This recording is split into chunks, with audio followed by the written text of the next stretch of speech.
like to welcome everyone, and if you would please join me now. The meeting has come to order, and join me in the Pledge of Allegiance.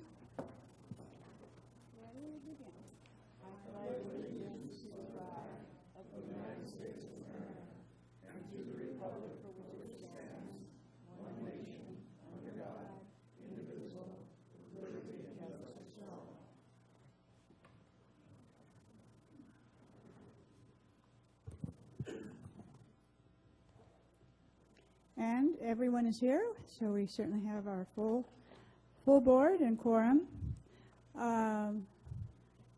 Mr. Carmel, is there a report from closed session? President Robinette, the board discussed labor negotiations with both SEIU and IAFF, but there's nothing to report. You will notice that item 9B is the culmination of your negotiations with IAFF. Thank you. Moving into item 2, special reports. We have a report from, first we'll start with the Sheriff's Department. Do we have our representative from the Sheriff's Department here today? Yes. Oh, there he is. Okay. Yes, yes.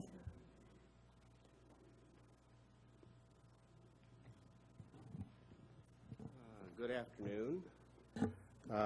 Commander Taylor with the Sheriff's Office. The report for the CSD, the Sheriff's activity between the period of April 23rd and May 28th. During this period, the Sheriff's Office received 263 calls for service in Cambria. Included in these numbers were 22 traffic stops by deputies on vehicles that were either suspicious or they were stopped for some vehicle code violation. There were 9 pedestrian contacts where a deputy had stopped a person on foot for some reason to speak to them. We had 20 alarm calls. Those were both audible residential alarms and also audible car alarms. In none of these incidents were there any thefts or property damage. We had 35 disturbing the peace calls. And these calls included reports of transients harassing tourists on Moonstone Beach Drive, loud construction noise after normal operating hours, and a family fight that was reported by neighbors that ultimately resulted in an arrest for spousal abuse. We had 1 incident of vandalism reported. That was at Harvey Street and Sherwood Drive. Unknown subjects ran over a pump. I should say ran over the hoses to a pump attached to a pump that belonged to the district that had been located next to some coastal access parking spaces, and the loss was estimated at about $800. We had 2 burglaries, one in the 2500 block of Sherwood. We had $16 in change stolen from a locked car. In the 800 block of Main Street, we had a suspect who broke into a business, damaged a cash register, and stole assorted food items. The loss was estimated at $150. We had 2 incidents of spousal abuse that resulted in arrests. One was in the 2400 block of Yorkshire. Suspect was the girlfriend of the victim. During the argument, which grew heated, the suspect hit the victim in the head with a clothes iron, and then she had her dog attack the victim. The victim suffered injuries to his head, face, and multiple dog bites. The suspect was arrested by deputies and booked for felony spousal abuse. The second incident was in the 1900 block of Green Street. Deputies responded to a call of a family fight, and upon arriving at the scene, they were told by the victim that after she broke up with her boyfriend, he began yelling at her. He picked up her cell phone, knocked it from her hand. He then pinned her to the couch, wrapped his hands around her throat, and tried to choke her. She got free, and she locked herself in a upstairs bedroom until deputies arrived. They arrested the boyfriend for spousal battery. We had 5 theft reports. One occurred in the 4000 block of Bridge Street and involved a suspect stealing a victim's purse from the back of a chair that she had been seated on. Investigation is continuing to see if we might have some video that captured the incident. All of the remaining reports of thefts involved items such as wetsuits, a guitar, and some garden hoses that had been stolen from unlocked vehicles. We've received and have continued to receive calls from the public about the IRS scam. Members of the public have told us that they have gotten phone calls from someone claiming to be an IRS agent or a Treasury Department agent, and in each case the caller tells the victim that they owe money to the IRS, and that they have to pay it promptly through preloaded Visa cards, and they then proceed to give them the instructions. If the victim or the person that receives the call gives any pushback at all, the suspect on the phone gets very nasty with them, threatens them with arrest by the sheriff's office or the police department, and really tries to push these people over.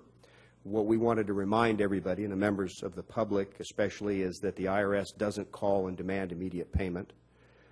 They don't demand that you pay taxes without giving you the opportunity to question or appeal the amount that they say you owe. They don't ask for credit card, debit cards, or banking information over the phone. And they certainly don't bring local law enforcement into a federal matter. If you get sideways of the IRS, you will deal with the IRS, not the sheriff or the police or anyone else. If you receive one of these calls, please call the sheriff's office. If you have not suffered a monetary loss, we will at least log in the fact that the calls are still being received. This helps us track them, and it also tells us if we need to step up an information campaign to warn folks. And if you take anything from this meeting, those that are in the audience today, I'd ask if you have any elderly neighbors, because they are often the most trusting in any community, and they're also usually the ones that can least suffer an economic loss. If you would tell your elderly neighbors about this type of activity and warn them don't hire anybody over the phone. If somebody tells you, they call you up and say you owe money over the phone, tell them to mail them a letter and then hang up. Don't engage with them because they're just asking for punishment that they don't really need. The last thing I wanted to speak to was actually two things that I wanted to speak to. The Sheriff's Public Safety Task Force, which is established by Sheriff Parkinson, and it's being funded in part by a grant from Pacific Gas and Electric Company. Their goal is to make the county the most prepared county in the nation.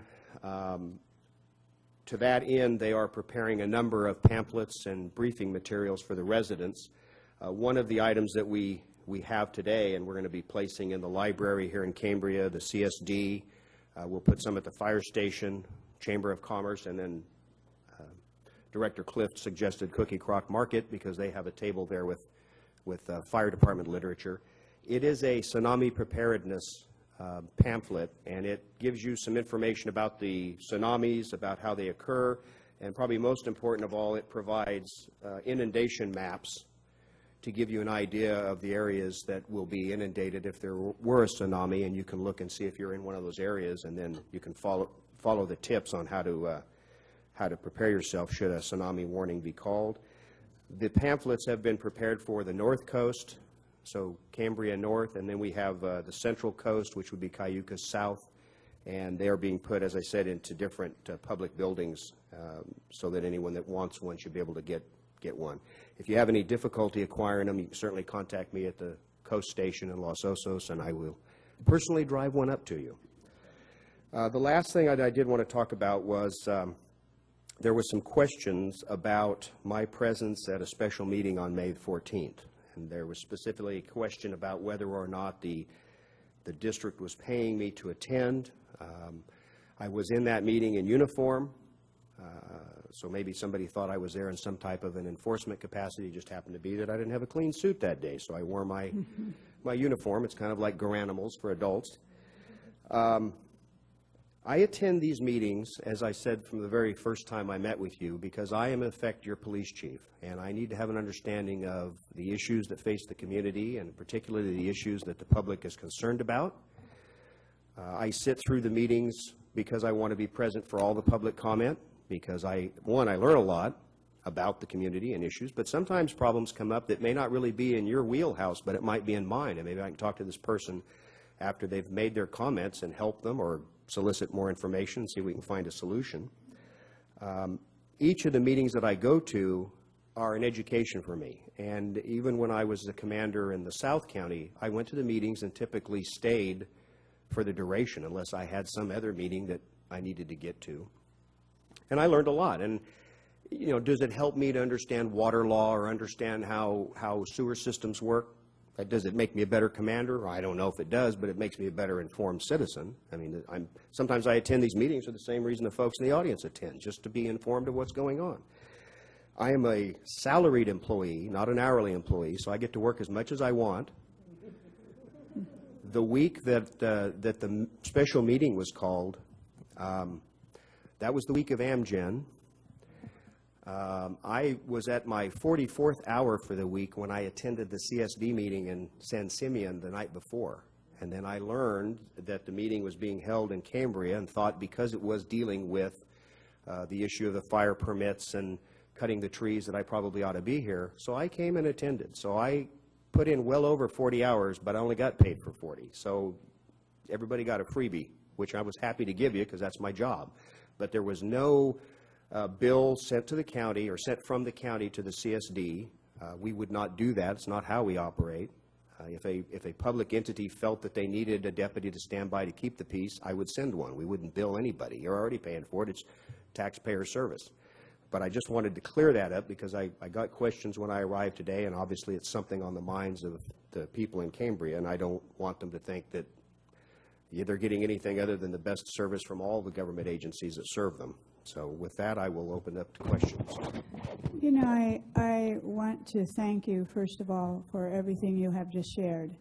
And I would be the first to let you know that certainly, I think I speak for everyone here, we feel very appreciative of the time and your focus and interest in wanting to know more about us as you serve in this capacity. And so please know that. And I appreciate you clarifying that because we oftentimes do, I think, sometimes we make assumptions, and it's good when people ask, and then they do know. But I am happy to say, too, that in our community, I feel that people that come to these meetings have an interest and certainly a passion about what goes on. And yet I feel comfortable that we have not the need to call in and ask for the service to keep the peace, so to speak. But it's good that you clarified all of that. So thank you very much for your report. Other comments from the board? Director Thompson. Yes, Commander, I'm sure that the great majority of Cambrians appreciate the time that you spend in this community, and knowing that you attended the Chamber of Commerce meeting several weeks ago to learn more about the business community. I think it's very heartening to know that you have that kind of concern that that you want to spend some time here. So we certainly greatly appreciate it. Just also to inform you that next Thursday is the second annual Tippecop dinner in Cambria, and for the second consecutive year, both seatings have been completely sold out, and so we're very pleased to have the sheriff with us next Thursday. Good. Thank you. Thank you very much. Thank you. Next on our special reports, we have a representative, we have Chief Miller from the Cambria Fire Department.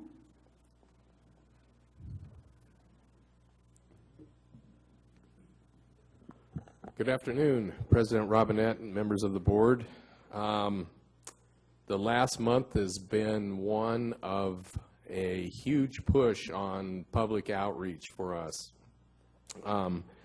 There's been a lot of activity. We had a fire prevention expo here at the Vets Hall. We followed that up with an open house at the fire station where we covered the evacuation plan, the Ready, Set, Go, and all of the defensible space, hardening of homes, all of that type of thing that relates to what people should do in this area in the wildland-urban interface.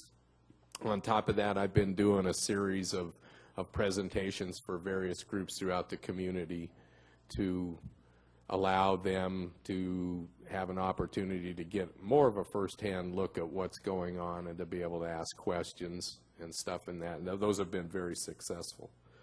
Operationally, on May 12th, we had a tabletop exercise here where we were able to take our Type 3 incident management team and simulate a fire in the community and evacuation and bring all the players in, and that was very successful, ran very smooth.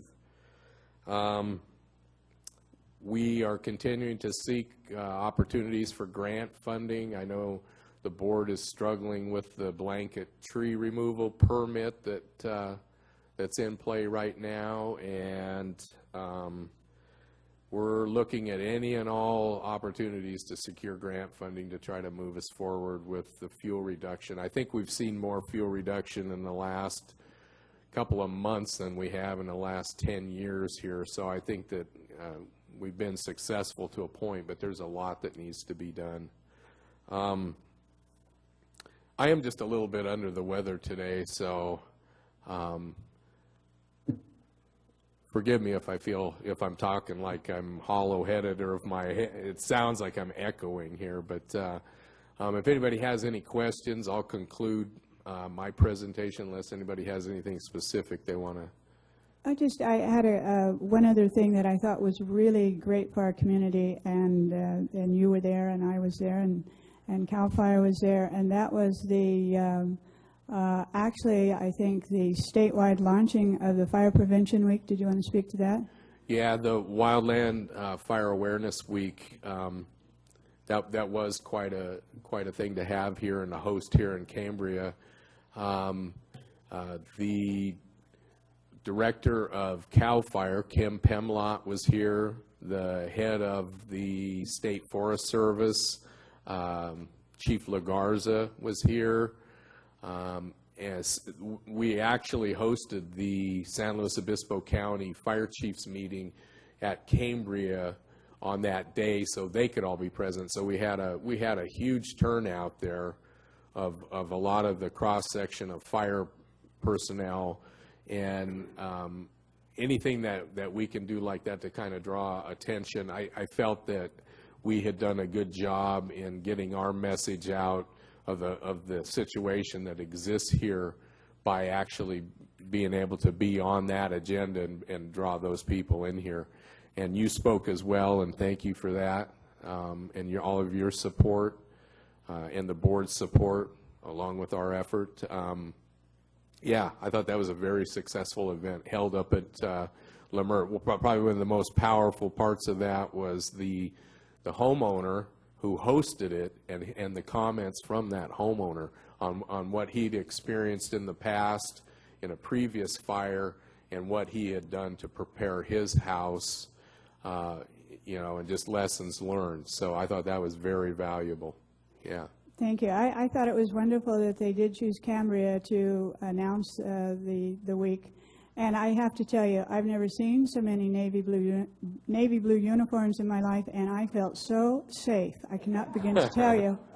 But it was very nice recognition for you and CAL FIRE and the work you do, and that they came here too. But and I'm sorry you're not feeling well, but we'll let you sit down unless anyone else has comments. Director Rice?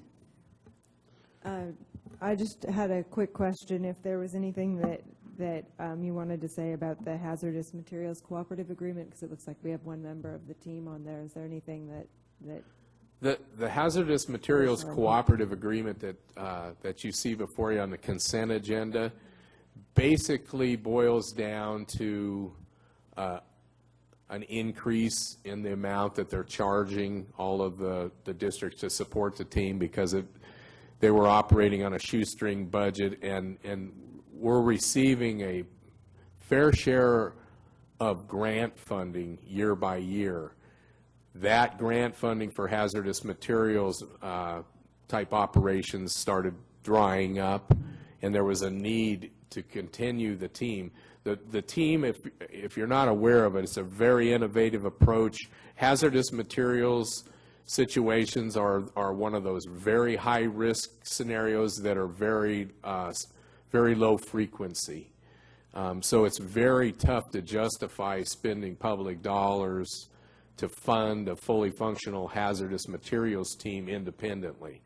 So across the country, a lot of jurisdictions go in a cooperative arrangement like the one in SLO County, and utilize members of different agencies to participate on the team. We have one member of our organization on the team, and then we had previously paid $1,000 per year to belong to the cooperative.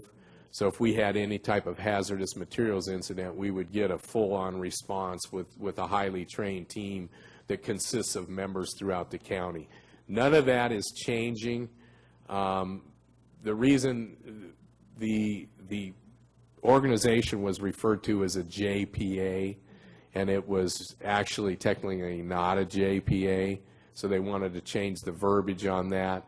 But the impact to us actually results in nothing more than just a $1,000 per year increase. It's gone up 50%, and that goes across the board. For districts, I believe it's $2,000. For city municipalities, it's gone up from $1,000 to $5,000. And so that's basically what it is. It's just a rate increase.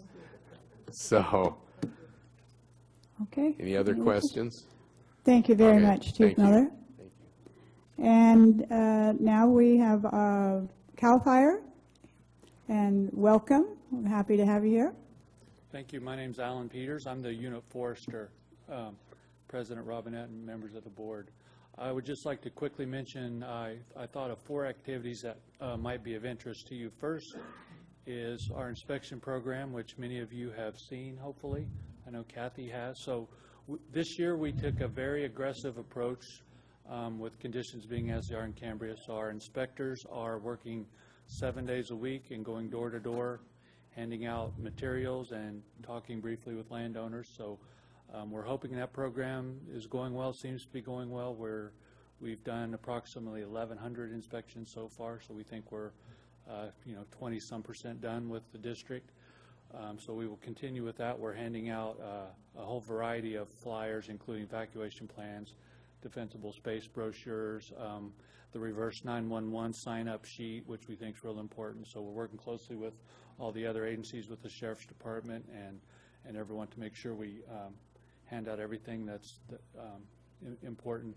The second is through the diligent work of the Cal Poly Forestry faculty. They in very short order, and I was very amazed and impressed by the work they did. They developed a forest sampling protocol that we're out there today doing the work. This is also occurring 7 days a week. We have 4 forestry interns in 2 teams that are working 7 days a week through our forest intern program. So we're out measuring trees and gathering detailed forest health and stocking data that'll be used for a variety of reports, and so we can really have a firm handle on exactly what the conditions are. So that report should be forthcoming in midsummer. Thirdly, in the world of grants, which Chief Miller mentioned, the current budget year has $40 million for CAL FIRE to distribute greenhouse gas reduction fund grants. So the Fire Safe Council is working on behalf of the community to try and secure some of that funding for hazard abatement work, tree hazard tree removal, and related work. The governor's budget for 15 includes $90 million. So we're hoping we can steer some of that funding to Cambria to begin doing some of this work. Just in the past 2 weeks, PG&E awarded the Fire Safe Council $75,000, much of which is going to be directed to Cambria for hazard tree removal. So that one is in process.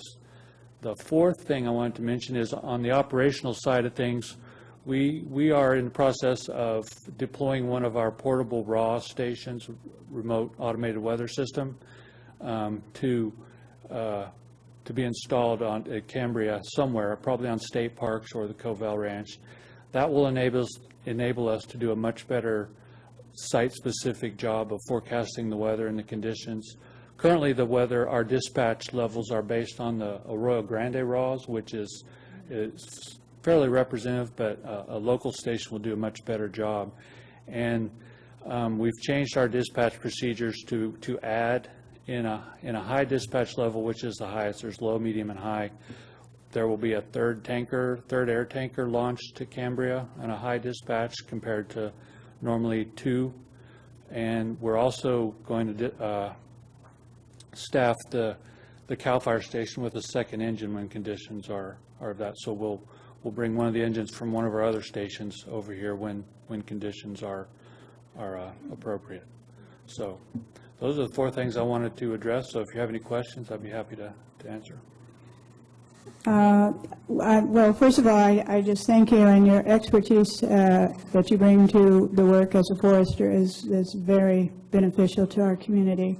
The additional support that both the Cambria Fire Department and you together collaboratively are providing, I think just really continues to give us the best assurance that we're moving in the right direction to proact as best we can. I would mention too, I did want to go with you, and I did in the last week, out on one of the days for inspections for the residences, again in collaboration with our members from the Cambria Fire Department, and it was, I was very impressed with the way you approached the whole inspection. The word inspection is kind of a scary word. But you made it, I think, a very educational, very beneficial to people. And I was going to ask today, because I think we have a pretty good representation of our community, would you raise your hand if you have had been contacted by the fire department for the inspections? So about 4 out of probably about 30 people here. So you're moving along. What I found when I went is, of course, you're very strategic in how you're going. I somehow was under the impression you were going from neighborhood to neighborhood. But what you're doing is starting on the edge of the community, because those are the most in the forested areas at this time. So it just does make sense. And I found out, I've been worried about this citation that might happen to people and how that would work. So it was very beneficial to find out that first, most of the inspections you've made have passed in the first place. There have been very, very few that have had something that needs to be done. And first there's just a conversation with what should be done, but it's been a very minor bit of that. And then there's 30 days, and then you come back, and then if it's not done, then 30 days more. And so a citation does not even come before a minimum of 2 months. And I think everyone that's working on this is very sensitive to our residents, to our community, and want to work with the residents to help resolve if there has been an issue. But the idea at first, we're talking about the tree permits, and we are working through that. You would think that there was just a huge problem. So far, you're not actually in the position of even leaving them with something to fix, as far as I could see. That's correct, and we hope the inspections aren't a frightening prospect, because the last thing we want to do, trust me, is to have to issue citations, and we don't want to. I certainly don't want to go to court and see any of you all in front of a judge. So we look at it as just part of the collaborative process, and we want to be working with the community and just help them do what the law requires and what's prudent just for fire safety. So. Yeah, I just give credit to the community and to our residences, because on the day that I was there with you, a lot of things were done. It was clear that things have been done at the residences, and so that's I just appreciate that and thank everyone that's doing that. So the vast majority of the work that we're seeing is real minor. Just a few hours of work to clean a gutter out or blow needles off roofs, or for the most part, it's fairly minor work. So, well, thank you. Any other? Yes, Vice President Cliff. Yeah, just a procedural kind of a question. A resident contacted me the other day, and they were concerned about a particular home in their neighborhood in which the people aren't there very often. They're only there just a couple of weeks out of the year, apparently, and that the home has what the neighbors consider to be a potential problematic situation. Their concern was that if stuff is left on the door, or if it's if there's no contact other than the door, how are these people to know that they have a problem? And I just I referred them back to your station, but for the public, it might be, And that's always difficult for us, too. You know, we deal with that throughout the county. And we have gotten to the point in the past at some locations where we did send certified mail, but that's an expensive, you know, time-consuming thing. So it is difficult. There's no good obvious solution to reach the landowners responsible. So we just do the best we can. okay. So. Okay, well, thank you very much. Okay, no other special reports. We do have 2 presentations this afternoon, and I'd like to welcome our presenters, both Dean Flores and Greg Sanders, and General Manager Gruber, if you would like to introduce our first presentation this afternoon. Madam President and board members, it's our honor and privilege to have Senator Dean Flores with us today. Dean represents Balance Public Relations, and he'll provide an update on their services for us. Senator Dean Flores served as the Chief Executive Officer and President of 20 Million Minds Foundation. Senator Flores served as the Director of Aportum Financial Corporation. He was first elected to the State Assembly in 1998, and he served two terms before being elected to the State Senate in 2002. He was elevated to the position of Senate Majority Leader in November of 2008. He served as chairman of several committees, including banking, finance, and international trade, governmental organizations, and food and agricultural. He attended Bakersfield College, and he holds a bachelor's degree in political science from the University of California, Los Angeles, and in 1993, he received his MPA from Harvard. With that, I'll turn it over to Mr. Flores, and he's going to be providing the board a PowerPoint presentation. Thank you. Welcome. Thank you, Mr. Gruber, Madam Chair, and directors. Thank you for having me today. This will, you'll see me quite often. So I do want to say we plan to be at all your meetings going forward, and I think we very much look forward to meeting with all of the directors and having a conversation with the community. I do have a presentation I'd like to go through on PowerPoint, and the major reason for that is I could give you an hour report, so I've tried to summarize this in 10 slides. Hopefully, we can get through that. And the rule of thought is never give a Harvard MBA an opportunity to give a PowerPoint, because you guys might be here for a while. So I'll try to stick to the rules here. So let me first go to the next slide. If I could ask Monique to flip through those for me, I'd appreciate it. But so what is our scope of work here with the board? And I do want to make sure we go over this. So obviously, one of the general ideas around this engagement with your board is to give strategic advisory work on general permitting, both water and wastewater. And I'll get to that in a moment, why that's so important. The other is to maximize grant opportunities. As you know, Prop 1 was passed by the voters, and there is a substantial amount of money available, and it is a very fluid process at this point in time. So making sure the district has these opportunities to maximize funds for the ratepayers and, more importantly, for the taxpayers of this district is super important.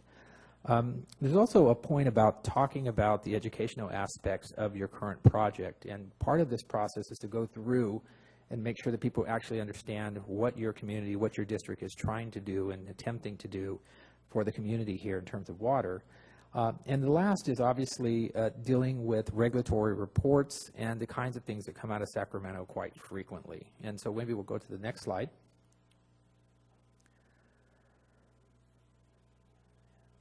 The overall mission is simply stated that we want to make sure that people understand your goals and objectives. I work for the board. The board has objectives, they have goals, and more importantly, they seek funding. And so the goal of this is to really try to get to policymakers and to regulatory agencies to get them to understand the overall components of your district, and more importantly, to try to figure out a good strategy, strategic-wise, to move the district forward. Okay, next slide. As you can see, this slide actually goes completely off your screen because there are so many agencies that you will have to deal with. And just in my short time of looking at what your board has been working on and going through over the last couple of years, every agency here will touch you in some way, whether it's Cal OES, whether it's the Department of Fish and Game, whether it's the Coastal Commission, whether it's state parks, all of these agencies really, in some sense, will have a bearing on not only your future projects, but the projects that you have before them. And I think one of the things we'd like to do is make sure that every one of these boards and commissions really understand you, and more importantly, understands your mission and your goals going forward. Okay? This is a little bit off the screen, but I do want to talk a little bit about the water bond, and General Manager Gruber introduced me earlier. And I should say that I was also chair of the Assembly Water Committee for a good portion of my time in the legislature, and maybe a somewhat short claim to fame is we wrote the 2009 water bond, which then became the 2011 or 12 voted on water bond. None of the components in the water bond changed. It was once a $11 billion bond. When they redid that and the voters passed the water bond, it got sized down to about a $7 billion bond because of the governor. But the components of each of these bonds is exactly the same in terms of the criteria. And I do want to point out that one great organization, NRDC, has pointed out that in this new condition of drought, it is one thing to say we have an emergency. It's another to find new, interesting ways to not only conserve, but to find new water in the state of California. And NRDC did this wonderful graph. I like to show folks this all the time. And one of the biggest components of this is trying to find 1.6 to 1.8 million acre-feet of new water dealing with recycled water. That, as indirect potable reuse is a very big part of this.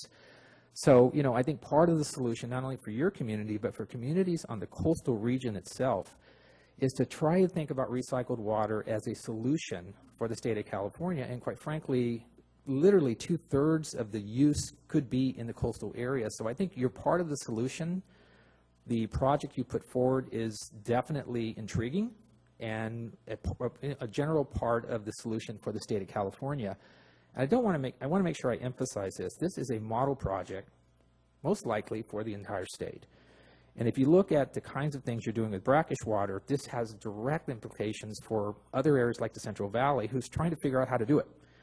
And so I think not only is this project interesting in terms of trying to get it moving forward from the state of California's perspective, but also a solution for the entire drought for other areas in the state of California, particularly the Central Valley and some of those inland areas. So it's a very exciting project to work on, and I think more importantly, it's a good model for the state. Let me go on. A little more on water recycling, but at the end of the day, the goal here is really the fact that most of the savings and water we'll find in this next drought will be with recycled water, and will be with a good portion of indirect potable water. And I think the entire state is kind of moving in this direction. This slide that was up a moment ago, that one, kind of shows the increase over the time. So if you think about the 77 drought, if you think about some of the droughts we've had in California, if you look at this trend, the line really is towards trying to find new innovative solutions with recycled water for the state of California. This is a growing trend, and I think more importantly, a trend that has some major implications for this particular region. Okay.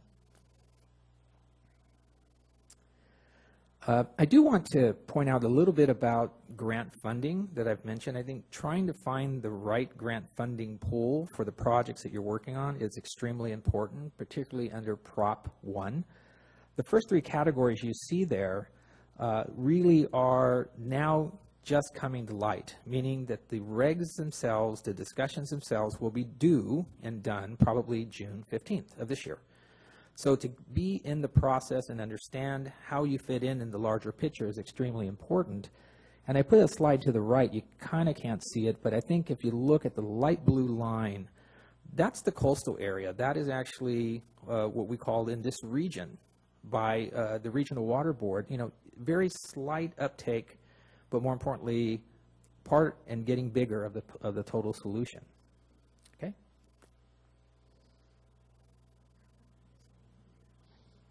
Are we done? We're done. Here we go. Thank you. In general, I want to kind of go over what is the pot of dollars available for recycled water in this water bond. So the voters ultimately passed about a $728 million pot for projects like yourselves $625 million of that is now available, and about $100 million available for desal. Now, I should say desal is completely different. It's completely a part of the funding stream in terms of what you're going to be doing now. In fact, it's two different agencies that will implement it. So the pot of dollars that are most applicable to yourselves is really to try to find the 50% matching grants or 50% loans that are necessary, or 1% loans, and to try to find the right mix for some of these projects. Okay? There we go. I want to point out what a significant impact the new programs have, and by that I remember past programs, and we all know this Prop 184 and a few other water bonds.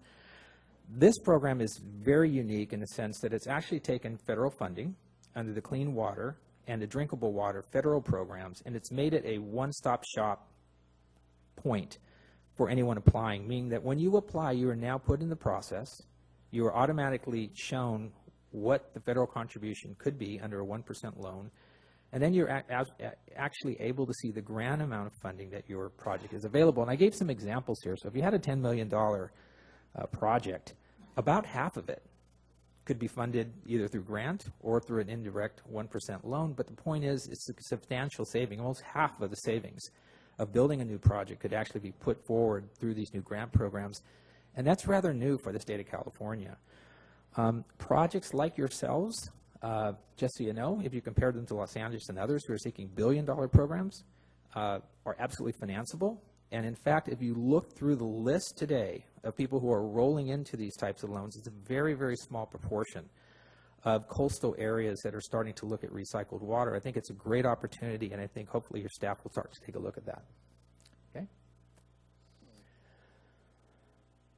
Okay? Just another way to look at this. These are all about, and this whole discussion really is about leveraging your dollars. How do you get a project off the ground and actually save ratepayers and taxpayers a ton of money?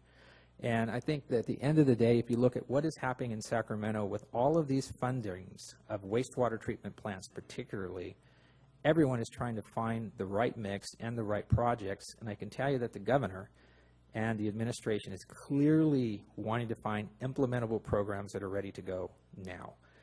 And so the sooner and faster we can move to this solution, it's the sooner and faster that funds start to come down to projects that make some sense for the state and, more importantly, make some sense for your district.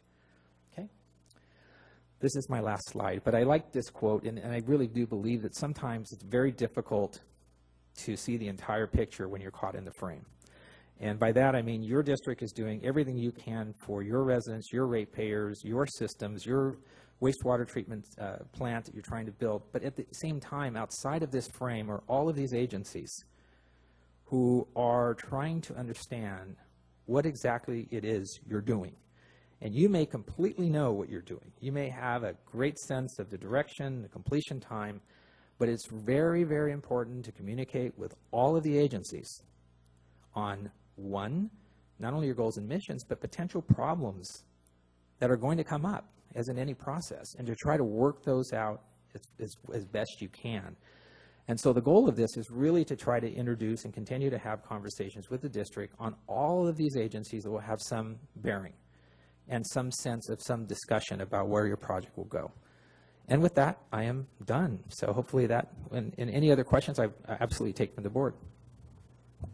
Well, first of all, thank you very much for your first of many updates. And I would like to see if General Manager Gruber, do you? Not yet? No, he's chewing. Would you like me to? No, I just don't. No, I'm No, chewing. okay, let's just chewing wait a pepper, for a minute. you know? No, I don't have anything to say right now. Vice President Cliff, would you like to expand then on what's already taken place? I was in Sacramento on another matter with the SDRMA and was able to extend my stay and have the opportunity to meet and make some visitations with Senator Flores. And I would say I was impressed with two things: the ability to have a favorable impression with people. And secondly, the ability to communicate to me the connections. And like you say about the big picture, the connections that I would have never been able to make, and as to where one person meets with another person with some of these agencies. I think there was one time we went, I guess it was the Department of Transportation. I said, why would we go to the Department of Transportation for a wastewater plant? But he was able to provide the connections, and I think that's a very valuable kinds of sources. And I was impressed, and I look forward to working with you more. Thank you. General Manager Gruber. Thank you, Madam President. I also attended those meetings with Vice President Clift and Mr. Flores. And what I got from those meetings is that they were generally interested in what we were doing, very supportive of what we were doing, but also realizing that what we are doing is a piece of the puzzle to help resolve California's water issues.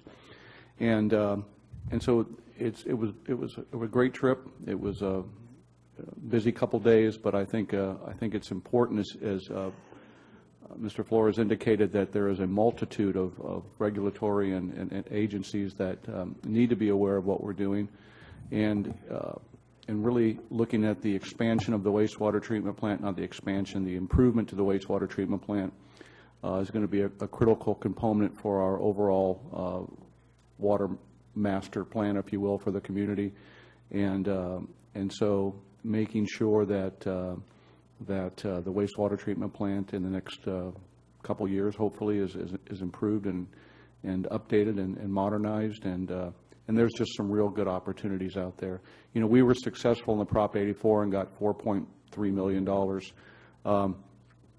And you know, we don't know what that the wastewater plant's going to cost us right now. It really depends on the TMDL study and things like that. But since we do live in such an environmentally sensitive area, my hopes would be that we would build a facility comparable to the EWS as far as from a technological standpoint and an operational standpoint, and that there are funding mechanisms out there. We are a relatively small community with limited resources, and so taking advantage of those of that Prop 1 money is critical. And there'll be other trips, and I'm an optimist. I'm always the glass is half full kind of guy, and I'm hopeful that we can take advantage of those funds that are available for a whole bunch of different reasons, mostly to make sure that the water that we're putting out of the wastewater plant is to the highest possible level of treatment. So, thank you very much. And now, Director Rice. Thank you, President Robinette. I just wanted to say thank you very much for your report. And I had expressed reservations when we talked about your contract at the last meeting.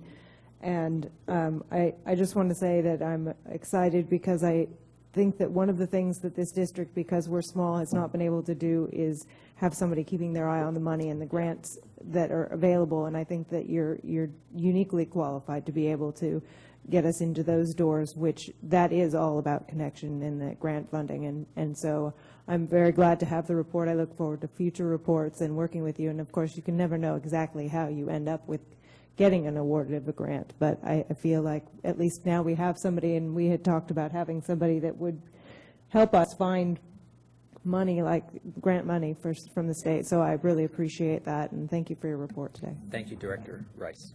Thank you. Any additional comments from the board? Well, thank you very much. Thank you, Madam Chair and Board Directors. I look forward to seeing you next meeting. Yes. And hopefully we'll keep plodding through and making sure we're right on target. Thank you very, very much. Thank you. And we have this afternoon our other presentation, and very happy to bring forward someone who actually needs no introduction, but I will introduce him, and that is our former board member, board president, Greg Sanders. And we're happy to see you today. I wanted to ask Greg to be here with us today because he has association with some of the great conferences and support that is provided for us.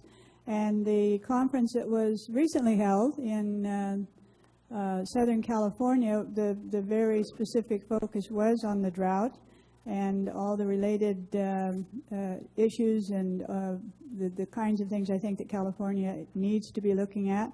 So with that, I'm going to just say welcome back. Does it feel good to be back in the room? It feels good to be on On this this side of side the dais. Yeah.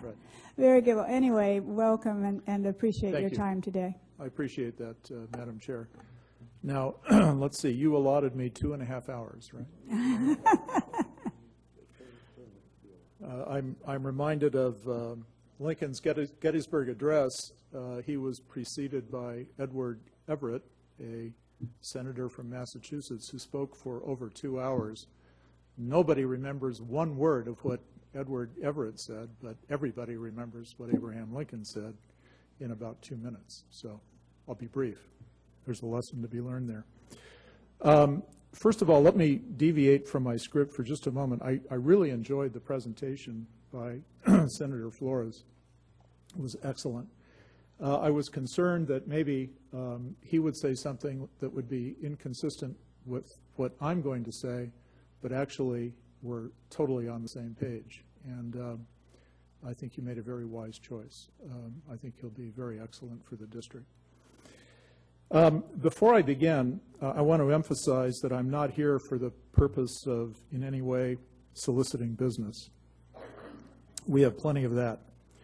Besides, you are fortunate to have a very top-flight legal counsel, and I'm very proud to have been involved in the selection of Tim Carmel and his firm to represent the district, and I think he's doing yeoman's work for you. But rather, I'm here at your invitation to give you some insights on coastal law matters gleaned from the conference that you mentioned.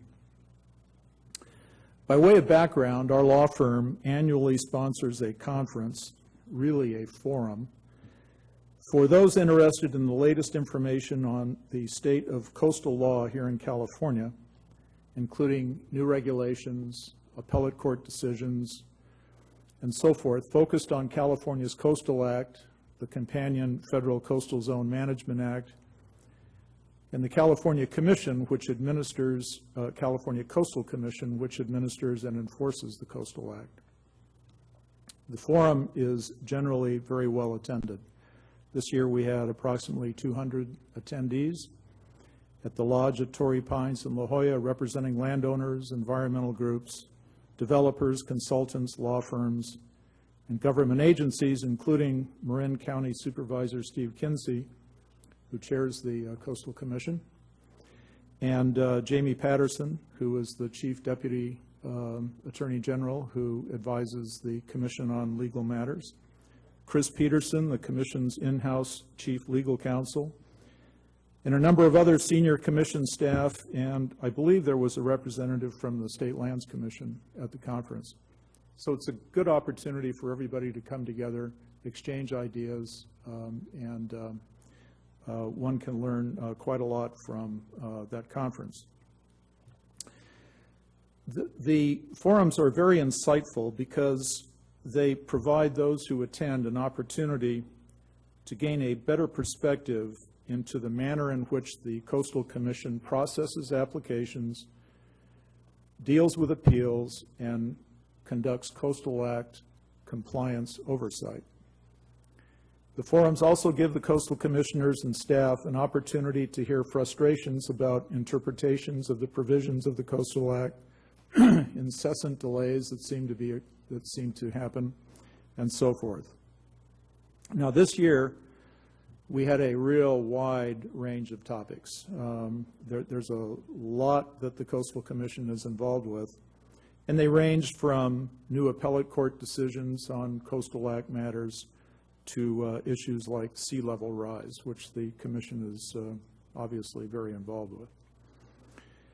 With California's incessant drought, however, the favorite topic between sessions was ocean water desalination, as you can imagine. And I'd like to focus on that today. And I'm not implying that the district's project, which I think is an excellent one, is an ocean water desalination project. It is a little bit of a different breed of cat, but there are lessons to be learned from what is going on with ocean water desalination projects that can be applied to the permitting process for the Cambria alternative water project. Now, I can confidently report to you that there has been an evolution in thinking regarding desalination at the Coastal Commission. It's an evolutionary process that's been going on for about 3 years. And while there continues to be concerns about the potential environmental impacts regarding proposed desalination projects, I believe the Commission now views desalination as a very viable means to supplement California's somewhat whimsical water supply.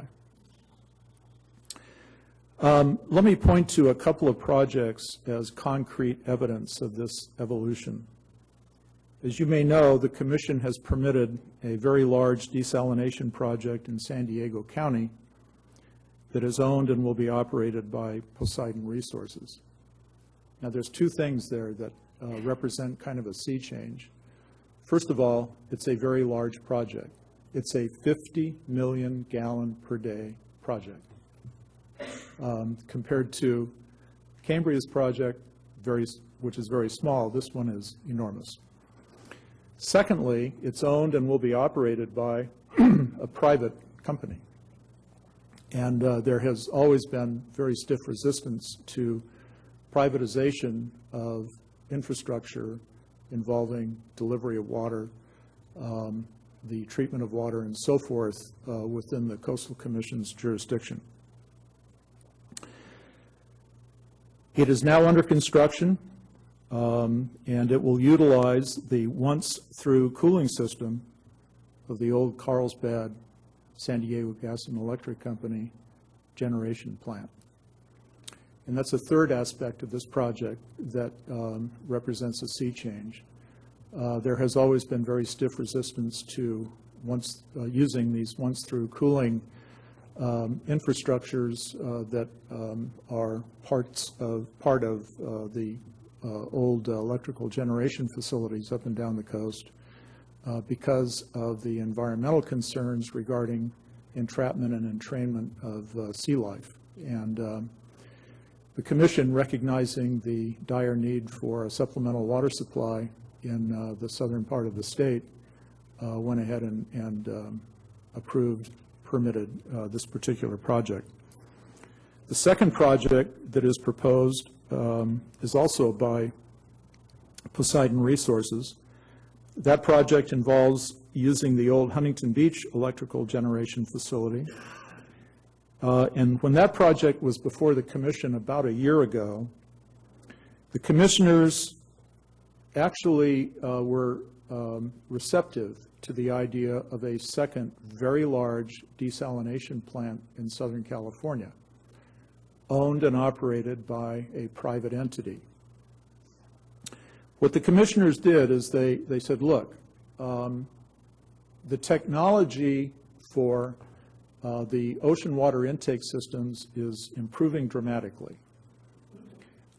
There are many alternatives out there that are available. So what we want you to do, Poseidon Resources, is we want you to study those alternatives and see if they're adaptable to the environment that exists offshore from this Huntington Beach plant.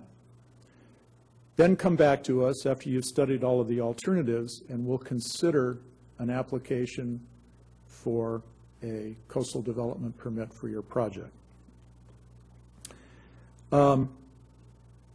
My read on all of this as it applies to Cambria is that the CCSD is way ahead of the game in terms of obtaining a permanent coastal development permit that you're pursuing. Investigations of the feasibility of subterranean ocean water intake systems has been thoroughly investigated here along the coast and found to be impractical because of the shallow sand deposits on the ocean floor. You've got a project which is off the coast, and I think it's one that is well positioned for favorable consideration by the Commission. But I don't want to imply that the path is entirely clear to a coastal development permit for the plant that has been constructed. You have a long way to go to get to the finish line. So let me tell you that I believe you'll be successful if you follow some simple advice that I kind of picked up and gleaned from the conference that we had. And I think the good senator would agree with this advice. First, you really have to follow the environmental impact report process very carefully and very religiously.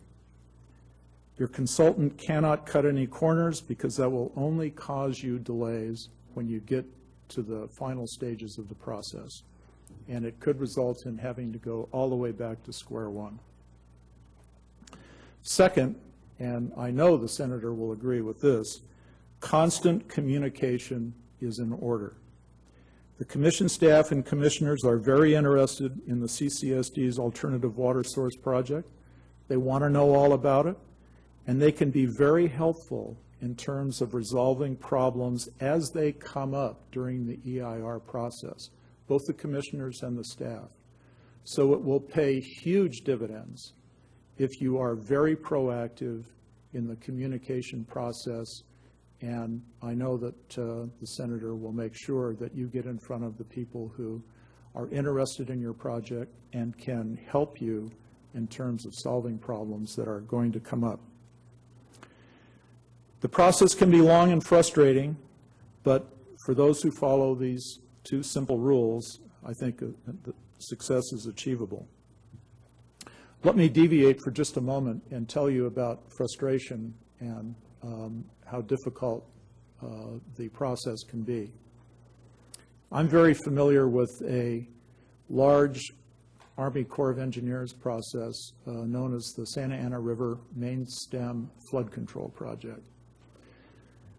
The original flood control project was built in somewhere in the 1930s. And when development started occurring at a very rapid pace in Orange County, the Orange County Flood Control District went back to the drawing board and they started calculating the amount of runoff from streets and other development that would flow into the Santa Ana River, and they determined that the calculations were way off and that the flood control project that was built in the 30s was entirely inadequate. That conclusion was reached in about 1955, okay? And after the Corps of Engineers studied it, they determined that the flood threat from the Santa Ana River was the worst flood threat in the United States west of the Mississippi River in terms of the amount of property damage that would be done in a 500-year storm event. The Santa Ana River Main Stem Flood Control Project was completed just a few years ago. That's 50, 60 years to get that project from the conception stage to construction. And it was managed by one of the regulatory agencies that you may have to deal with. So even the regulatory agencies that deal with this stuff have to go through the process. They have to dot every I and they have to cross every T in order to get to the finish line. And I just can't emphasize enough how important that is. You will be successful, but you've just got to follow the dots and comply with all of the requirements that are imposed upon you. And frustrating as it is, you really have no choice, but you will get to the finish line. Any questions? Well, first, I thank you for that insight and that encouragement. I think it's very much in concert with exactly what we know and are continuing one step at a time, too. Good. Do we have any comments? We'll start on the right now then. Vice President Cliff? I'm not always sure how I'm on the email list, but I do appreciate the updates that come from your firm. And Thank you. do read them, and Good. hopefully they'll have some things to do with it. Anyhow, I appreciate that, and I appreciate the efforts, and I appreciate the background work that you did that let us go to where we are now. Well, thank you. It was a collaborative effort, Director Cliff. We were on the board together, so pat yourself on the back, too. Well, you did have an awful lot to do with what we're talking about and sitting here today, actually with something actually accomplished, too, and it is exciting. It is exciting, yes. Director Rice? Thank you, President Robinette. Thank you very much for the report. I just wanted to add in, when I was at the Coastal Commission meeting this month, Chair Kinsey did speak to going to that conference and really spoke favorably. He seemed to really have enjoyed himself and learned a lot, and so Good. I just thought I'd pass that along. Thank you. That's good to hear. Very good to hear. And Director Barringer? I'd like to get on the Nosman mailing list. Sure. Email list. We all would. I'll arrange for that. And again, thank you for all your work to get us to this point. Thank you. Bet. And Director Thompson? I just want to thank Greg for not just the work that he does here, but for everything else he does for the community. I was at the Memorial Day celebration where he gave a pitch for upgrading or going into the third phase of the memorial, and it was a great pitch. Didn't even sound like a sales pitch, and so.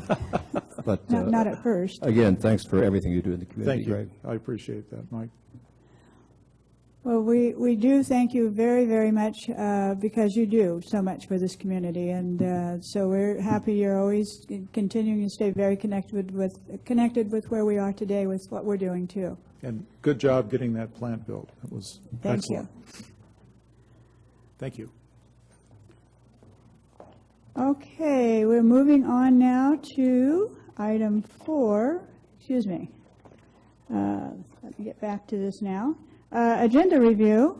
Are there any additions, deletions, or do we want to pull any of the items? Okay. Yes, Director Rice? I'd like to pull 7E. I just have a question on that. You just want to have some discussion on it? Okay. Not a lot, just a quick. Okay. All right, so 7E, noted. I'm just going to make, okay. All right. Okay. Then we're now to item 5, public comment. And we have some requests for public comment today on items other than what are on the agenda that are under our jurisdiction. First is Bev and Jerry Praver. Yes, there. Here they come. Welcome.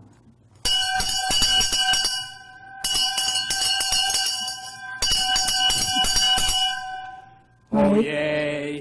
Oh, yay. Monique. Oh, yay. My lords, my ladies, Members of the Board of Directors of the Cambria Community Services District. all parties, persons, pedestrians, and passers-by within the purview of our pronouncements. On the 19th day of September, In the year 2000, Shirley Bianchi then supervisor representing District 2, read a resolution in Chambers recognizing Jerry and Bev Praver as the official town criers of San Luis Obispo County. for the past 15 years, we have been seen plying our trade at a wide variety of venues throughout the county and the world. At the end of September, In the year 2015, a World Town Crier Tournament will be held in central Otago on the South Island of New Zealand. the tournament coincides with the 59th Annual Alexandra Blossom Festival. the longest-running festival in New Zealand. We will be attending the aforesaid tournament. I will be representing the village of Cambria. And I will be representing the county of San Luis Obispo. Together, We will be representing the entire United States of America as well. we will be competing against 25 of the finest town criers in the world from 7 countries. Spread the word. Spread the word. Spread the word. Wow.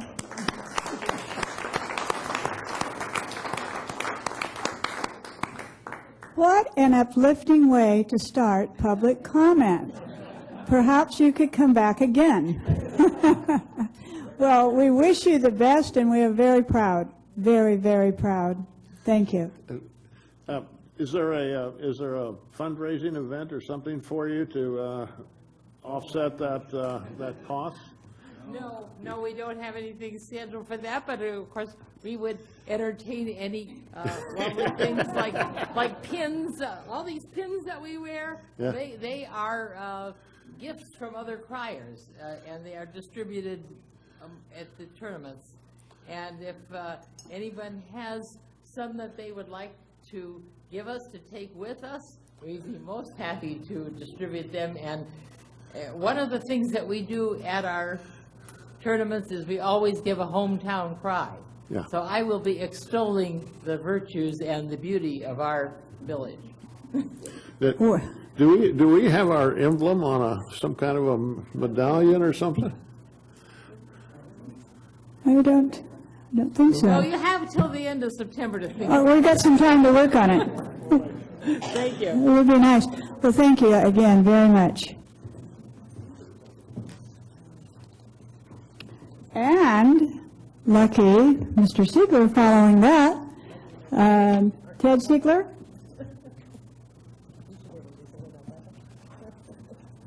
Maybe I should have held my request to speak a little longer so I wouldn't have to be the first ones after that. You'll do fine. President Robinette, directors, good afternoon. I have to say before I start that there was nothing about what I'm going to say that was worked out in advance with Senator Flores. But I did notice a few days ago in the SLO Tribune that there was an article about reclamation of wastewater for potable purposes. The article stated, upgrading waste treatment systems to yield drinking water represents the largest potential source of drinking water for the state. While the article discussed direct reuse, our indirect reuse of wastewater in combination with understream flow and small amount of seawater, brackish water, demonstrates that this approach is entirely feasible. Cambria is way ahead of the curve. In my mind, there are 3 primary reasons we've jumped to the lead. First, we're isolated from external sources of water. Self-reliance is a powerful motivator. We never had the luxury to take our water supply for granted, and continuing drought exacerbates that problem. We could either act or continue to live in a state of emergency. Next, we have good CCSD leadership. Some members of this community have fought many attempts to supplement our natural water supply for almost 2 decades. Last year, we had a nexus between need and CCSD directors and staff's willingness to act. Thank you. And then finally, a majority of the community does support the emergency water system. And that majority finally made its voice heard. This doesn't mean there's an end to debate. Vociferous disagreement is part of Cambria's character. It's something we can be proud of because different viewpoints can make any project better. As we move forward now to what's likely to be a lengthy EIR process and permitting process to make the EWS a regular part of our water supply operations, it's important that the CCSD know most of us support the efforts, and we look forward to continued water supply security. Thank you. Thank you. Next, Paul Carlson.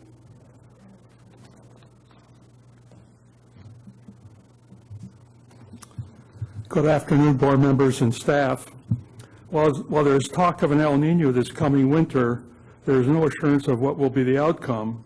Early last year, during the summer, there was talk of at least a mild El Nino this previous winter, and we know that did not happen.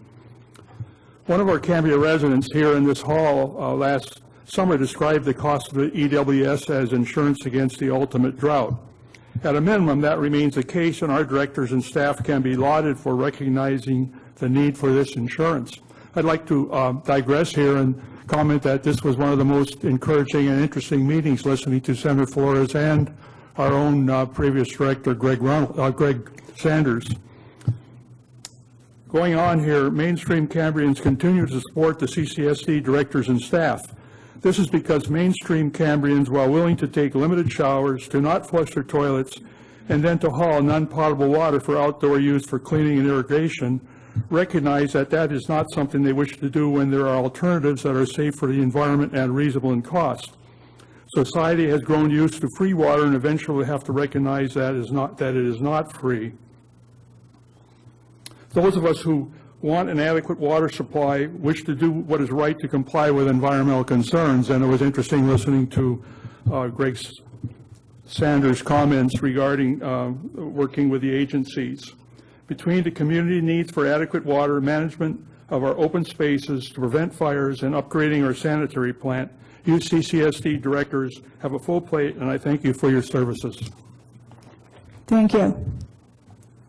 Next, Jerry Fell.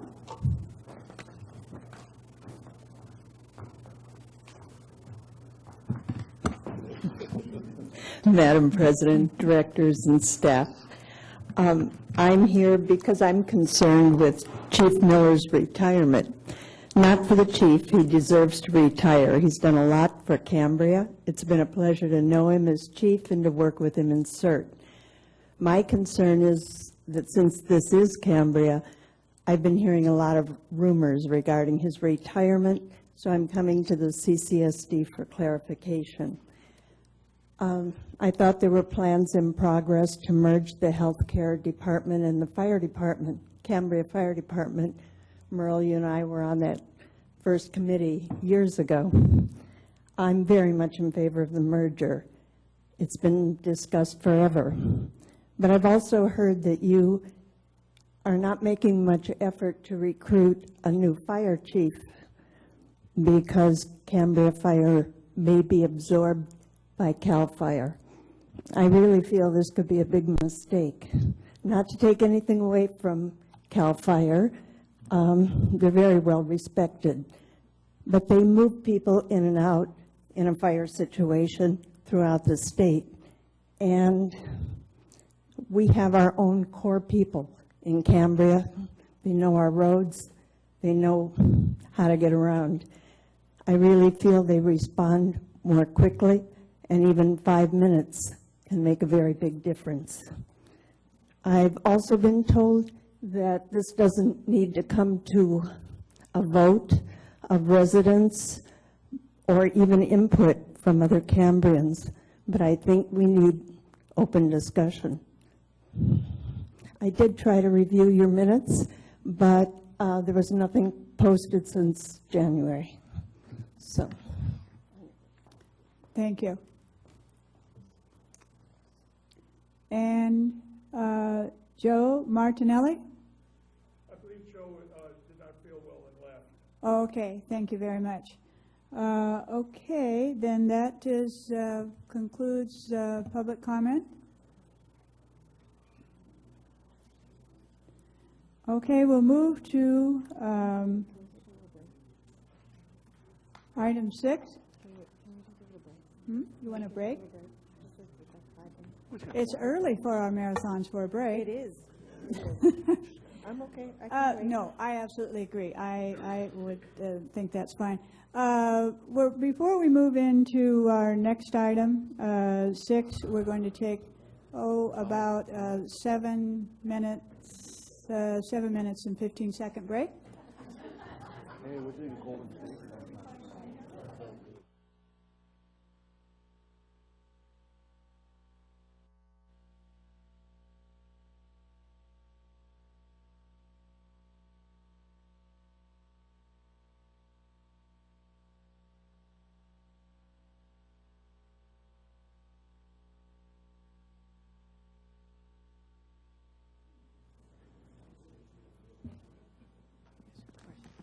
Thank you for asking, actually. Okay, meeting will come to order. I move that we adopt the consent agenda. Oh. Oh, okay. All those in favor of the manager's report was well done? No, we need to start with that. Please do.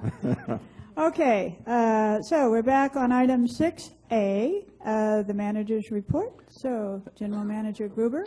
Thank you, Madam President. And this is just a continuation of the format that the board recommended regarding the general manager's report and all the associated department managers' report. It's a lot more concise. It's a lot more, flows a lot easier.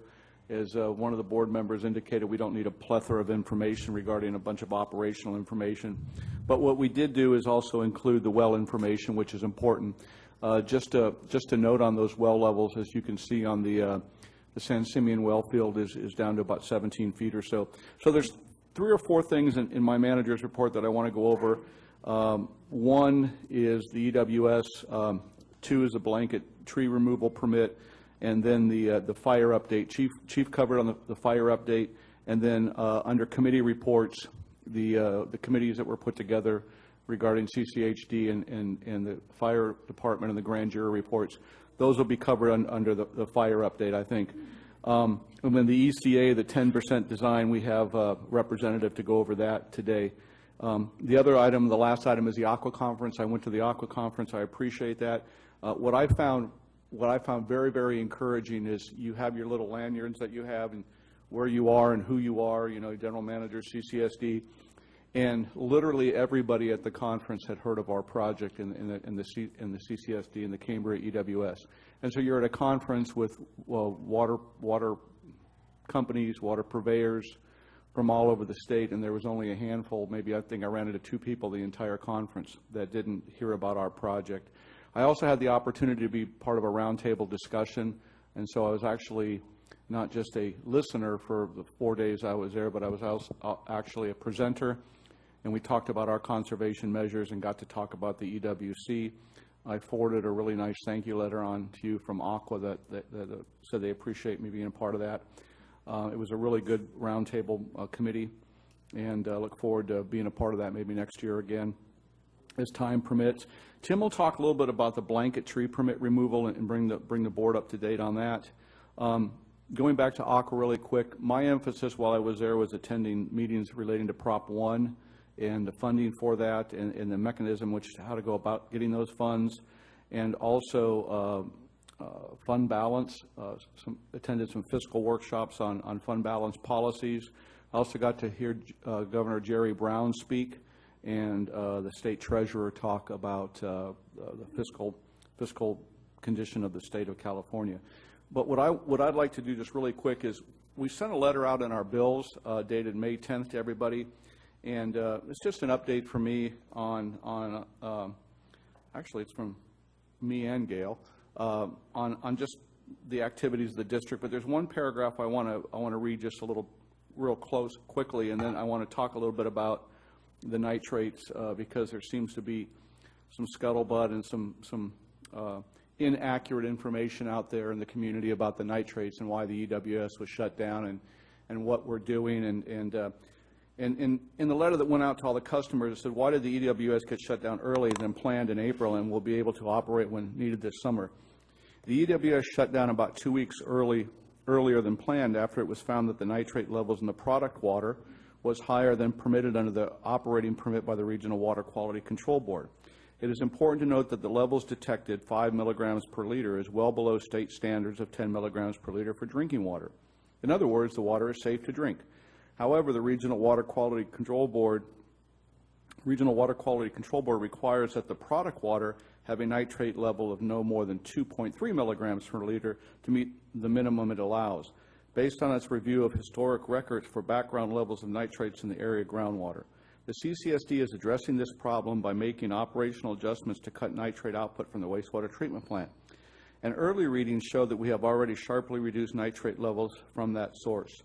Additionally, a CCSD consultant has completed an evaluation of a preliminary design that further identifies means for reducing nitrates. A report of this study will be presented at the regular board meeting on May 28th, which is today. We are confident the nitrate issue will be resolved by the time we need to restart the EWS this summer. So the nitrate issue is not a product of the EWS. I want to make that perfectly clear. Again, it's not a product of the EWS. The nitrate problem is generated from our wastewater treatment plant, and it always has been. And it's interesting, we have a new chief operator out there, Orlando, and he's a pretty sharp guy, and Bob and I and Orlando have been working together, and the protocol at the wastewater treatment plant is to abide by the permit, which is a good protocol to live by. I'm glad to hear they're abiding by the permit. And one of the stipulations in the WDR, I'm going to throw a lot of acronyms at you today. The WDR is that we have a dissolved oxygen level of 2.0 milligrams per liter. And the reason that was put in the DWR of 2 milligrams per liter is because when you send the water out to the percolation ponds, there was concerns about it ponding, and that there would be odor associated with the ponding. And, you know, back in that, probably when that WDR was written, that probably made sense at that point in time. And so staff has always abided by that 2.0 milligrams per liter because of the way the WDR was written. The problem with the 2.0 milligrams per liter, and I won't bore you guys with wastewater talk, but is that the higher the DO, it's harder to remove nitrates. If you have a high dissolved oxygen leaving your wastewater plant, you can't denitrify. And so we've been working with the Regional Water Quality Control Board on this, and we talked to John Rocky, and they agree with us. I think the most important thing right now is to reduce the nitrates at the wastewater treatment plant. What we've done is we've implemented what they call a modified Lusaka-Eddington process, and we haven't fully implemented it because it requires about a 3-to-1 ratio of circulation of the sludge, and we can only accomplish about 2/3 of that right now, which is good. So we've implemented this process, and we've reduced the dissolved oxygen in the plant. And so historically, we've been sending about 48, 45 milligrams per liter because we didn't have a nitrate limit, and really, you know, it wasn't in our WDR, and we didn't have the EWS, and you know, the DOs had to be 2.0 and everything like that. And so when you send that high in nitrate product for an extended period of time to a percolation pond that's relatively close to your extraction well, the result's going to be what? Probably high nitrates. And so what we've done is we've implemented this process, and we've got the nitrates down from 48, and then we got them down to consistently to 24. And then the most recent nitrate levels were 6.56 as of today, milligrams per liter. So what does that mean from a TMDL, total maximum daily load perspective? So for years, we were putting nitrates out that were 48 milligrams per liter or thereabouts in the mid-40, which means your loading capacity for those ponds out there was about 200 pounds per day of nitrates. And it's just a big sponge out there, essentially. And then when we got them down to 24.6, your loading for nitrates went down to about 100 pounds.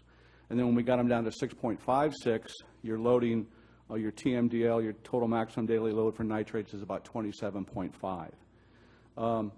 In addition to that, we've been in dialogue with Regional Water Quality Control Board, who's reaching out to State Water Resources Control Board and says, look, really the most important element of this process is reducing the nitrates. The dissolved oxygen is really an irrelevant variable as far as the operating permit goes. And so they're in support of lowering our dissolved oxygen, and they're reaching out to State Water Resources Control Board. It's an administrative process, and they're asking that we can significantly lower our dissolved oxygen. Now, you don't want to lower your dissolved oxygen to the point where it's an activated sludge plant, so you have to keep it to a certain amount. But I want to applaud the staff because if we would have continued to put that high of a nitrate concentration out, inevitably it probably would have presented some problems to us, and it did. The other thing that we're working on right now is we're going to modify the plant some more and put some baffles in the aerator, which actually slows the flow down and creates an anoxic zone, which helps in denitrification. And those are things we can do immediately. And Bob's working with the company, and so the reason I'm going to all this detail is that we feel confident that when it comes time to start the plant back up, that the nitrates will not be an issue, we'll have to continue to do what we can on a short-term basis to reduce the nitrates in the plant. We've been successful, and in the long term, we ultimately want to build another plant that would allow us to treat the water to a higher degree. So that's what I wanted to talk about and just clarify some things. And we got Kathy here that the nitrate issue is and I've always said it's been an issue about what's leaving our wastewater treatment plant. It's not an issue related to the EWS. And so now that we're lowering those nitrates and we're sending a lower nitrate level out to our percolation ponds, we believe that the water being withdrawn from the 9P7 well will be significantly reduced, thus going into the EWS process and meet the 2.3 standards that are required as part of our Title 22 permit with the Regional Water Quality Control Board. So, no, that's a lot of information, but I want the community and I want the board and the community to know that we're proactive, I feel confident that when it comes time for us to start that plant back up, we'll be able to, and we'll be able to run it, and so we'll see what the future holds. So, and that's my general manager's report. Is there any questions? We'll start on the right. Vice President Cliff. Yeah, I have two questions on the manager's report. Well, one, just a quick one. I note that the WBE well is down to 4.32, and do we still have permit capabilities to go below 3 if we have to, or would you basically shut down SR3 if it gets down there? That's one question. I guess the second question is more of a statement, and it's a matter of semantics. You use the word in the report, product water, and to me, a product is the final product. And I think that was the implication that a lot of people got, was that the final product that the emergency water treatment plant was putting out was high in nitrates. As a respected individual said, maybe we need third grade deals and indicate the water that was coming out of the well that would have gone into the treatment plant was the water that was high in nitrates, rather than yeah. So just in doing some of those reports, we may have to be very cautious about separating that concept. Do you want to answer the WBE? I assume that it's still in place. Sure, I can answer, if you want me to answer WBE. I believe the 3-foot allowance by the State Water Resource Control Board has expired. I will double check that, but my last conversation with them with that, which was 3 or 4 months ago, gave me the impression that was going to end around January 1st of this year. So I will double check my memory of that in the meantime, but that's my recollection offhand, is that was good until about January 1st. Now, that doesn't say we can't go ahead and reinitiate that process over again with them. They were very good in working with us to grant us that. Yeah, that was looked as a short-term type of permit exception, and with the thought that the seasonal rains would bring it back up and the need to be below 3 would go away. So. Okay. Director Thompson? Yes, Mr. Gruber, you didn't mention it in your report, but I think it's important to make note of the fact that under facilities and resources, the district has received a $60,000 grant to provide for new trash cans in the business district. And if folks coming into the hall today noticed out front, one of those trash containers is out there, and it is flat out beautiful. It's really on top of the Flat out beautiful trash can. flat out. If a trash can be beautiful, that is a beautiful one. Right on top of where you put your recycles or your trash is a planter, and there's all kinds of lovely flowers and so forth, and it's just really terrific. I think I believe we got the grant from Waste Management. Is that it? And we've been working on this for the last couple of years, and I apologize for not mentioning it. That's huge. And so the ugly, dirty, old trash cans throughout the east and west village will be replaced, and they're going to be great. They really are. I'm really happy. We tried once and we failed, and then I think that we persevered and got the grant, and yeah, it's going to be nice. Director Rice? Thank you, President Robinette. Just a couple of things.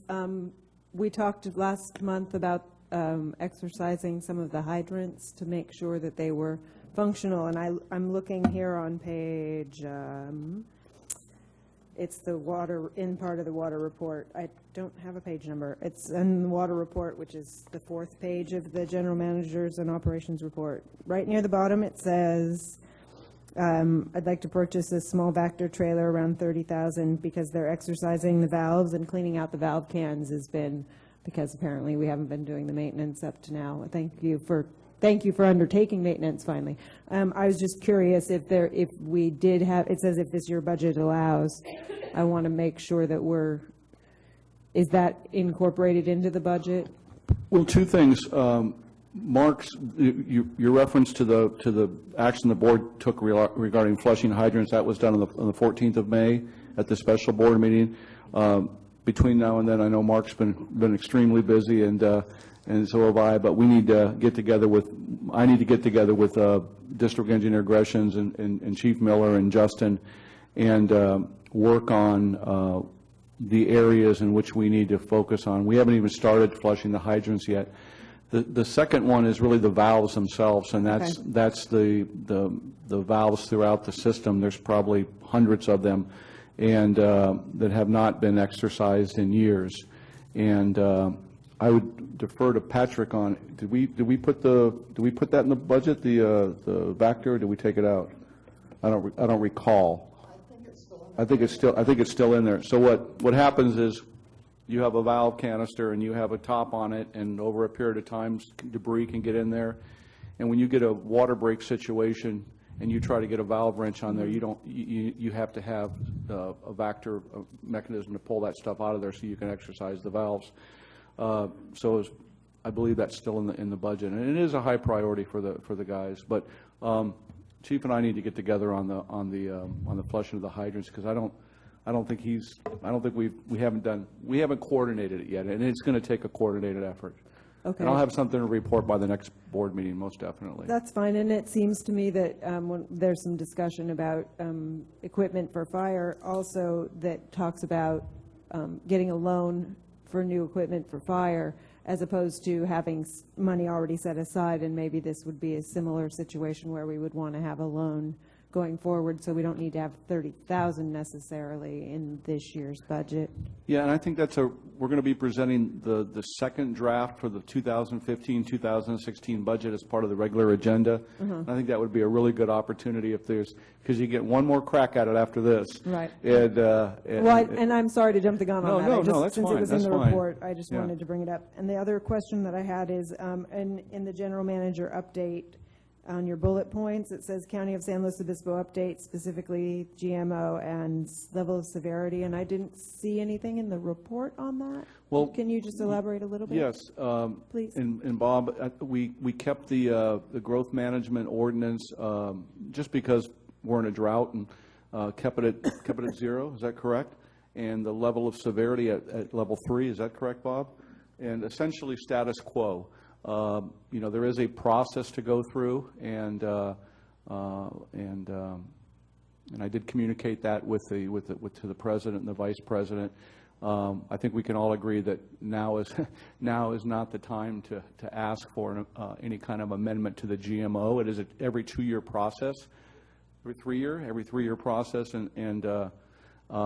or the level of severity probably is not a good time. So considering that we're working on our EIR and our regular coastal development permit and everything like that, I think that the message that is consistent to the county and to the state and the other regulatory issues, other agencies, is we have a pretty severe problem here, a severe issue, and that needs to be consistent in our recommendations regarding the GMO and the level of severity. Thank you. Okay, no other questions then for the general manager. Did we have other reports? Any? District Council Tim Carmel wanted to just briefly go over the blanket tree permit and where we are on the status of that, because the board did debate that on the 14th, and it's something that we're still actively working on, and Tim can kind of bring you up to date on where we are in that process. President Robinette, members of the board, we're working with county staff and with CAL FIRE to try to complete the application that will get us an emergency blanket tree removal permit. It's a process they've never gone through. It really is, you try to avoid reinventing the wheel. There's really no process set up to deal with this particular circumstance. We have to develop an accurate project description, which would include an inventory of all the hazardous trees that we're working with CAL FIRE to develop. And then with the county, we're sort of fumbling through conditions of approval that will be acceptable to the board, essentially, because some of those conditions can be extremely onerous.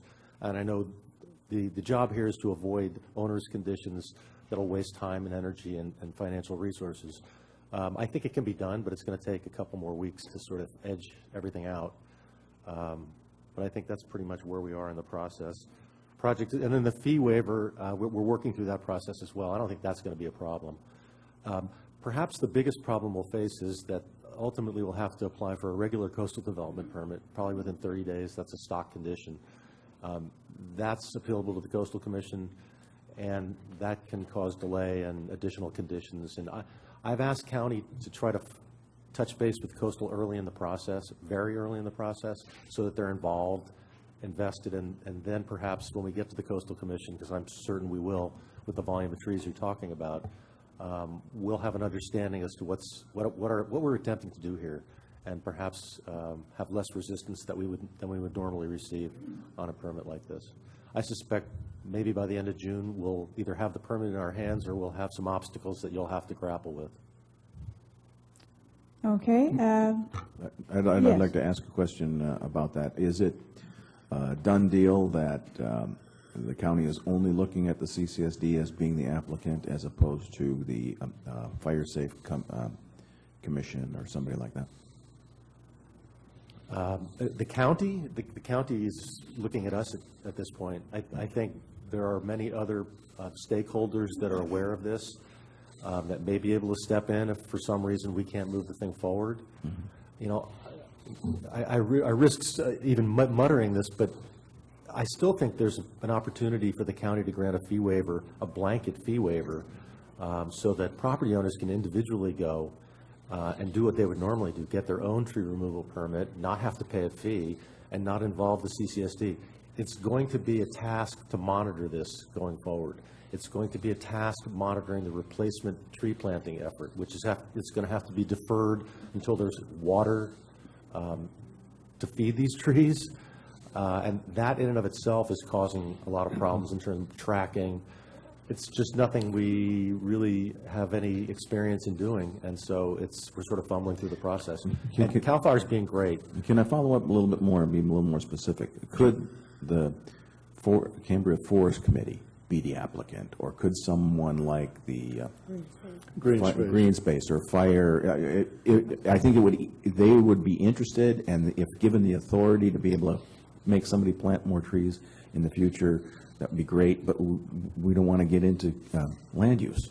I don't think it's not one of our any of those organizations could step up and become an applicant if they wanted to. And, you know, we're in a unique circumstance here with an emergency of grand proportions. And as a result, to me, the findings that you'd have to make to grant a fee waiver are fairly simple. I don't think, you know, that was the impetus to bring it to us, is we're the only ones that can get a fee waiver. I don't quite follow that logic under these circumstances, but that being sort of the circumstance we're facing right now, we'll get as far as we can get into the process and bring it back to you. And not to beat a dead horse to death, but a dead tree does not require replanting, is that correct? If it's just, no, it does. It does, okay. And we would not make, staff would not make any decisions regarding this matter until it was brought back to the full board for consideration and deliberation. I mean, this is a huge policy matter. We all realize we have a problem, but it's just a matter of making sure that even if we decide to do this, that you're comfortable with the conditions. If we don't decide to do it, then making sure that there's another agency or another organization out there that could take the lead on it. But I guess I want to, you know, chime in with what Tim said. It really fundamentally comes down to a land use issue, and that's kind of where we are and where we struggle with it a little bit. But in parallel to all that, we're continuing to work with the county staff, and we'll bring you back something that you'll want to embrace or not want to embrace. So, the last component is we have to develop an agreement for the property owner to sign that sort of shifts the conditions and the burden of this process to the property owner, and a waiver as a part of the whole thing. So that's sort of the bag of stuff that we're going to have to work out over the next, I suspect by the next meeting we'll have some finality as to whether we're going to be doing this or we find conditions that are simply unacceptable to move forward on. President Cliff? Is there any discussion, as since they want us to, in effect, act as agent for them, for us to be reimbursed for any and all costs that we incur? There's been discussions. There's really no clarity on the issue, and they haven't made any offers. Tell them it wouldn't be acceptable without an unlimited source of recovery. Well, you know, they face the situation in which the fees that they're waiving essentially are supposed to subsidize the process itself, and that process is now falling back on us. That's actually what's happening. The monitoring, the replanting, following the conditions of approval, that's what those fees are in place to address. Right. And once you waive them, there's no source of revenue to defer those costs, and that's the problem that CCSD is facing. No? Mm-hmm.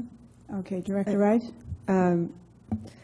So for the general public in Cambria, right now, if they have a dead tree they need to take out, they need to go and get a permit at the county, and that permit wouldn't be subject to a coastal development permit, right? You'll remember that the county has a provision in their code that it accepts out dead tree removals. You don't need a permit for it, you need a land use authorization. We had this obfuscated discussion, you'll remember, with Supervisor Gibson. Mm-hmm. They didn't want to use that process because it ultimately isn't appealable to the Coastal Commission, and they thought that would create horrendous problems. But there is a provision that allows a property owner through the land use authorization process to remove dead trees.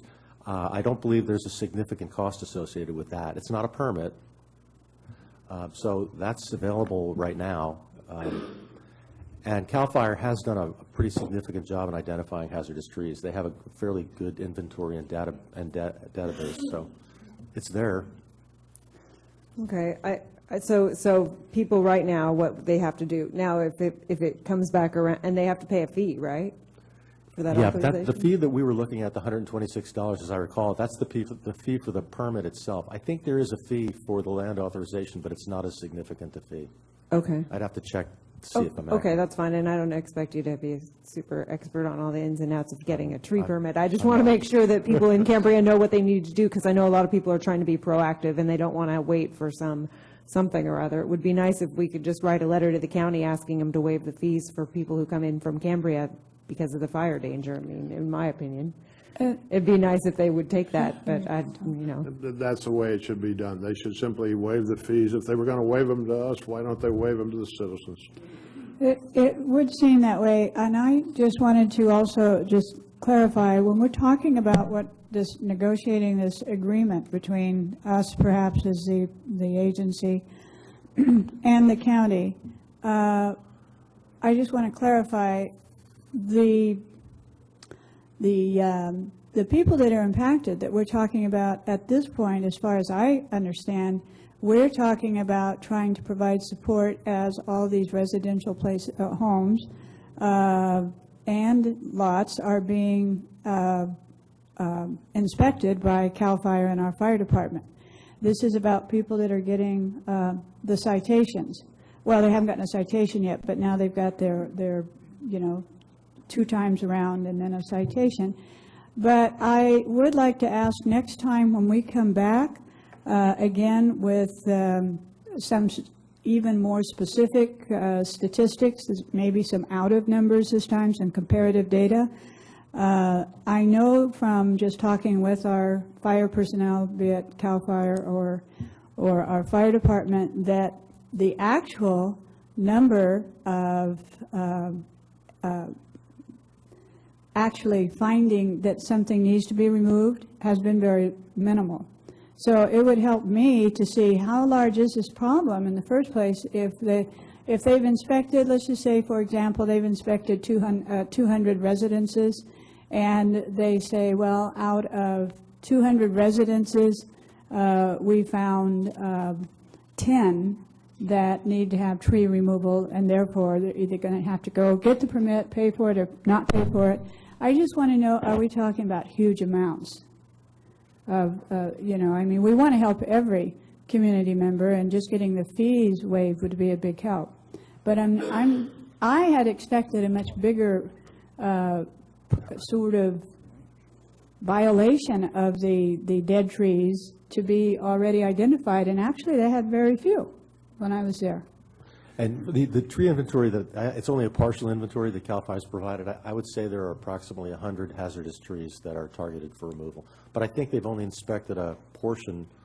I don't think they've inspected the entire community. Oh no, they're traveling fast, but still, it's a lot of homes. Right. Yes. So I'm wondering if our problem, the magnitude of the problem or the challenge. Yes, Director Bonder? One more question. I hate going down this. You say there is a provision that the county can use for an individual who has a dead or hazardous tree that is not appealable to the Coastal Commission. If a person comes into the county, knows of that provision, and asks to pay that fee, is the county refusing to honor that particular provision? No, they're just looking at trying to solve the problem on a much larger scale. The provision is found in Title 23. It's 23.05.060B. Excuse me, 062B, and it's an exception to the tree removal permit requirements. And it says it's applicable to a tree which has a hazardous condition which presents an immediate danger to health or property as determined by the county. The county in this case is CAL FIRE, who's already tagged the trees or identified the trees. All right, so why don't we just inform our citizens to make that application, period, and if why don't we just ask them to do that? First of all, the fee would be a little bit less, and in fact, I don't like to wait until next month, another 4 weeks. If we really have a fire hazardous situation, I thought that the letter that went in the bill this month was excellent. It answered a lot of questions, and if we can have this resolution before it needs to be brought to the board, I would suggest that it goes in as a letter along with the CCSD bills, because people want to know what to do, and to wait a month, I think, or hold a quick special meeting to approve something. But by the next billing, I'd like to see this solution. And there's nothing that's stopping a property owner from following either the permit removal process or this exemption from it. It's available to anyone right now. Okay, so we should advertise that. My suggestion is that the general manager consider advertising that. I need clarification so we can move forward on it. So Director Berenger, so send a letter, and we don't have to wait till the billing process. We can just send it out.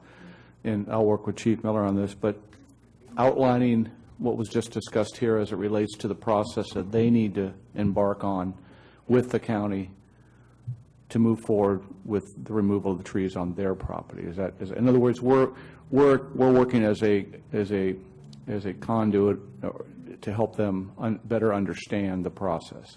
I think that that's a direction that I would support. And also, the fact is that last month or a couple of weeks ago, the discussion was that it costs $1,000 to take a tree out.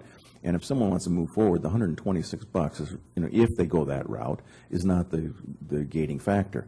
I believe what we were trying to do is keep the customer or the citizen from having to drive down to SLO, do this, to have a blanket permit, which would be convenient. And maybe that'll happen down the line. But for those people that want to do something now, pay the $126 to it, or refer to 23.05.62B and ask for that provision and move forward. Is there a consensus? Could we give that as direction to the general manager? Sure. I think that we should go ahead and inform them. What the county doesn't want is the task of issuing permits, following up on it, and possibly having the Coastal Commission step in. They want to lay that off on somebody else. That's what it's all. And there's a lot of the trees, I think of that grove of trees that you can see from the CCSD office building.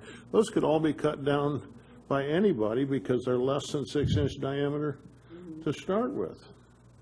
They fall outside of their permits anyhow. So I think you might, if you want to put out a letter that says these are the steps. One, if it's a dead tree and it has less than a 6-inch diameter at 6-foot height, you can cut that down. Isn't it an 8-inch diameter? If it's bigger than that and it's dead, and maybe if you've received a notification from CAL FIRE, take that in and ask for this provision. And then if it's not, then here's the final thing but what it's all about is the county's trying to lay off on us the responsibility for following up and Tracking and monitoring. Monitoring, and possible problems with the Coastal Commission. Pure and simple. And my recommendation is you don't spend a lot of your council's time on. So, since we're talking more consensus here, what is it then? We just want to expedite the process for Cambrians. Right. I think let me make a statement and see if that's a summary. I would. You can't take that action because that's really not on our deal. But if we can direct. You can direct them to research it. Can I ask? I think we have the direction. You wanted us to prepare a letter that's going to educate the public as to what's available currently. Excellent. And ultimately, hopefully move through the process with the county, either finding roadblocks that will prevent us from going forward or bringing back an emergency blanket tree removal permit. Right. And if the general manager feels that it's an adequate communication to the public, he doesn't have to bring it back to the board. Would you be comfortable with that? Okay. Remember, it's not an action item, but we got the direction. Okay. Any further discussion on the general manager's report? We have no public comment on 6A. So we're moving to ad hoc committee reports under 6B.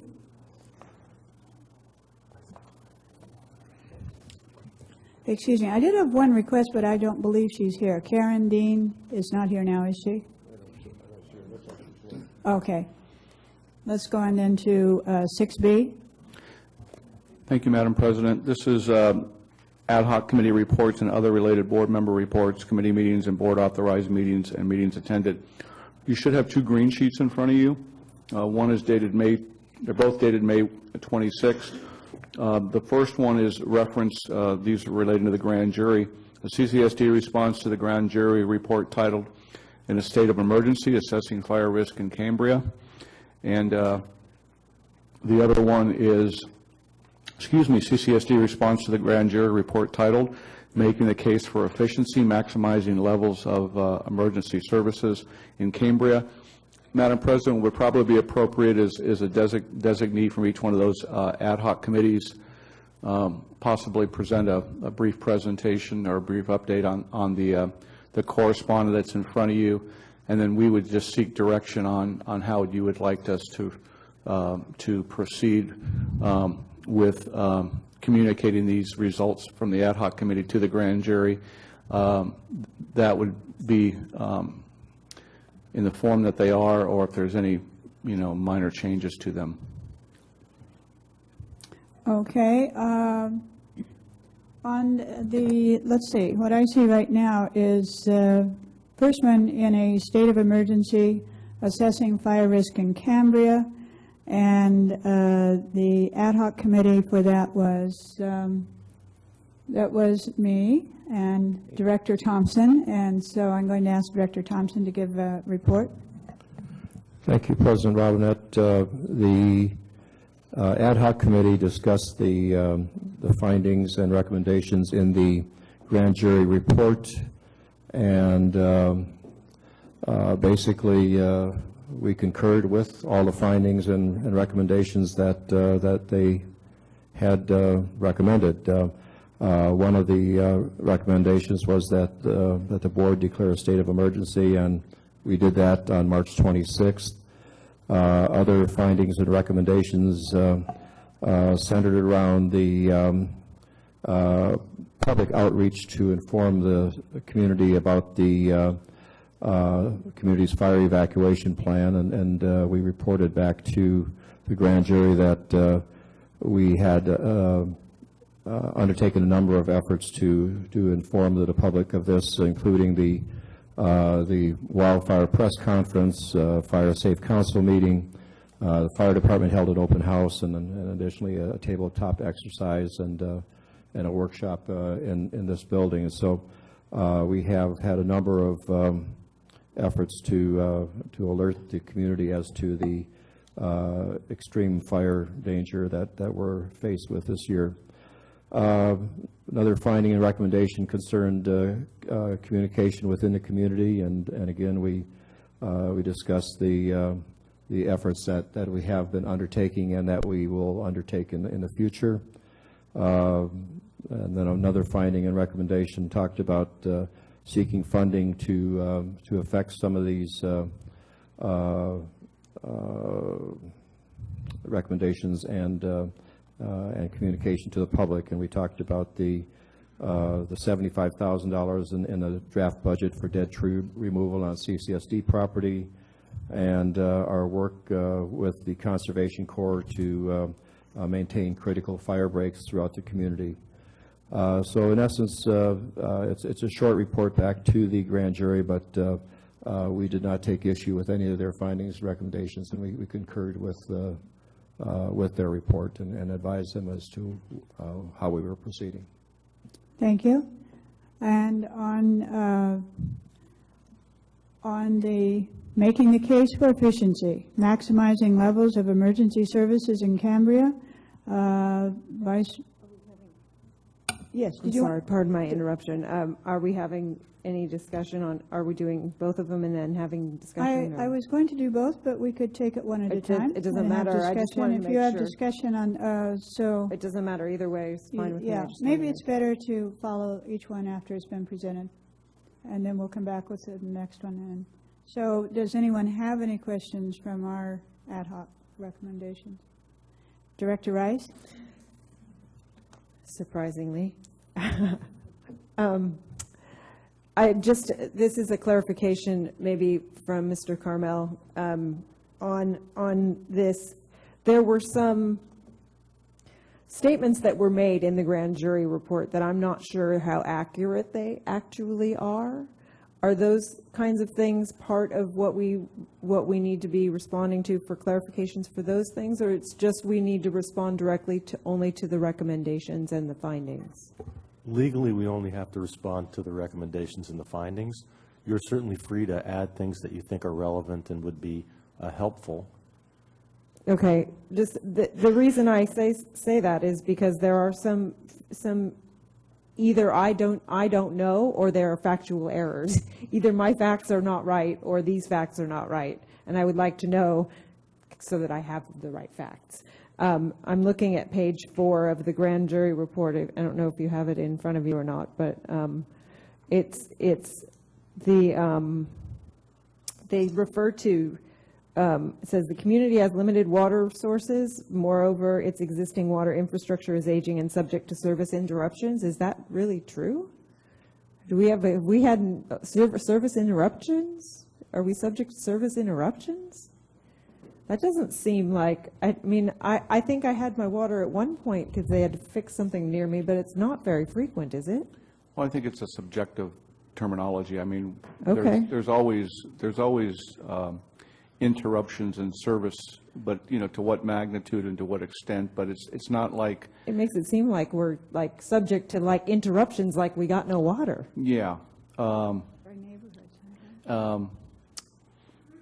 mean, that doesn't happen too frequently, right? No, it's not like when Big Bear, you know, bought the water district from Cal Water and there was never any water being delivered to anybody. So Okay. that would be the other end of the spectrum on that. So there are periodic interruptions relating to periodic breaks and things like that, but I don't think it's an ongoing. I think we have a pretty that sentence just makes it seem like we're kind of not bothering. And I didn't see anything in here about the increases in fire flow and water storage. When we did the Pine Knolls tanks, we improved the water storage capabilities, and we increased the fire flow as part of that other part of that project with the water master plan. And I didn't see any of that in here, or whether it's even relevant to respond to those things. But it seems like that's one of the things that, it's one of the reasons why we initially put on the moratorium, was that we didn't have sufficient fire flow, and we were concerned about that safety issue, not having enough. And then they built the Pine Knolls tank to expand the amount of water that we actually have available for fighting fires. And while we are still probably less than what we would like to have, we have done, I mean, it seems like, it just makes it seem like we haven't really done anything at all. You know, I guess what I would ask Tim to maybe comment on this is the content of the responses, and to what extent is necessary to elaborate to that degree. I don't really have an answer for that for you. I wish I did, but you can always add more to a grand jury statement. I would just ask maybe Tim for some guidance on how much you actually want to say, specifically relating to the things that were identified within the report, because you can always say more, and you're right. And some of the things that you bring up are very, very valid, and they're factually accurate. Just looking from the point of view of being a citizen who might read this report in the future, it'd be nice to make sure that we have not an impression that's not incorrect. May I ask for clarification too, actually, just from what you said too, as you're responding to this? Are we, my understanding was we didn't declare a moratorium, that we declared a Water Code 350, and is there a difference? Functionally, there's no difference. We declared a moratorium under 350, under Water Code Section 350. I see. Thank you. In answer to the question, I've seen broad, flowery responses that deal with the entire report and pick it apart, and then I've seen very streamlined responses, much like we have, which are focused and intended to deal with the findings and the recommendations. There's a broad range of alternatives. So then that would be a discussion for the board to determine whether we want to expand. And that's why we sort of threw it out there. And remember, there's ad hoc committees that wrote these. Absolutely. Staff didn't write these. On this, in the state of an emergency, an appropriate response could have been one sentence which said, "We concur with all your findings and recommendations." I mean, that's the minimum. Mm-hmm. Right. To where you go beyond that really it's up to you. Is up to us. And so there's a point in time, I think, where you explain some things, but no use getting into the big monstrous fight on every small issue. And one of the things that it seems to me we might want to at least, it's kind of anecdotal that people rely on cell phones in town more than landlines. I know a lot of people that don't have cell coverage anywhere near their house, and so you could say anecdotally one way or the other, but without actually knowing. I know there's a lot of people that I know that have cell phones, they use them out of town, but in town they have a landline that actually works when the power's out, because the power goes out here frequently. So that was one of the first sentences when I first read this report that I went, well, they just don't know Cambria very well. If they think we're relying on cell phones, because we don't have very good coverage. In fact, I think one of the recommendations from the fire department would be, don't do away with your landline. Or expand cell phone coverage. Yeah, well, yeah, one of them, but don't do away with a landline, because that operates without when the power is out. Director Barringer? Yeah, just before we move on to the next one, and I hope that Mr. Cliff can do the making a case for efficiency, maximizing levels of emergency services in Cambria, and I think his response is very concise. And I don't think that we should use this as an opportunity to either as an opportunity as a promo piece or to argue against what some of their situations were. I think this is a very short, concise response. It's more than adequate. And if you think about it, this is just saying, hey, we concur with you, and it's an ongoing process. There's a lot that's going to happen in the future, and there's a lot that's going to happen after that. So I'm very comfortable with this format as our response. And actually, Director Cliff did much of this as a preamble to possibly a short discussion by Mr. Clift. I'd like to mention that we did have 2 ad hoc committee meetings with representatives from the healthcare district. I must say that before going in there, we realized it wasn't simple. In reading the grand jury report, there was on our side years ago, and even now, there's a little naivete from an outside viewer to think that we could do such a thing quickly. But without arguing that position, I was extremely impressed with Barbara Gray, Bob Sayers, and Mike McLaughlin, who were representatives from the healthcare district. They were very forward-thinking, and if their full board is as aggressive on trying to provide services to this community as they are, boy, I'm really impressed with them. And we've got a lot to do, and we're going to do it, but this is just the first step, making sure the grand jury is responded to, that we are going to be working with this, and then move forward on some of those suggestions. So, thank you. Thank you. Okay, so we have moved in then with that preliminary comment. We've actually changed, we have switched over here to the other report. And preambling, yes. Preambling, and okay. I just had just a little. Finish on the other? Yeah, as a teacher. On the last sentence, it says through their fire hazard fuel reduction program.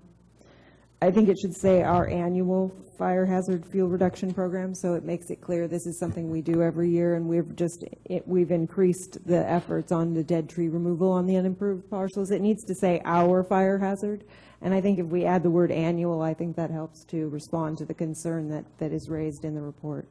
If there's no objection to that, I would appreciate those 2 words being added. Otherwise, excellent, excellent job. Thank you very much to the committee. Okay, so then we had the introduction and preamble to now to the one that is making the case for efficiency, maximizing levels of emergency services in Cambria. And President Robin, maybe we could just dispose of the first one, as given that. Dispose of it? No, I think it was pretty good. Well, I would just make a motion that we approve it with Director Rice's final thoughts on it, and changing there to our. Do we need a motion on this? Direction's probably fine. It's set up for action, so that there's nothing wrong with it. Okay, then we need public comment, don't we? We need public comment anyway. Yes. Okay. We need public comment. We have so public comment? I second the motion, then we can do public. Well, find out if there's any public comment on it. There is none. Well, then, but okay. So then we're good. All right, so then we're good. So now we're going to take a motion on it. So it's been moved and seconded that we accept the first presentation. Any further discussion on the first one? Okay, we're ready for the motion? Okay, let's do a roll call. Director Thompson? Aye. Director Rice? Aye. Director Berenger? Aye. Vice President Clift? Aye. President Robinette? Aye. Motion carries 5-0. Okay, now thank you. Then we'll have motions for both of these. So now we'll go ahead and, Vice President Clift, did you want to then expand on making the case for emergency and maximizing the levels of emergency services in Cambria? All right. Director Behringer snuck in on me. and He gave a snuck in there, I know, I saw him preamble. sneak in there too. I wanted to give out and doing the regular report. We did have meetings in conjunction with the healthcare district because, of course, they kind of have the same questions to them, and so we thought it was appropriate, and we did have 2 separate meetings with them so that they would be comfortable with our responses and we would be comfortable with what their potential responses were. Jerry, I have to tell you, nothing's changed since we wrote that report.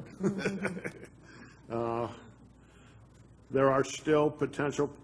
There is still all of the reasons to go together, and we concurred in those items that yes, there would be efficiencies if we could form somewhat of a coordinated and consolidated operation, but the legal ramifications of that have not been solved yet, and until those are solved,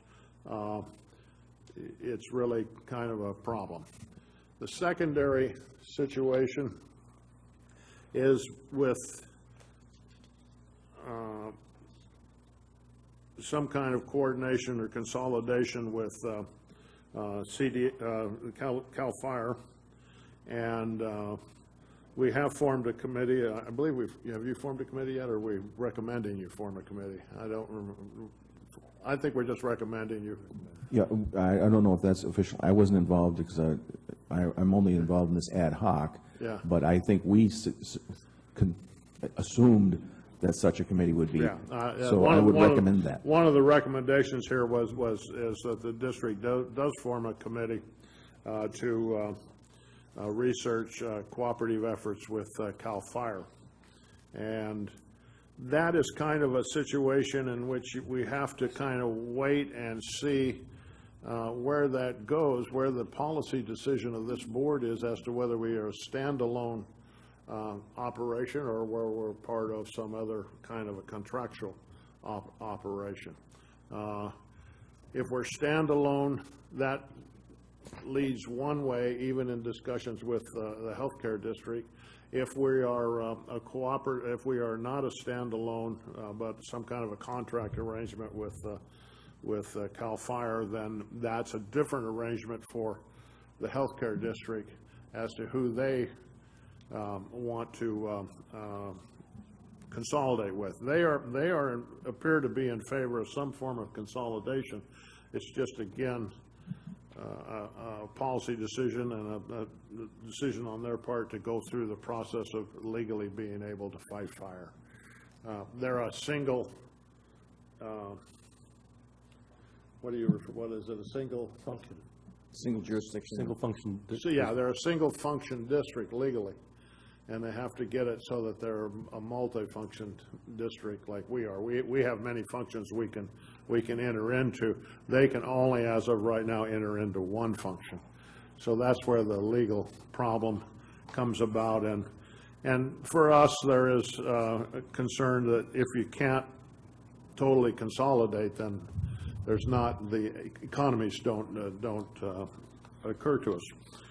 So we concurred with basically everything that the grand jury said. We concur in policy that would be the way to go. We just have a problem of getting there, and we're working on that through trying to decide what the what the situation will be as whether we're a standalone fire department or whether we are a contractual fire department with CAL FIRE. There was something else. Yeah, to expand on that, the one thing that was true, too, is that the healthcare district has a much wider area of jurisdiction. You know, they go from Los Osos all the way up to Monterey, and our fire department only covers a small area. And so how does that coordination happen? You know, people are thinking about, I do think that someone should look, or our recommendation is that another committee look into the CAL FIRE issue, and it would mainly be administrative, from administrative change that we would see with CAL FIRE here. We can contract to have a level of service exactly the way we have right now, and nothing would change. They wouldn't jump on a we would contract to make sure that they aren't someone that is going to jump on a truck and go do mutual aid on a forest fire somewhere, unless mutual aid would have normally been given that way. I know that when Chief Putney was here, he would tend to go mutual aid from time to time, but we can contract to make sure that the fire truck is here and the personnel are here. So we can contract for the same level of service. But I don't want to go into that. But I do suggest that there's a committee that looks at that first, because without that looked at first, we can't move forward on a joint group. Yeah. The other, and the healthcare district is concerned about that territorial area also, because they are much more compatible in area with CAL FIRE. So they kind of have to make a decision as to whether, if we're a standalone, they work something out with us, or whether they try to work something out with CAL FIRE. Anyhow, they're basically taking the same position of concurring on all of these items, with the understanding that ongoing discussions are going on, and hopefully we can ultimately come to some decision. I hope there's some decision made on what we're going to do relative to putting that together before my career ends here, which, right, since it started with that report 10 or 11 years ago, I guess, Jerry and I were. On that vein, though, Director Cliff, didn't we come to the conclusion more or less that the JPA approach may not be the best way to do it? It might be where we have a contract with CAL FIRE, they have a contract with CAL FIRE, or another entity. So the JPA route looks like that's not, and even the legislative route, I don't think it's going to work. But I think that the approach is, what we tried to put together in this letter is that we concur in principle on all these items.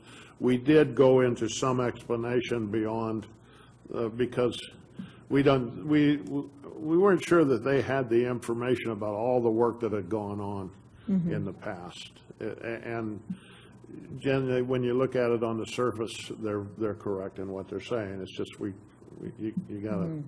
gotta go a little deeper. Always. Yes, Director Thompson. Yes, I think that it's a very fine report. I think it was very well done, and I support everything in here. I would want to point out that, as was suggested in public comment earlier, that the whole issue of standalone or contracting with CAL FIRE is still very much up in the air, and there will be active participation with the community in making that determination, and you point that out in your report here, and I think we would also expect to see a cost-benefit analysis of going forward with any kind of contract with CAL FIRE. I think that's what we would have to have if we were going to make that decision. Any other discussion? Director Rice? Thank you, President Robinette. First thing is something super simple. Number 5 on page 2. I'm pretty sure it should say reserve, funding reserve instead, or some other phrasing. I don't think there needs to be a D on the end of there. Is that a typo? You see where I am on number 5, the last sentence on number 5? Under recommendations? Under recommendations, the last sentence on number 5. Yes, I saw that too. Okay. Yeah, just a D was, looks like just a little super D, simple just typo. scratch it out. Okay.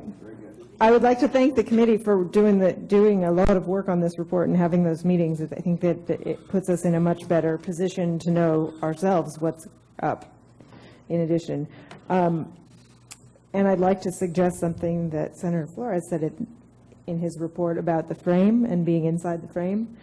It seems to me that prior to establishing a long-term strategy, and here I'm in the findings number 3, prior to establishing a long-term strategy, the CCSD must determine if it will remain standalone. Well, it seems to me that our short-term strategy would be to determine whether or not to be a stand. I mean, it seems to me we jumped the gun and we left out what is the shorter-term plan for getting to a long-term plan. And a similar thing, if you look under the recommendations, it says that once the issues are resolved, the CCSD will develop a multi-year plan. Well, but this is a multi-year plan too, about how what's the roadmap of how we get between where we are, which is what the grand jury is looking at, and to the point where we might be in a situation to be able to coordinate better with CCHD because of personnel matters or whatever. Another thing I'd like to say, and it's always dangerous to rely on TV to tell you what the way things work, but my roommate and I watched Chicago Fire, and they have an ambulance, and they have a squad, and they have like 3 different crews that are all under one roof, right, and are all managed by one fire chief, but they are separate from each other, so I'm not sure that it's impossible, and I don't know because I wasn't on that committee or the earlier committees. I'm not sure if it's even possible to have people who would only work for the ambulance. They could be under the roof, be still, but, and you would not be able to achieve the savings that would be if you had everybody was dual trained to be a firefighter also. You would have more personnel, but you would have less administration because you have one administration for those same number of people. And so maybe that's and I guess that's less about responding to the grand jury and more about trying to move forward with the coordination, is maybe that's something that we hadn't looked at or didn't. I would like to try and, it kind of looks in here, when I read this letter, it kind of looked to me like, well, we would be doing something, we would make a plan, but we're waiting for this other thing to get worked out that we've been working on forever that still isn't worked out, and so we're not going to make a plan until we have that. Seems like less of an effective way to move forward, at least as a board, for us. Grand jury response, I would like to have reflect actually what we are going to try and accomplish it, as part of the roadmap, but time constraints and community discussion, I completely agree with Director Thompson, needs to happen before we go anywhere with CAL FIRE at all. Well, I think the reality is what we're doing here is just responding to their questions, and 2 of the responses to their questions is, yes, we activate the ad hoc committee on finding a way to go together on this, and we activate an ad hoc committee on seeing what the situation is with CAL FIRE. And all of those things that you're talking about there, as to whether you contract, you do this, you do that, or like will be later out of those committees, I think. Okay, and I just want to make sure that it says that in here.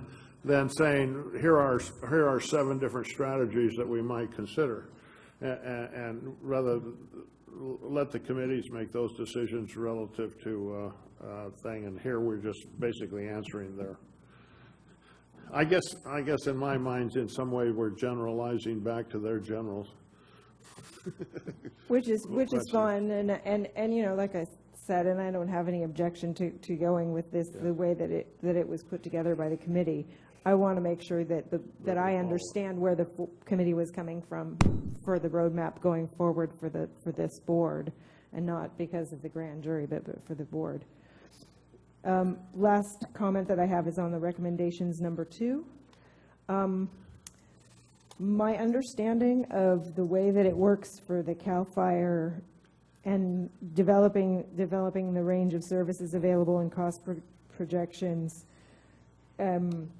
my understanding of the process that happens with CAL FIRE, if we were to explore that, was that those kind of cost projections and range of services is available once we request an RFP, but to request an RFP, we have to have the backing of the community and preferably the fire personnel. And before we get to that point, they'll give us a general presentation, but because they also provide the RFP for free, and it takes a lot of work for them to do, that it's not something that we can just kind of put together an ad hoc to get together and find out what they can do for us. I think the general presentation is something they can do, but to actually go to the point of getting the expenses and what range of services might be available requires us to first have the community behind getting that information and seeing whether or not it pencils out to do CAL FIRE administrating the Cambria Fire Department.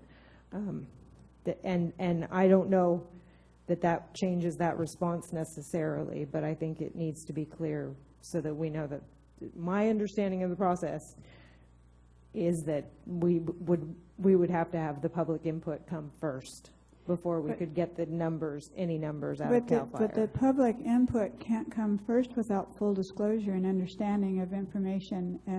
Right, but we have to have public support to be able to get CAL FIRE to do the RFP, to get the numbers.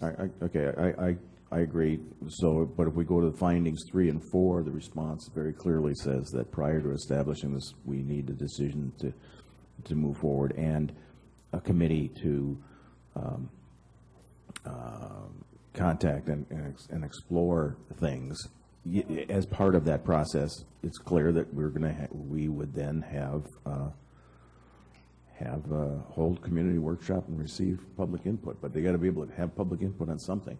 So to have a couple of people. That's what I'm saying. Yeah. You can't have good discussion in a workshop and public input on just what? Right, and unless you have a framework, and I think an ad hoc committee can develop a framework of the process, which might be a presentation to the community as a whole, perhaps, but we need to move forward, and the first step is not a public workshop, I don't think. The first step. I think the first step is talking to CAL FIRE. Right. First, you have to have something to have the workshop, but certainly I think we're all in very, very strong agreement that we will have much public input. I just on the number 2 on this number 2 on response to number 2 recommendation, I would just say that it would be better if we didn't detail it so specifically, especially since it's not really in line with what CAL FIRE actually goes through their process. Instead, say the CCSD will appoint an ad hoc committee to explore the issues of going to CAL FIRE or something like that. Take part A there and just put the first part of it, appoint an ad hoc committee to meet with CAL FIRE to develop a range of service available, period. That would make me happy, yeah. If that's all right with everybody else, if nobody has an objection to that. I love the change. I move that we direct staff to submit this with the change on item 2A, where available is a period and cost projections is omitted.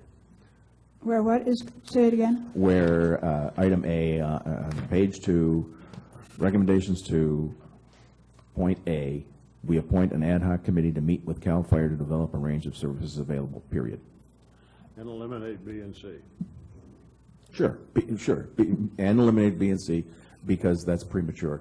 The ad hoc committee may then go toward a public output or input. And this becomes our first next step. Yes. Did I know you had submitted some additional language. Did you want to add that in? No. The additional language that I had submitted electronically, just to inform the board, was the issue that we have different areas of responsibility, but that's moved to confuse them with that fact isn't important.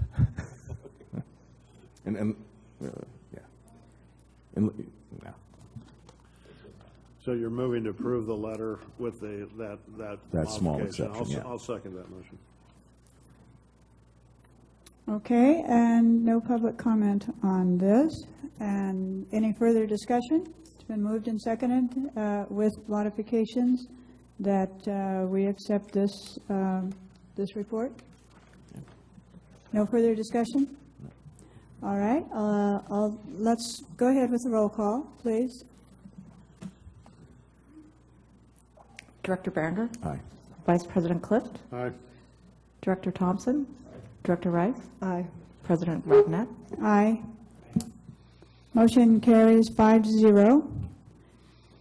Okay, so we're moving then now into item 7. Yes. I have just. Oh, I'm sorry. There could be other reports under this. I just wanted to report on my attendance at the Parks, Recreation, Open Space Commission. All right. And in addition to the information about the $60,000 grant for the awesome trash cans, which they really are the best I've ever seen. There was a presentation made by representatives of the middle school who are interested in moving forward with a possible bond issue on putting in artificial turf at the middle school.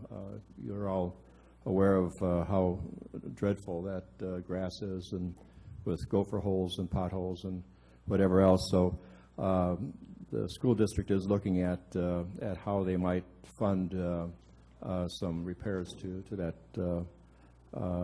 surface, and they wanted to get the support of the Pros Commission in their efforts. The other point of information that I thought was quite interesting was that pickleball courts are soon to open at the old grammar school, and it was pointed out that no public funds are involved. All the funding will be put up by the pickleball folks, and so stay tuned. Okay. I attended the NCAC meeting and gave them a report. The new board wasn't installed until after that meeting, so the old board acted on things, and it's kind of a lame duck board in a way, and then the new board was installed after that. Nothing new to report. Okay, thank you for that. Any other committee reports? All right, then let's move to item 7. I move that we approve the consent agenda without item E. Okay, just a moment. I'll move that we approve the consent agenda except for the removed item E. Is that the appropriate way to do it, or do Well, we we're going to have discuss? public comment too. Okay. And I guess we'll have it then after the motion. Well, no. Before the motion? That Okay. should come before the motion. Public comment. That's why I had not asked for a motion yet, because we have a request to speak on 7A, and that is under public comment. Jerry McKinnon. Jerry.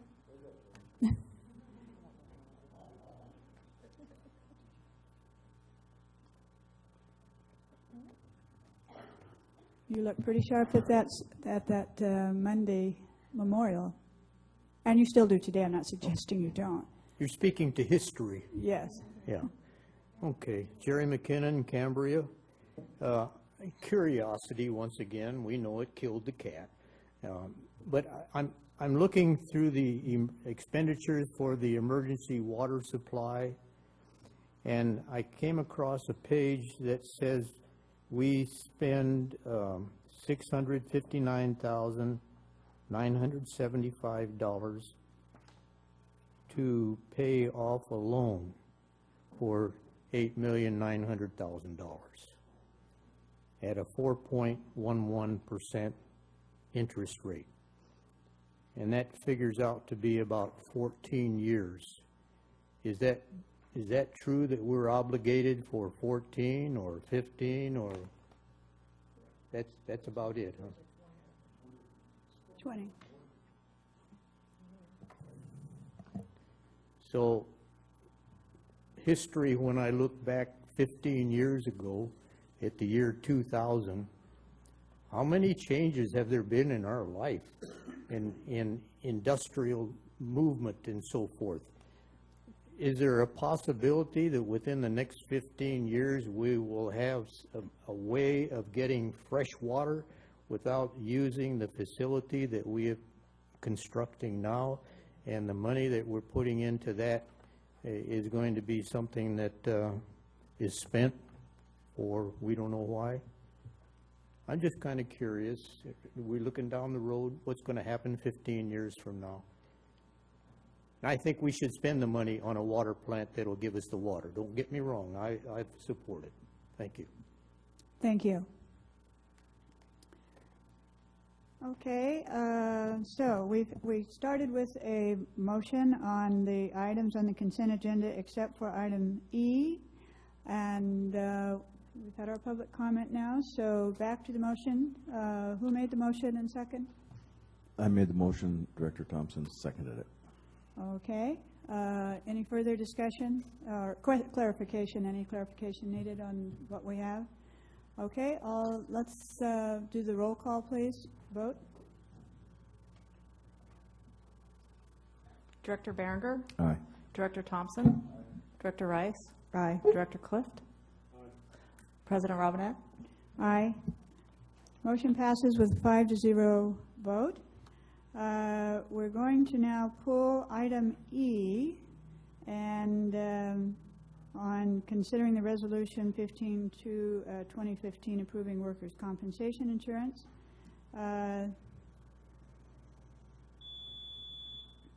Time's up, Jerry. Okay, General Manager Gruber, would you like to speak to this, please? Thank you, Madam President. I'm going to let District Carnell, Tim Carmel, talk about this. All right. Thank you. Was there a specific question, or do you just want me to? There is a specific question. I'm not against having workers' compensation insurance coverage for the CERT volunteers. I don't have an issue with that. My issue is more about the fiscal impact, because there is going to be one, and I do not know whether it's going to be $300 or $5,000 or $50,000 or $100,000, because we do have a lot of CERT members. Do we have any kind of ballpark at all? I know that it's hard to say, because I mean I know a little bit about the workers' compensation, the way that they do the billing for it. So you do have to know how many hours, but we don't have any way to calculate anything. I wouldn't be able to estimate. It's truly a function of how many hours they work. Do we have any idea how many hours they have worked in the past? Well, that wouldn't be me. We're kicking this back to Jerry. Okay. Yeah. And and I'll kick it back. I just want to know what the fiscal impact might end up being. I guess we can answer it two ways, and I would ask for what that hourly rate is if Monique or Patrick have it. But this is specifically related to work associated with the chipper activities that we have going on. Which I fully support. I'm not against doing this. So I guess, what is the hourly rate? Do we know what the hourly rate that SDR may, or not SDR? Well, we did have Alan do the previous finance manager had done an analysis, and it ends up being pretty low. It's like, I don't know, 20 cents to the dollar or something like that, or to their hourly wage, if I recall correctly. But what I know, but that's not how the compensation rate is paid. Oh, I see. So they take they have a formula, and they take the number of hours that we do track for CERT, which is pretty minimal, and then they apply whatever the workers' compensation rate is for that classification. And it would be on the hours doing mostly for just the chipping, or it would be all the CERT hours? No, it'll be for any time they're functioning as a volunteer for the CCSD. Okay, but we just don't have any idea. 20 cents on the dollar doesn't help me understand how much of a budget impact this is. If this is going to be, I mean, are we talking about tens of thousands of dollars? Or are we talking about we could under come 10? back. We could come back. I don't and mean let to you know be a what pain it is. in the butt about it, because I do think that we need to cover them. I'm not saying that we don't need to cover them. I just want, this is part of the job of the board, to make sure that we're being fiscally smart. And it would be worse if somebody got injured and we didn't have coverage for them. I understand that. I just want to make sure that I just want to be informed, that's all. We track volunteer hours for NCORE. Maybe Monique knows roughly what that costs. I don't know what it is, but we could come back with that number. Okay. Well, I don't know how urgent this is, but I think it's probably urgent since we need to do the chipping right away, yes? I'm going to say it's probably a minimal impact as far as Okay. relation to the budget. And we can just tell those CERT people to go away if it's too much money, right? I'm totally teasing. I think CERT does a great job in this town. I just want to make sure that we know what we're looking at in impact-wise. Thank you. But I would agree with you on this, certainly because when we did this for Encore, which was really a first time ever kind of thing, the Encore work is obviously at much greater risk. Now, it's not that certainly some of the work that might be done by CERT would be risky. However, I, as a CERT member, have for a long time gone with the chipping, and the CERT members, to the best of my knowledge, and the chief is here, we as CERT members are not doing the chipping. We are the guides. And we're in cars, and we are not out by where the chipping even takes place, or I don't know why we would be. What we do is we usually get the California, the CCC, and is that, Chief, is that still who does the chipping? I think so. Yes, so I would agree that we need to see some kind of ballpark figure on what we're talking about before we make the decision. And I, too, am not questioning the importance of CERT. However, for workers' comp, I do have a question because they're in their personal cars, and what we're doing, we have the map, of course, and one of us goes ahead to actually locate the site, and there are two usually, and then the other brings the California, what is that whole thing? CCC's California Conservation Corps. And then, so then the second car then brings them to the next site to do the actual chipping. So I don't want to put you on the spot, but I do think it wouldn't be bad if we could have some idea of who would be covered, because we can't say, certainly there's just can't be a blanket coverage for CERT members. That's a lot of folks, and they're not, a lot of them aren't doing that part of the work that some of us do. Do you have some well, this whole issue's been batted around several times in the past, and we've always kind of gone back to the way we've done it. As it turns out, the CERT members are covered under insurance, or are covered as a Good Samaritan, and they're well taken care of if they're performing the functions of an emergency service first responder or training for that. So, as you know, the demographic of our CERT team doesn't lend itself well for the group to be first responders and being urban search and rescue personnel, which is basically what they're covered for. And I question the logic involved in placing our CERT members into a scenario where they're first responders. For one, I don't think that the general population, the CERT team, is thinking that's what their role is. I think they see themselves in a support role to come into our communication center, answer phones, help out, do public outreach, do the chipping events, some manner of traffic control during the Amgen tour, that type of thing. As it turns out, they're not covered for any of those type of things, only the emergency response. So we have a dilemma. Do we continue? The CERT team is a very valuable asset to this community, I believe, for a lot of different reasons. They've assisted the fire department and emergency services and the community in general in many ways, but I don't believe their true value has a lot to do with being first responders in that mode, and I don't think that we can expect that of them. So that brings us back around to the issue of the workers' comp. If one of them were to get hurt, if they're out leading the crews, the CCCs through, and one of them gets poison oak or gets in an auto wreck on the way, then they're on their own. They wouldn't be covered. And that's a concern for me, and it's a concern for members of the CERT team. And I don't know how we resolve that other than to place them under the workers' comp, or, you know, I don't know if there's another program that's available to cover them, but I've asked Ron Alsop of OES and Bob Newman what they're doing, and they really, it's a gray area. They really don't have a lot of answers for it, and it's concerning to me that we keep training more and more CERT team members. A lot of them are the what they refer to as catch and release. They come in, they take the program for their own knowledge. Yeah, we train them so they're trained, so people know how to act in the event of an emergency, but they're not on the team per se.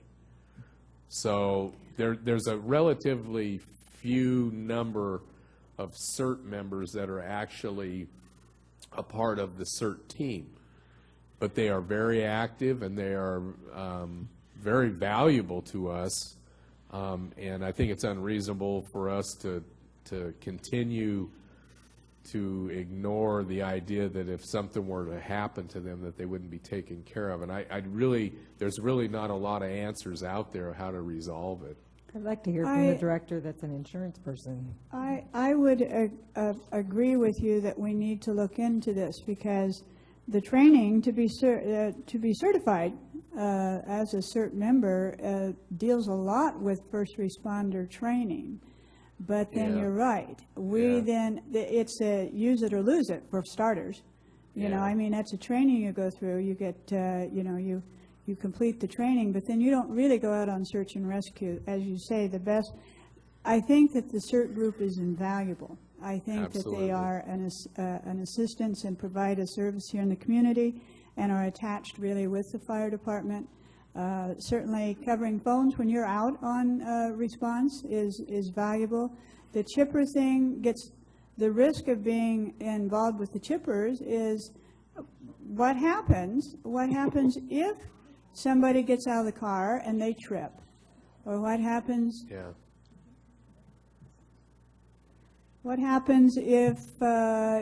if they are in a car accident but actually they're out on part of a service through CERT. Or if they were to be sued somewhere along the line for something. We could get sued, and so I guess my question is, if we could get a ballpark figure on what we're talking about, how much, or what should we do? Because I don't want to discourage CERT for sure. The fact of the matter is CERT is, whether we like it or not, an official organization under this district. So we can ignore the fact and wait to get sued for something because we're directing people to do certain things. And if they get hurt, we're on the hook. All we're doing by going to workers' comp is capping our responsibility and letting someone handle it to take care of whatever the injury is and whatever the compensation or such that's under the workers' comp law. It's for most volunteers, the premium is absolutely insignificant to any one lawsuit that we would have into it. And why tell people that are official volunteers of our community that here, sign something that says you're not going to be covered or you're not going to be protected or not going to be something, because I watched CERT. They were chipping in my neighborhood, and the CERT person was standing in the middle of Hillcrest and Suffolk, directing traffic up the hill and down there so that the people could chip. But that person could get hurt easy and stuff, and we're responsible for them. And if we don't provide under the workers' compensation law, for those people, we're subject to unlimited liability and the expense of that, whereas you just turn it over to your workers' comp carrier and let them take care of it. You know, I think it's a no-brainer if you want to know the truth. You're paying a few dollars each year, and even if you're paying quite a few dollars, you're still eliminating and budgeting the response for this community, rather than putting the community at basically unlimited risk. Do you determine the fee on this by the number of people that you would identify as active CERT members, or the insurance company can do it on volunteers? They either do it based on the number of volunteers you have, and a flat rate per volunteer, commonly done in churches that way. Church people that help out with churches and things, but also they can establish a minimum wage and base it on the number of hours and then apply the rate. We have no guarantee what we're going to pay in workers' comp anyhow each year. It's whatever the number of hours are. There's a rate per hour, or per $100 of payroll, generally. And once you've established what your payroll is, the insurance company gives you an estimate to start the year, but at the end of the year, they say, you know, cough up if you had more payroll. do we know how much it's costing right now for NCORE? No, Hey, that's a question. Okay, you do. I'm sorry, what?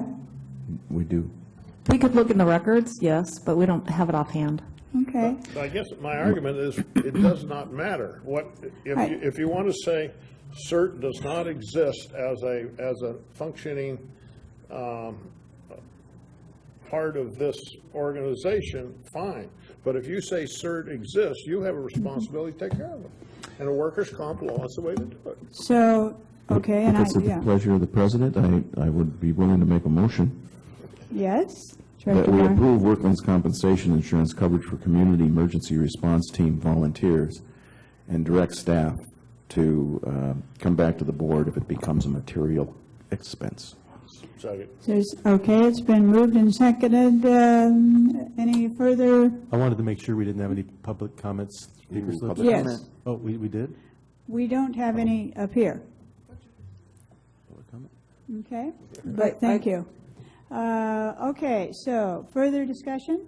I just need, President Robinette, I just need a further clarification on your motion. So you're saying that we approve getting workman's comp for the workers' compensation insurance for the CERT team volunteers, and if it's over a certain amount of, if it becomes a significant if it becomes a material expense. What is it? A material expense means that it shows up on the books as something that's significant. Significant. What would you determine a material expense on something like this would be? Can we ask the finance manager then? I mean, it's used commonly. I think the language. Well, not in that term that I'm familiar with. I'd say $1,000. If it was 80 cents an hour, which is kind of 20% of a minimum wage, 1,000 hours would be what, $800? I think it's worth $1,000 for us to get the volunteer work here and have our citizens protected and ourselves protected. Director Rice? I fully support this policy. I want to make that absolutely 100% clear. I fully support having CERT. I fully support covering them. We do not want to have an accident where we are unlimited liability here. I have trouble approving something that's going to be an expense that could be a fairly large expense, even in the context of all of the expenses this district has. And so my issue is more about the information that I've been given. I don't know whether or not I should be doing this from a financial standpoint. That's where my objection is. I would be much more comfortable if we directed staff to bring back at least some kind of vicinity. If we're talking about $5,000 or we're talking about $30,000, I would be much more comfortable with in my role making a decision on policy that's based on the complete set of information as we know it. And I know it changes every year depending on how many hours and how many people. I mean, I understand that these things are not, I don't expect a in ink, carved in stone amount, but I would like some sort of idea of what I'm looking at. As the motion maker, I would accept a friendly amendment if you wanted to put up to a certain number of dollars per year. I'd be willing to accept that. No. No. Okay, there you go. No, and the reason I say no is that you have one of two options here: do away with CERT or cover them. Mm-hmm. So, It would be the same thing with the fire department. Do we pay workers' comp for the fire department because they're part of our operation? And I'm saying I want more information if you don't want to before pay I make workers' that comp for decision. the fire Okay, but department, hold do away with on. them. Hold on. Can I? Okay. On your motion, and this is actually a point of clarification for legal, we had a motion, we had a second, we had discussion. And then the motion was attempted to be amended, but the second didn't agree. So where do we go to get the motion back in action? You fall back on your original motion. Okay. So you're good with that? I'm fine with that. Any further discussion? Director Thompson? Yeah, I just, and I guess I haven't spoken before, but I was one of the persons, I think, that was a strong advocate for providing workers' comp for the NCOR and also for bringing them into the fire department. And I feel as strongly about doing the same for CERT. And I concur with Director Clift that it doesn't matter. We have to do it. And so let's do it. I would like to have just a piece of information in terms of how much it costs us for NCOR, just for my own edification. But irrespective of that information, I think we should move forward on this as the motion was originally stated. I agree with you, and I would like to see the cost on NCOR just to have kind of an idea. But again, as Vice President Clift has pointed out, with his background and expertise, it is what it is. And but I still would like to see some kind of statistics. So we have our motion. Any further discussion on it? I think we're ready then. Ready for roll call. Roll call. Roll call. Hello.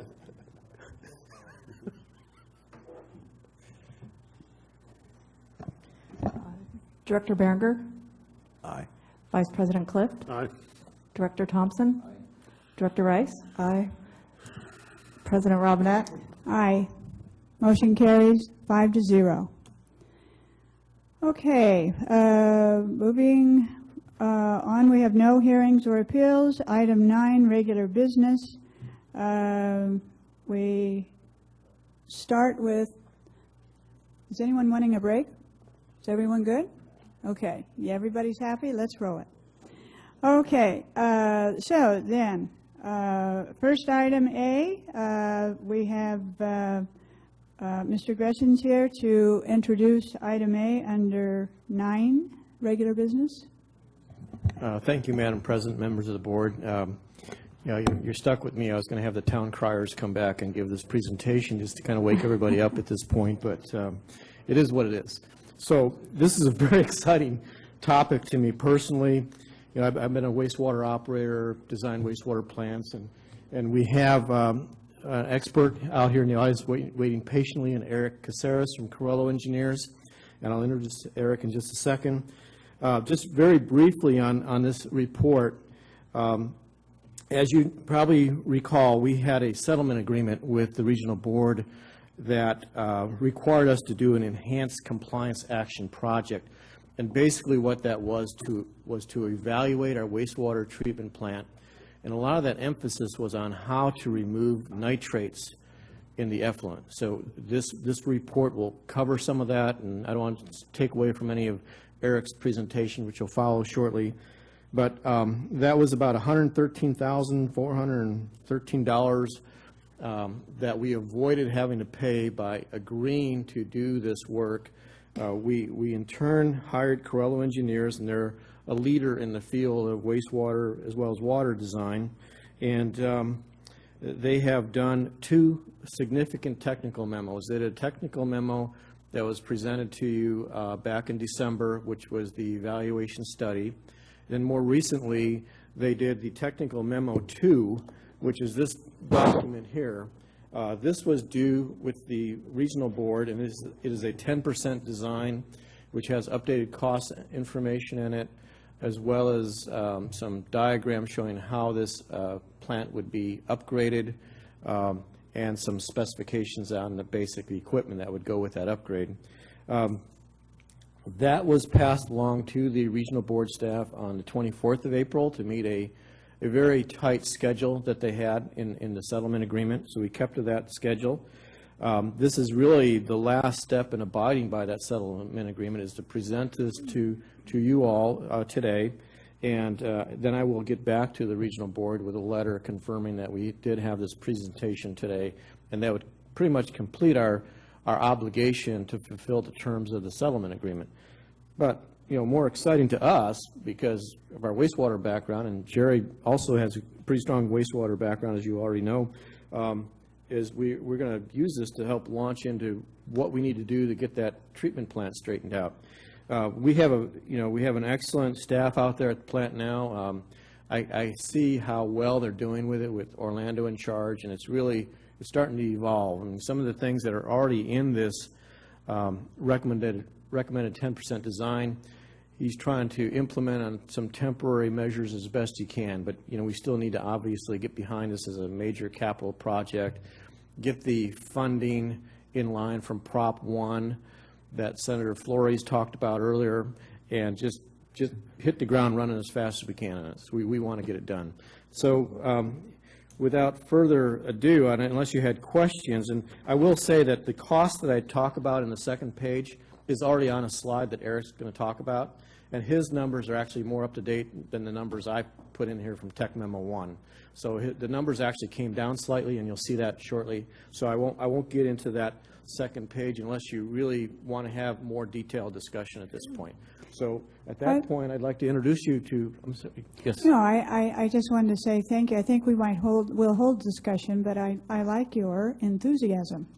Thank you. Thank you. I'm very very excited. excited. In the wastewater business, and this was not in the Gettysburg Address, by the way, a very wise operator told me one time that, wastewater is my life. Your number 2 is my number 1. So I'll just leave it at that. And well, Bob, if you aren't the clever one today. Anyway, I just get excited about this because it's really cool to see treated wastewater become such a valuable resource. And I've been waiting for this day for a while. I can tell. So it's actually happening. So Eric is a vice president with Corello Engineers, and he's come out from their Fresno office today, and he's been waiting patiently, and I don't want to make him wait any longer. Well, without further delay, Eric, if you would please come up, we welcome you. And you're going to share a PowerPoint, right? Yes. I mean, have you ever had a better introduction in your life? Wow, this is, thank you, Bob, I appreciate it. President Robinette, members of the board, wow, this is going to be difficult after the criers and then Bob to get up here and go through this PowerPoint. But I appreciate you having me here today. As Bob mentioned, we're going to be going through a presentation on the Enhanced Compliant Action Plan that we developed and finished around the end of last year, 2014, and then the subsequent 10% design effort that we've just recently completed as well.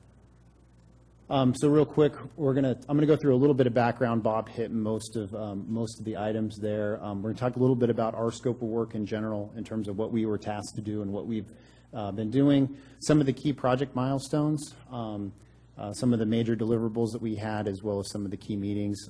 Had a lot of collaboration with staff over the last year in putting this together. Talk a little bit about the methodology that we used. There were some specific questions we were trying to answer.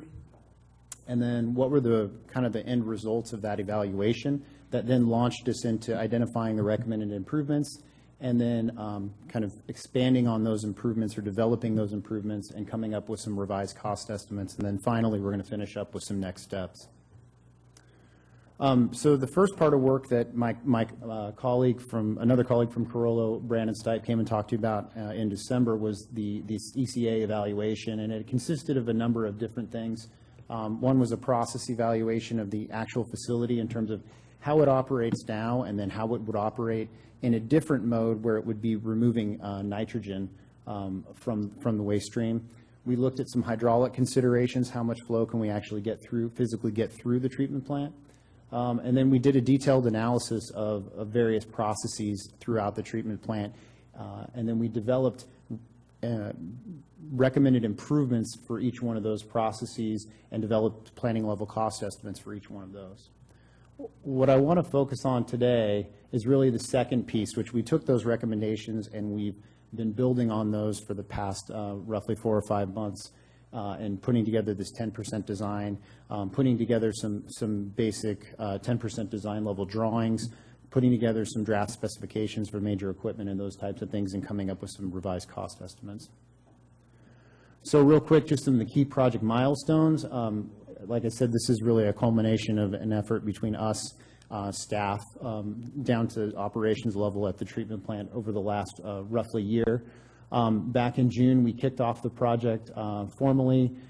In September, we had a major site evaluation where we had our electrical engineer out there looking at the state of the electrical and instrumentation out at the treatment plant.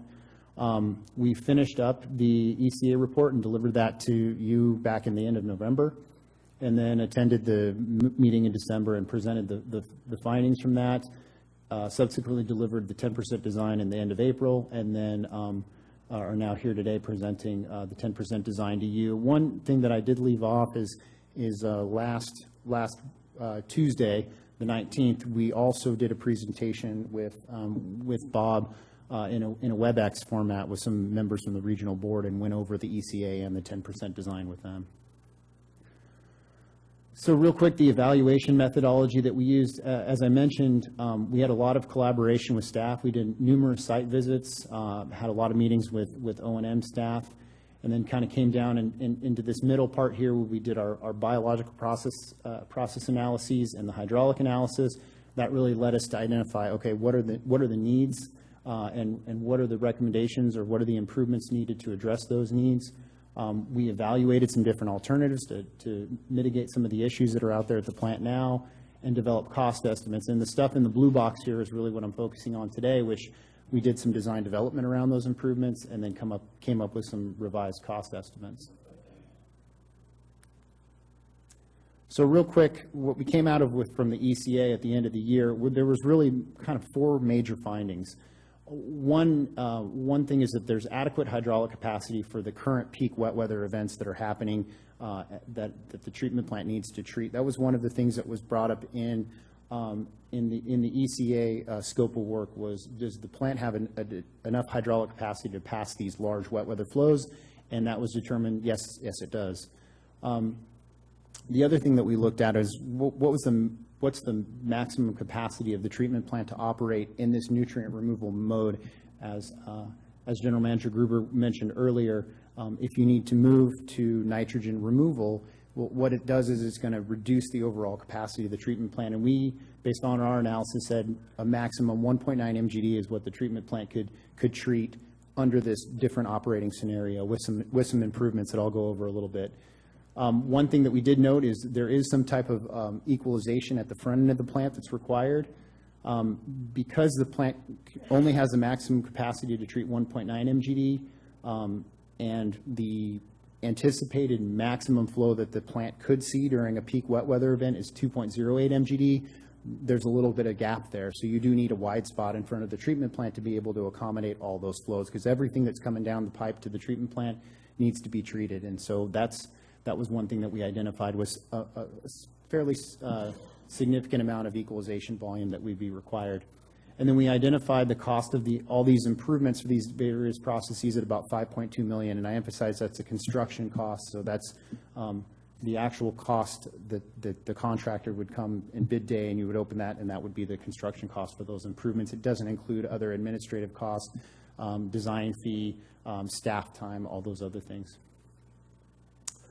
So you're going to see this site plan here, and I'm going to kind of refer back and forth to this as I go through the improvements that we identified and some of the development that we did on these improvements. So the first one here is the fine screen facility. So you see this kind of red circle up here at the top left-hand corner of the slide. One of the big issues at the treatment plant is there's no facility there to remove a lot of the inorganics, the rags, the trash, anything that comes down the sewer. And taking that out before it goes on to the biological process. Without the ability to do that, it causes a lot of problems downstream. It clogs pumps and burns up pumps and has a lot of implications downstream. So really one of the biggest things that we found in our discussions with staff is it really needs to be some mechanism for removing this material before it gets into the system. So that was this first project here, which is the headworks improvement and the installation of a fine screen. The next improvement, as I just mentioned, is this flow equalization structure. So this is a structure that would not necessarily need to be used in a day in and day out situation. But what happens is when you've got these large storm events, you've got inflow and infiltration, and your flows rise pretty quickly. You're going to overwhelm the capacity of your secondary or biological treatment process, so you need this wide spot kind of at the head of the plant to be able to level off those peak flows and take that burden off your secondary treatment system. So we've got a flow equalization basin that would have some kind of diffused air in it to mitigate any kind of odor issues, and then that would, as flows are decreasing at the end of a storm event, coming into the plant, you'd be able to pump out of this and on through your treatment system. I think this is kind of the star of the whole thing. There's been a lot of discussion today about the issue of nitrate levels or total nitrogen levels in the effluent from the treatment plant.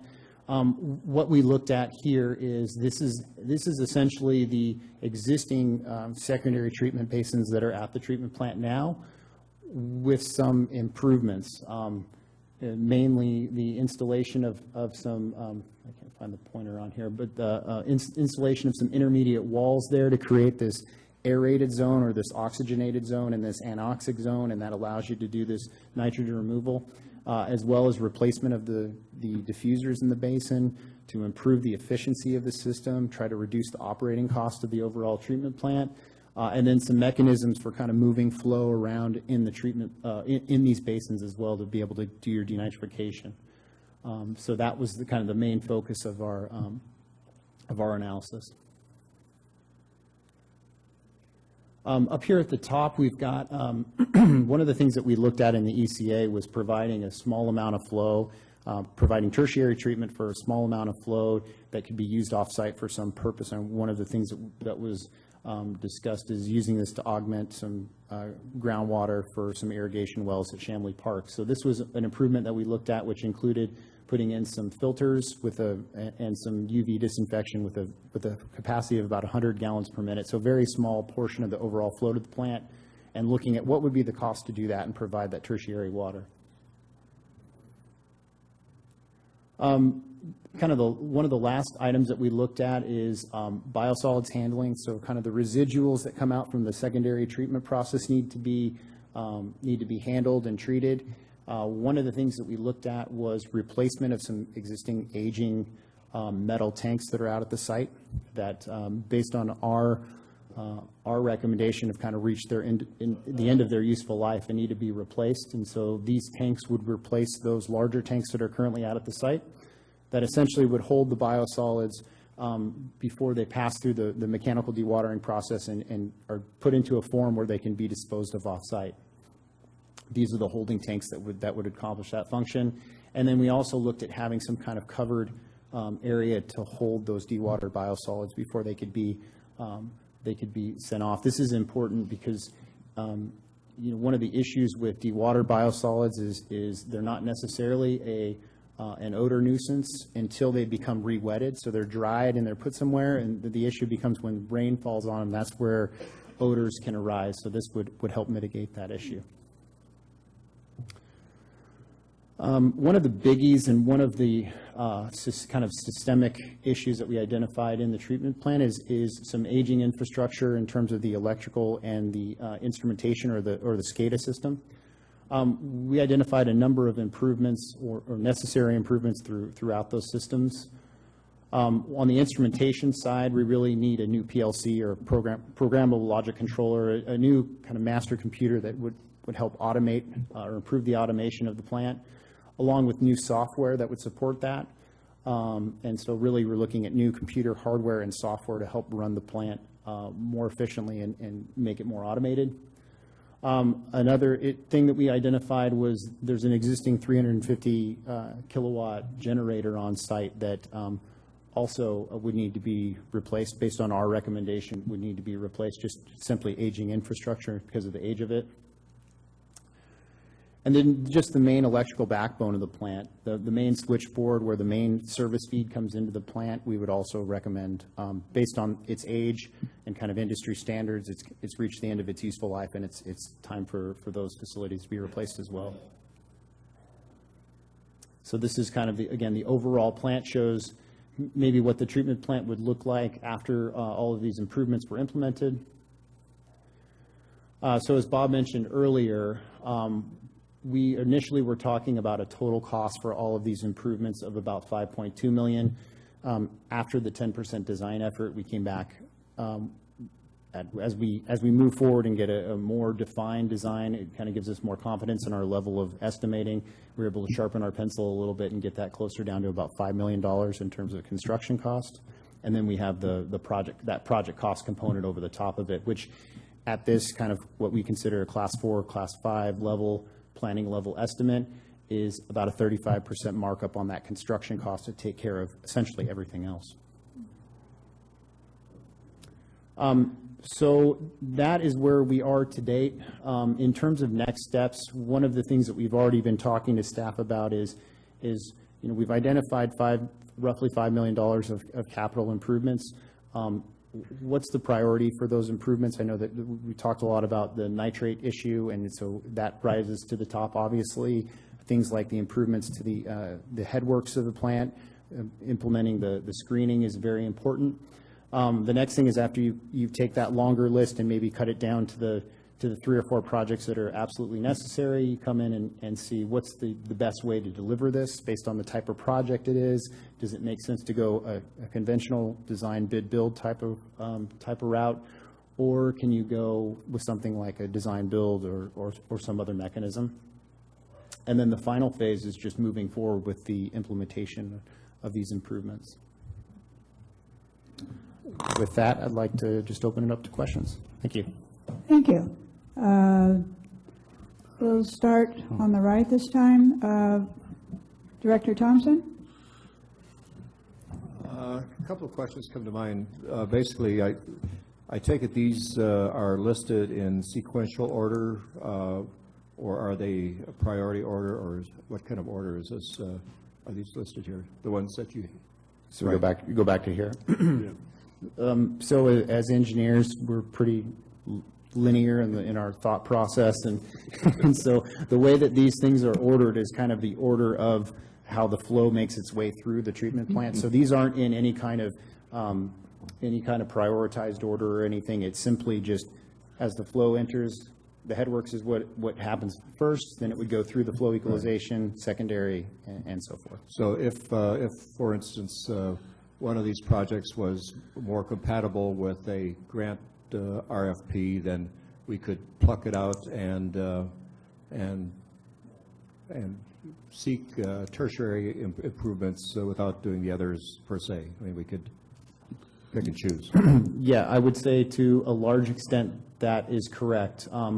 The only caveat that I would put in there is that most likely any of these other projects that you would want to implement, I think the one here at the bottom, the SCADA and electrical improvements, is something that you probably want to do along with those because of the condition of those facilities, and anything that you're going to do out at that treatment plant is going to be, at the end of the day, is going to rely on that electrical and instrumentation system, and so it's important that be kind of brought up to the level of the improvements as well. So Based upon what you know of the Prop 1 projects, what would be your sense as to how these would fit within those guidelines? We can get, I guess, pretty creative in terms of the way that we can justify different projects. Prop 1 is all about recycled water, and so we really want to try to tailor the project to fit into that message of recycled water. But I think because of the emergency water supply system project, I mean, even something like secondary improvements, you might say, well, that's not really, doesn't directly tie to recycled water. But the issue with that is, if you're trying to implement that project to bring down the nitrogen so you can use your emergency water supply project, which is directly related to recycled water. So there's some nuances there in terms of trying to fit these things into those Prop 1 buckets. Definitely. Great, thank you. Vice President Cliff? Yeah, my question, and you may be able to answer it, or even Senator Flores may be able to chime in on it here.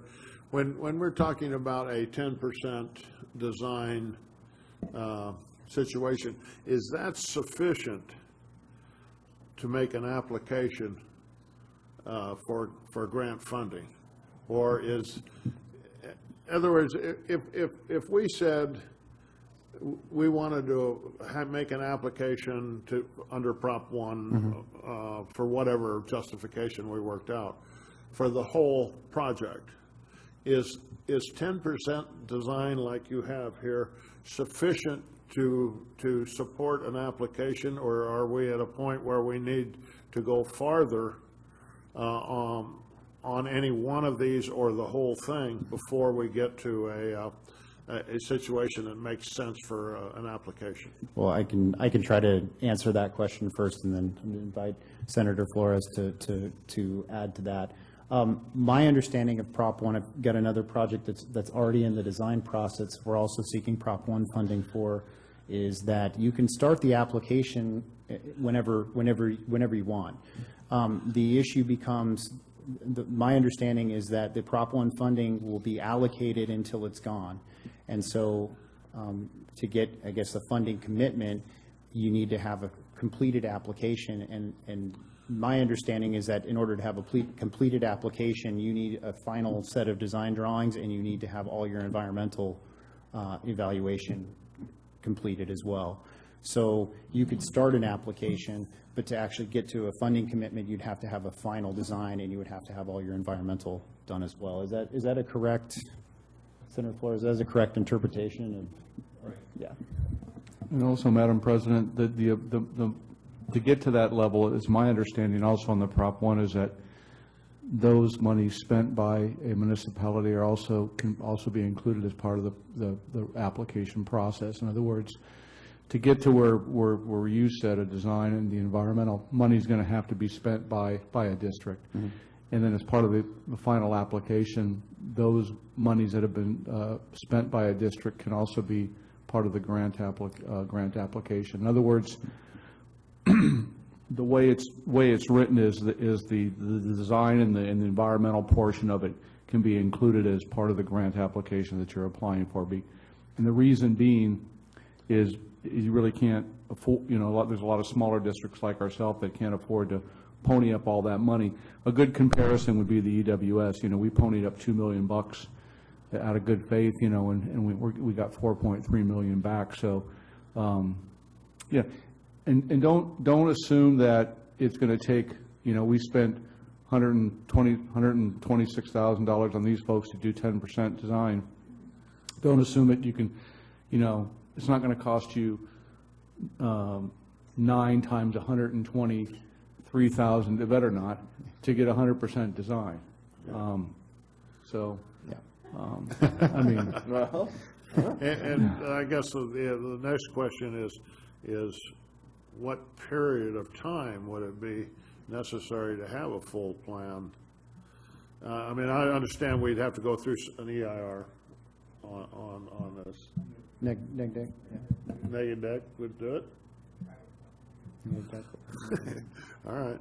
Well, what period of time would be talking about to have a full design based on what you have so far?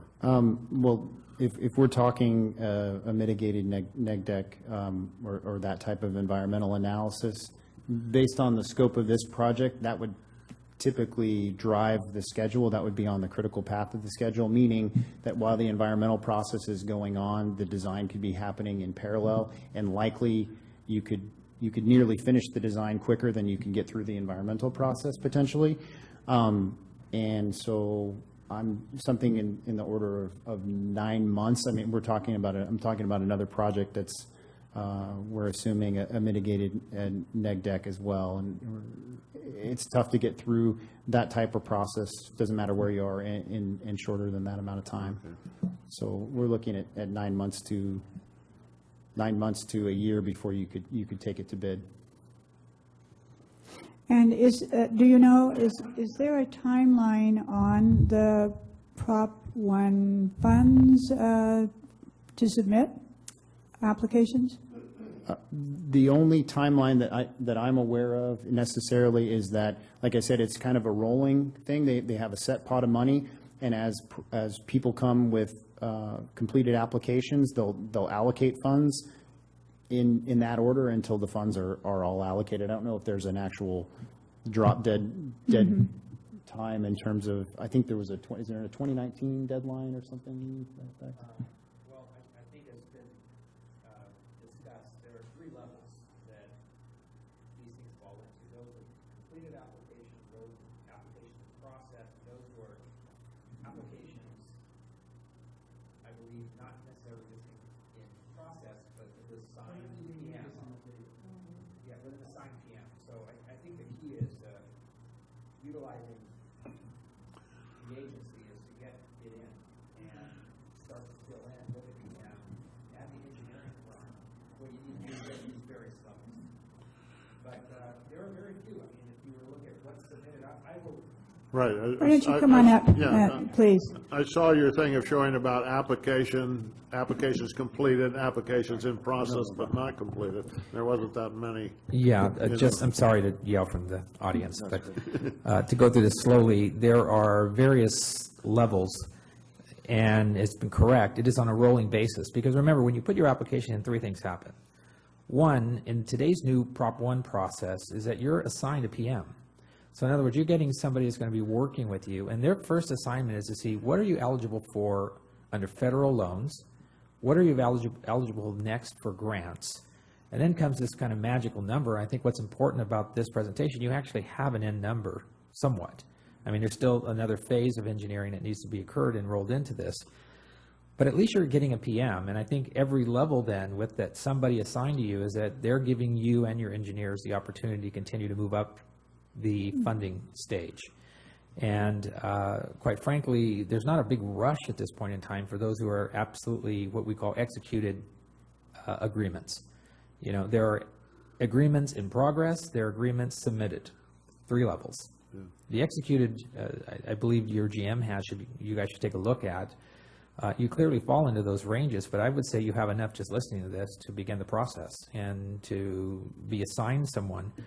And again, you know, really taking some time to travel and seeing and talking to the folks on whether the next steps need to be, that have to occur, negative deck, Title 22, a whole host of other things that need to happen.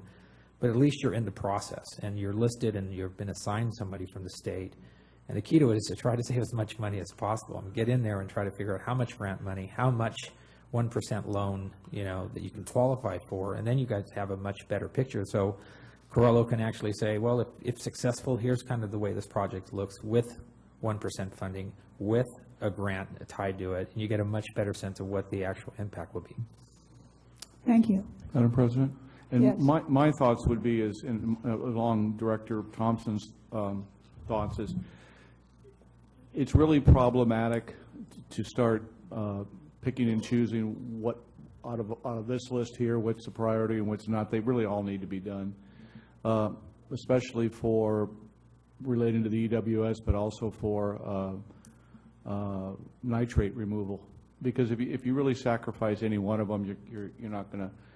And so, with 1% loans available and Prop 1 money, I would say that take this 10% and lease, and I just talked to Bob, I said, how long would it take to, when we have the link and get a project manager, and it wouldn't take that much to start the process. But I would go for it in its entirety. I wouldn't try to, because I look at it from an operational standpoint, and everything is needed there. And he's absolutely right. You know, it starts with the head works and goes to flow equalization and secondary, and it all falls within the recycled water funding mechanism of the Prop 1, every last bit of it. And you wouldn't have, I don't think you'd have too much difficulty justifying any one of those things. Okay. Discussion? Director Rice? One thing that I didn't see in here is consideration of energy generation. This is one of those things that we could be green possibly by having that built. I know that it probably increases the expense, but if it's generating energy that we could use for the wastewater treatment plant and the emergency water supply plant, both of which cost us thousands of dollars every month when they're running, both of them. Well, wastewater doesn't really turn off, does it? But it seems to me that might be something, a policy decision that this board should consider, whether or not that something like that. It seems to me also that if you were doing cogeneration, you could open up other avenues of funding related to carbon emissions and reduced carbon emissions and other kinds of programs that I know that may be available by doing something like that. It also seems to me number 4, which is the tertiary improvements. I read this description and it sounds almost exactly like what we've got up by the emergency water supply treatment plant with the ultraviolet light and 100 gallons a minute non-potable water for irrigation. I don't know how different or similar it is to what we use to put into the lagoon. Me to respond to that, I'm glad to. Sure. Again, as we go further into detailed design, this is going to shift a little bit. When we got into this back in early February of last year, we didn't have the TMDL report, for example, that came out of March of this year from the regional board. So we have to consider like the phosphorus part of that report that we haven't considered so far. Right now we're just kind of focused on the nitrate. And plus the how conservative do we go with the nitrate reduction? This process will get it down more traditionally using this maybe in the 8 to 10 range on a pretty reliable basis of nitrates milligram per liter. But we could take that tertiary improvement and change it to a denitrifying filter, which would lower that number even further. And we touched on this during our phone call with the regional board last week that Eric mentioned earlier. I'm trying to, as we develop the next phase for scope of work towards either detailed design or even possibly a design build, which would require probably to go up to at least a 30% level. There's other things we can do with our eyes on the emergency water supply project, like can we somehow knock out some copper and nickel out of it, which would make our brine disposal easier on that. But we don't have the answers to that at this point. But we are definitely looking at things in a coordinated viewpoint. And I really liked your comment on the energy generation. I made a note of that too. If we'll check on that. If there's some money available in the Prop 1 to go towards like solar arrays or something. We had plans at one time to put solar arrays out at the at our well field, for example. We have plenty of room for solar arrays to offset power use. And the CEQA requirements require you to look at greenhouse gas emissions and to address that as you go through the CEQA process. So, we'll be keeping all that in mind, but this is pretty basic at the 10% level, and things can change and evolve as we have more time to get into this. But does that kind of answer your question at this point? Madam President, may I just, and one other thing, skate on electrical improvements. So you talk about greenhouse emissions and the carbon footprint. It's probably the worst facility on the face of the earth, other than maybe some third world country as far as carbon footprint goes. So what you would do is, with those improvements at 808,000, you would interface the ability to control your motors and your air, which would significantly reduce your existing carbon footprint. That in itself would probably meet the requirements without, I mean, you can't get any worse than we are now, other than, some adjustments we're making. So any improvements we make are going to result in a significant reduction in electrical cost and carbon footprint impact. That's fantastic. I'm glad to hear that. I was talking about generating power using the methane or whatever processes. I know there's a new technique out of the University of Oregon that looks like it's going to scale up pretty good, and that's what I was talking about. Let's make some power from the wastewater itself, if that's an element that could be built into the kind of plant that we have. I think we do need to deal with the nitrates, and I'm glad to hear that we're looking at the system as a whole, that the wastewater isn't a separate thing from the emergency water treatment plant or the advanced water treatment plant, that we're looking at how one thing affects the other. That's, thank you. That's excellent.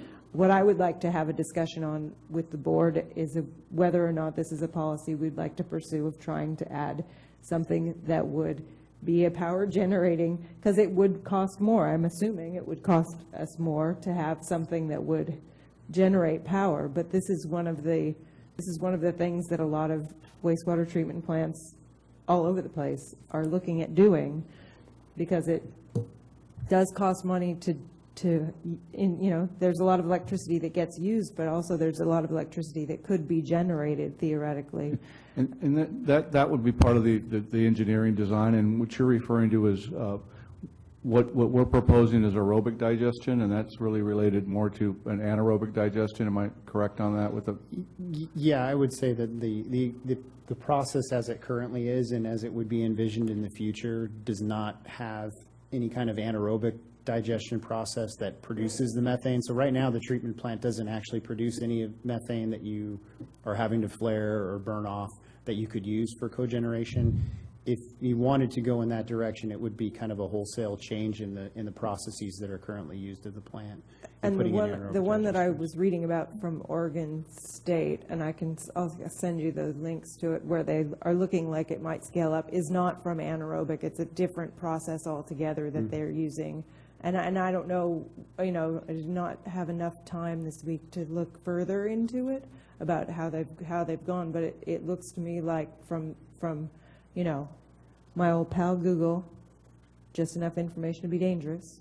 It would be nice if we could figure out a way, and I mean every place around the planet, you got sanitary issues, and there's about a third of the planet doesn't even have access to this kind of technology at all. So third world sewer plants are not usually in existence, actually.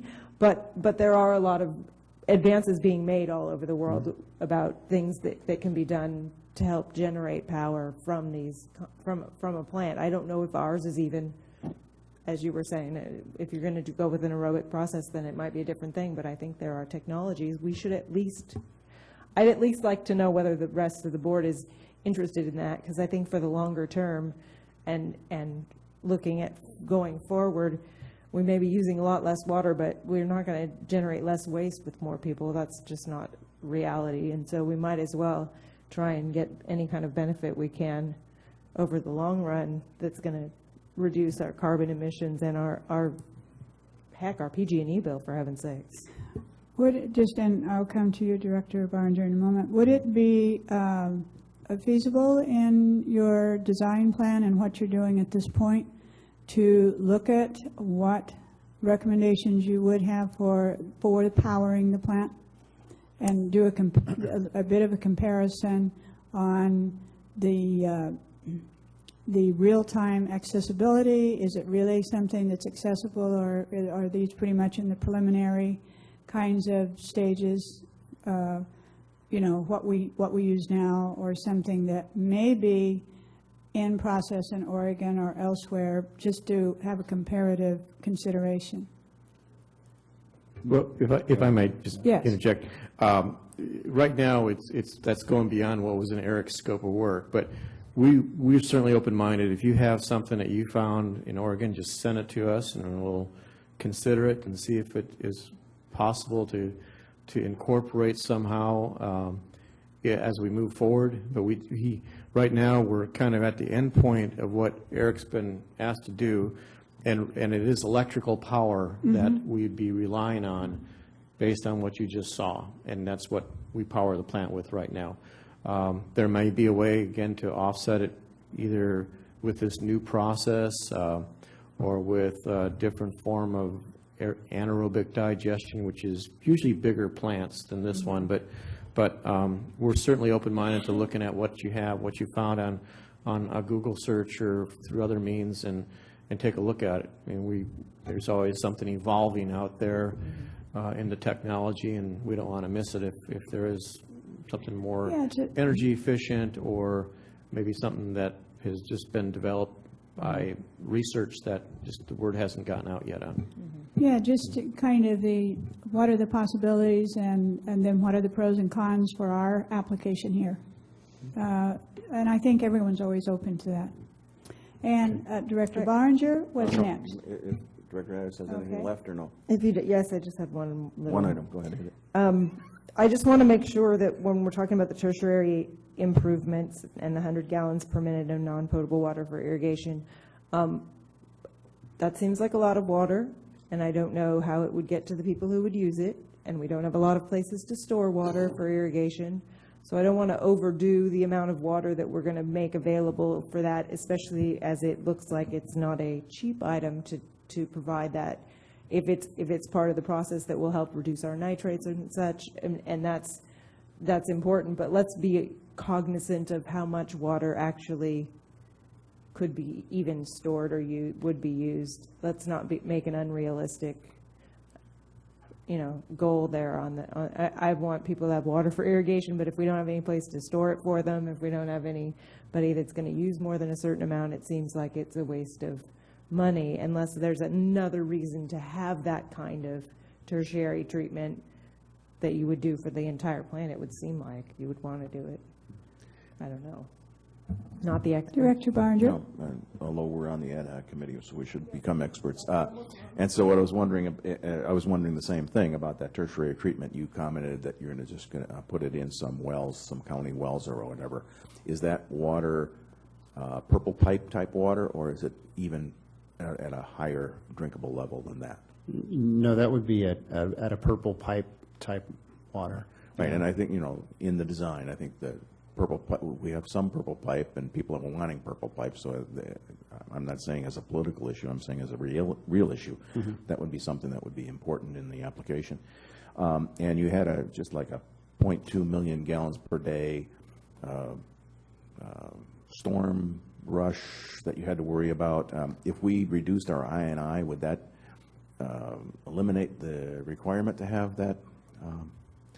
I mean, is that a technical approach? In other words, get rid of the I&I and don't have that problem? Yeah, no, that is, you're correct, yeah. The need for the flow equalization, it's not to try to mitigate any of the kind of the issues that you see on a daily, try to mitigate the diurnal variations that you see in flow on a normal day like today. It's really when you've got a big rain event and trying to capture kind of just shave off that very peak. And so but you're worried about the I&I. Maybe if we eliminate that, sure. Then we don't have to put the money on that end. That's a viable way of kind of offsetting that improvement. It's either done, and a number of communities are kind of struggling with these same issues as the sewer infrastructure continues to age and I&I issues become larger and peaking factors become larger and larger. Is it cheaper, more cost effective to do it at the treatment plant through flow equalization or just simply expansion, or is there something that you can do out in the collection system to minimize the I&I? Right. But that's one of the issues too was that way back when we designed the plant, we probably designed it for more people than are here now, and that growth didn't happen. Is this plant sized for? Do you consider it oversized, or do you figure it's just right, or what's the basic sizing? So I guess the question of size comes down to a couple different things. I said it doesn't have enough capacity during that very small percentage of the year when you've got the large peak flows, but on a day in and day out basis, even operating in this nutrient removal mode, it looks as though it has enough capacity to support the community. Yeah. Well, we have 4,000 people now. What if we had 6,000 2 years from now? I think the plant originally was designed for, Bob. Yeah, the plant has enough capacity for the build-out of the town. The build-out, if it were to occur. Yeah, okay. if it gets down to that. As I remember, some of the past correspondence, and these were old permits I was going through a while back, there was as many as 5,250 connections at one time for that treatment plant, and we're not near that. Okay. So things have changed, like you mentioned. I mean, the amount of water people are using is obviously down quite a bit. There's been a lot of improvements in plumbing standards, but the concentration of the wastewater has gone up. So, there's things that Eric has been looking at and the Corello team in much more detail in making that assessment. So I feel comfortable it has the capacity to meet the build-out number. Okay, and one last thing, you talked about environmentals. We've got to get that out of the way, and I hope that we can begin that process as soon as possible. You didn't mention permits. Is this something that's pretty regularly permitted? In other words, obviously, State Water Resources Control Board wants us to do it. Everybody wants us to do it. Do we see any do you think Coastal would have any problems with these permits or anything? That has been burning in my head too. That's a really good point, and it can affect the schedule tremendously. Is how permits come into play, and I think on the environmental, we'd have to look at certain categorical exemptions that are allowed by CEQA. I think if we're doing improvements inside the treatment plant fence and not going much beyond that, again, I have to probably turn to Tim Carmel to get his involvement on this, but we have to look at that very carefully to see, okay, what level of environmental analysis do we have to do, and then do we maybe break this down into little pieces because of that? Can we do, for example, can we do a notice of an exemption for a improved bar screen system? That's a pretty simple piece of this puzzle here, but it does affect our treatment plant operators because that's just on your existing equipment. So we have to examine those questions as we develop our strategy on the grants and the applications and what's going to be in our future scope of work for more detailed design and so forth. And we're just not there yet on that. I think that the comfort level is that we aren't really building a plant for expansion. We're just duplicating the plant we have. That's going to become more efficient and more environmentally friendly. So I think that's the pitch that makes sense. So, and that's the only questions I had. Okay, thank you for the discussion, and thank you very much, Eric, for the presentation. Thank you. And we have public comment on 9A, Jerry McKinnon.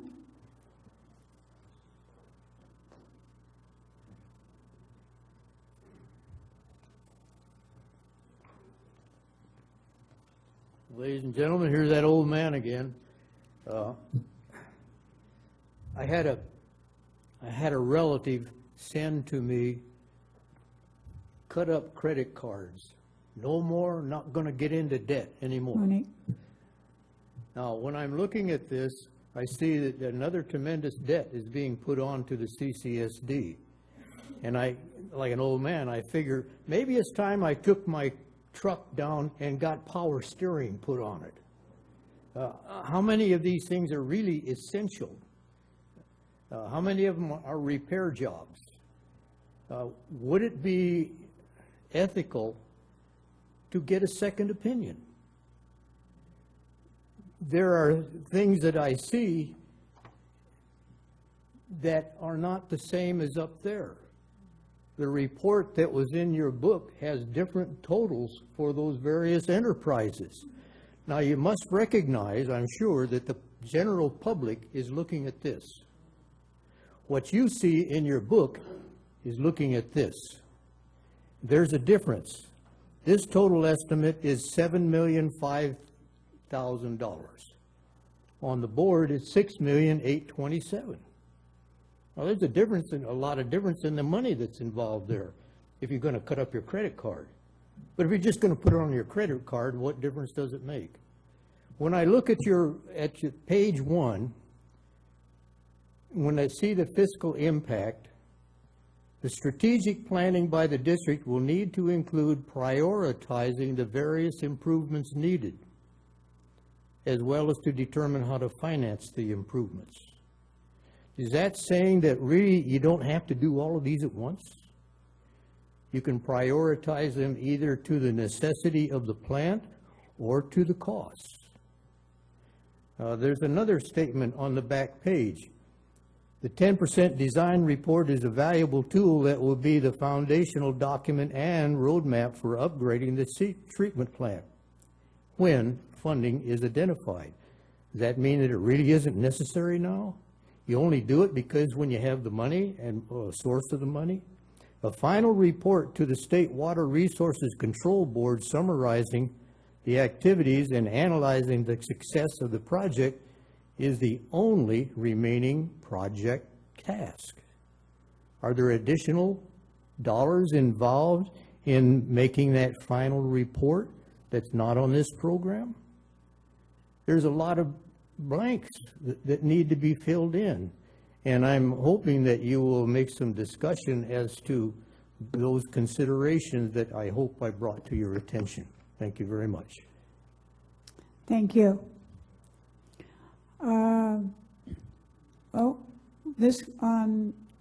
you have any concluding remarks? Well, I just, as I pointed out earlier, the cost table in the staff report is from the first technical memo, and that slide is more up-to-date information. That's from their latest technical memo. So they actually brought the cost down from that $7 million number down to the $6.8 million number. So it was just I used some old information from Tech Memo 1, which was the December presentation that you had, and then it got updated, and I should probably use this number, so I apologize for not having the same numbers between the PowerPoint and the handout or the staff report.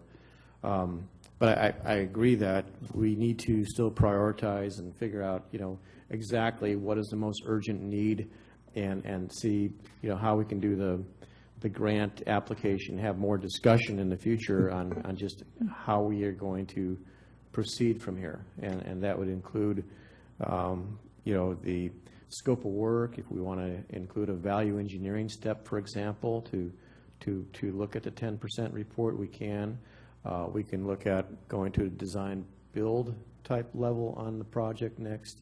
There's a lot of variation we can go from here that we need to, Jerry and I particularly need to sit down and just strategize and develop up probably future discussion items for you to consider. I would think it would also be timely by now, in terms of those next steps, to activate the other ad hoc that we started with back in January, and that is the wastewater ad hoc, to work with you on some of those considerations too. So just to do that. President Robinette. And Director Barnes. I was going to suggest the same thing as far as the ad hoc goes, but not only should we, or my suggestion is we not only accept this presentation, there's no motion or anything, but along with it, I think if there's a consensus of the board for the staff to begin the application process for Prop 1 funds without having to come to us. I mean, if it's a simple beginning to get a project manager assigned from the state, and if it, I suggest that we also begin that application process. And also, I believe that with former discussions with the general manager, this isn't something that we would do only if we get funding. I think it's something that the community needs one way or the other. And so, yes, applying for beginning the environmental process is critical. Putting an application in for funding is critical, but also getting the project going without waiting for another month, another meeting. So besides just accepting, I think we should direct the staff. I agree. I think that is excellent direction. Are there any other comments on that? I think that's a very good defined next steps too. Okay, well, gentlemen, thank you very much. And we'll move on now. Let's see, item, Yes, 9B. next item. Yeah, 9B, we would ask that this would be extended to the June meeting. The reason being is there is some additional clarification in the MOU, one particular item as it relates to uniforms that was agreed upon on the tentative agreement by IFF and also agreed upon by the board, but we're not quite there on the language. Actually, we probably are there on the language by the time I'm reading this, but we didn't want to bring this forward to you until we actually have, everybody has a clear understanding of the exact language within the MOU, down to the point where what does is mean, you know, and that type of thing. So we'll be bringing it back to you, but we're confident that it's probably already resolved, if not really close to being resolved. So do we need a motion to just No. table it for? Just- No motions No, we're necessary. just- We'll just re-agendize it when. Who has public comment? No. Let's move on to 9C. You could take comment if there is. Was there any public comment for it? There is none. Okay, yeah, No. so, again, we didn't want to bring you something that may have resulted in a misunderstanding between the district and the board and the staff and everybody regarding the MOU. So when you're this far along in the journey, it's always better to be safe than sorry. Just real quick, if AGP could take the summary down and put the cameras back on the board and staff, that'd be great. Thank you. Yeah, well, okay. But that, yes, Madam President and Board, we'd ask that we table this until, or bring it back to you in June. Okay. We'll come back to it in June. Now we are on item C. If you would introduce that, please, General Manager. Thank you. Item 9C is discussion and consideration for approval of legal services. The recommendation is recommended that the Board of Directors approve the attached agreement for legal services agreement. I just wanted to point something out that it's been the fiscal impact. The agreement will result in an increase in an hourly cost of legal services provided by the District Council. The rate for legal services will increase from $165 to $185 an hour for special legal services as defined under Section 3 of the agreement. This will increase from $185 to $200 per hour. This represents an hourly increase of 2% per annum in the annual legal services and 1.4 per annum in the special legal services. It has been about 6 years. I've been general manager for a little over 4 now. It's been over 6 years since legal counsel has really made any adjustments to their hourly rate as it relates to inflation and the cost of living. This is not a meritory rate increase that's hourly rate increase that's being recommended to the board. So I want to make that perfectly clear. It's just like any other cost of living, such as we give, or in the process of getting close to giving to our IFF, and you know, at some point in time, as other negotiations continue to go on, I think we all can agree that at the board level and staff level, that Tim and his firm have done an absolutely fantastic job for the CCSD. Just to note some of the comments earlier that were made by past President Greg Sanders regarding Tim's legal firm. And I've been doing this for a number of years at the city manager level and at the general manager level, and I've just really and thoroughly have enjoyed working with Tim. I look back over since I've been here, and the only really any legal litigation we ever had brought against us is relating to the EWS. So staff loves working with them. Good product, and so it's really just a cost of living increase. And with that being said, it's minimal. I did want to clarify one correction that was brought to my attention. There is one mistake in the agreement on page 1, paragraph 2. So if you flip over, the retainer amount should read $11,100 and not $11,400. So on number 2, it says compensation for district council legal services attorney shall be paid on or before the 5th of each month, June 2015, a monthly retainer of $11,100 for 60 hours of service per month. So I just wanted to correct that. My math didn't come out, and it was brought to my attention. So with that, if there's any questions that I can answer regarding this, I'll be more than happy to at this time. Thank you. Discussion, questions? You start on the right. Director Thompson? Yes, I'm totally supportive of this. I think that, and many of us recall the form of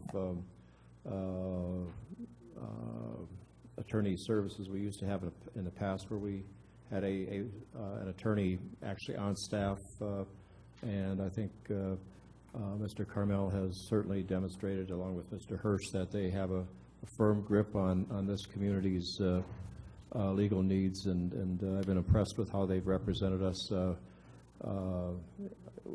particularly with some of the frivolous lawsuits we've had to deal with from some entity that will remain unnamed. At any rate, I support this. I think it's overdue, and I'm going to vote. Any further discussion? We'll start on the right over here. Director Barringer? Well, yes, I've always been impressed with the work that Carmel has done. You know, I've gotten responses on weekends and in the evening sometimes, and I just think he's very responsive. I think it's always good to have an outside counsel like his firm, because if he runs out of bandwidth, so to speak, he will take those that are expert in a given area and use their services, and I appreciate that open mind, and I certainly would support this wholeheartedly. Thank you. And Director Rice? I can't agree more with Director Thompson and Director Barringer, even if I tried, because I do think that we are well represented here, and I appreciate the fact that there's a clause in here that refers to no increase before 2018, and I appreciate that. I also appreciate that it's pretty clearly laid out what we actually are paying for when there's a difference between the two rates. I think that it would be good if we saw this as, because there's also an agreement that it also says that we can, upon agreement of either one of us, either the district or Carmel and Nikosha, with 90 days written notice. I mean, I just think this is imagine that, a good contract. It's an excellent example, and it seems to me that evaluation of the district council has been already essentially established in open session if we are going to agree to this, and I appreciate the fact that I think it's important for the community to know how we feel about the very few people that the board actually has a say in hiring and keeping on, and that includes district council and the general manager. And so I appreciate that, because I think it's our responsibility to make sure that the community knows that we have confidence in the general manager and in the district council, which is why we do those evaluations, even though we don't really say what our evaluation was in public. Because it is our responsibility to make sure that we've got the right people for the job for our community. So, okay, and I would like to add certainly my comments too. And from my perspective, and I have worked with other legal counsels too along in my professional journey, I can think of no one that is more responsive to looking out for the good of this community, the staff, and this board. And so I thank you for your services. And when I looked at this, I can't say that I actually knew that we pretty much have been working along just status quo for 7 years. And so certainly I think this is more than appropriate at this time. So I certainly am in support of this.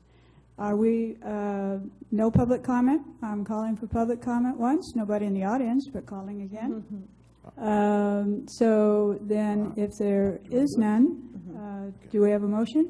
I move approval of the agreement for legal services. I'll second that. It's been moved and seconded. Any further discussion? All right, we're ready then for the question. Roll call. She moved. She moved. Director Rice moved, and seconded was Director Barnzer. Okay. Director Rice? Yes. Director Berenger? Aye. Director Thompson? Vice President Cliff? Aye. President Robinette? Aye. Thank you. Thank you very, very much. Okay, we are moving then to item D, and that is, again, as you said, a discussion and consideration of our draft budget as we're moving forward to fiscal year 2015-2016. And I thank you, Madam General President Manager? and board members. I want you to know we did not strategically plan to put this last after 4.5 hours. It just wound up being that way. But this is the discussion and consideration of the 2000 draft budget for fiscal year 2015 and 16. Again, I'd like to thank the Budget Committee that we've met with them several times, and really want to thank Patrick. If you go back and look at his finance manager's report, a lot of the things that the board has asked for relating to revenues and expenditures are getting much better. There's probably more information in the general manager's packet now than in the finance manager's report than there probably ever has been before. I can't begin to express to you how fortunate we are to have Patrick. Patrick not only is doing his job as finance manager, but he's overseeing all the staff in the office right now, other than me and Bob and Monique. So he works closely with them, and he rolls up his sleeves. He knows how to do billing now. He has everybody in the office from the administrative side, and we'll talk about staffing here, and you can see what we've done in the administrative side of staffing. Everybody knows how to do everybody else's job in cross-training, which is really an integral part of this part of the organization. But as we look at this, it's more than a bunch of numbers. It's going to tell a story and paint a picture for you. And I think you're going to realize that we have some needs, specifically needs in water and wastewater. You're also going to understand and realize, and I'm sure you already have, of the impacts that the stage 3 over an extended period of time, we're in a year and a half now from a revenue perspective, has had on the district. It's been the perfect storm. We've had a reduction in revenues, but we've also had an increase in expenditures just because of the age of our equipment. The nice part about this is you get one more shot at it after this, and it is a balanced budget. Is that a true statement? It's a balanced budget. Yeah. General fund's a balanced budget, so there are some deficits in water and wastewater, but the general fund budget is balanced, and during these hard times, I think that's a pretty good accomplishment. So he has, when he says he's got 24 slides that he can go through them quick, he can go through them quick. Believe me, because I sat with him last night and went over them, and we were done in 3 hours or so, I think it was, but. No, we were done in 15 minutes. So, but great PowerPoint presentation, great budget presentation, and especially with the EWS. So we need to take a really close look at that today too. Talk about that a little bit, especially the costs associated with running that thing. If Regional Water Quality Control Board can hear me out there, we'll be going back to them after another 3 months of operation and ask them to significantly reduce the requirements that they've put upon us on the Title 22 and Title 27. So with that, Patrick, I'll turn it over to you and really say thank you. Okay. President Robinette, members of the board, I have a PowerPoint presentation. You should all have a copy of it. There are copies in the lobby. If members of the audience want to look at it. The very first slide I'm showing up here is not in your handout. It's just a summary that's similar to what's in the staff report. And it shows that the general fund is balanced, that the water fund has a budgeted deficit of $437,000, and that the wastewater fund has a budgeted deficit of $207,000. We'll look at the water fund first. There's actually two capital project budgets that are not part of the regular budget. The first is for the Santa Rosa Creek project, which is basically finished. We're expecting $307,000 in revenue from the drinking water drought grant, and then a deficit of $86,000 that's going to come from the water fund balance. This entire presentation is essentially the same as what we looked at the last board meeting. So there shouldn't be any surprises in here.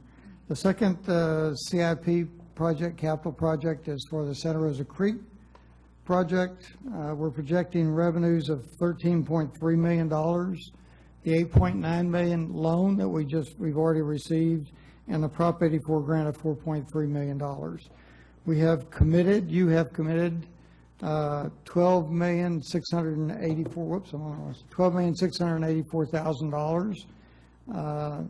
And so uncommitted is $637,000 out of the total funds available. As far as the operations of the water fund, there are three components. The department operations, which are similar to previous department operations. We're projecting $1.7 million in revenue, a little over $2 million in expenditures, for a projected deficit of $254,000 for departmental operations. We have AWTP capital cost recovery, which is basically to repay the loan. It's a requirement of the loan that we generate enough revenue to pay it off each year.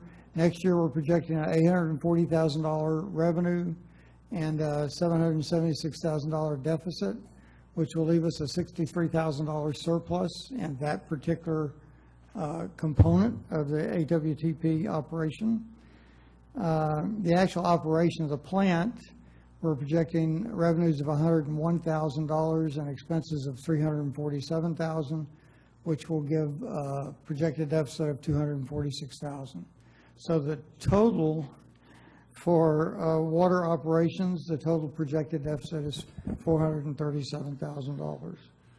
Patrick, can I ask a question? Sure. The $347,859, is that based on the extra requirements that are made of us at the present time, and in the future, would that be the same or less? We anticipate that once the environmental monitoring requirements are reduced, then those costs can go down dramatically. Okay.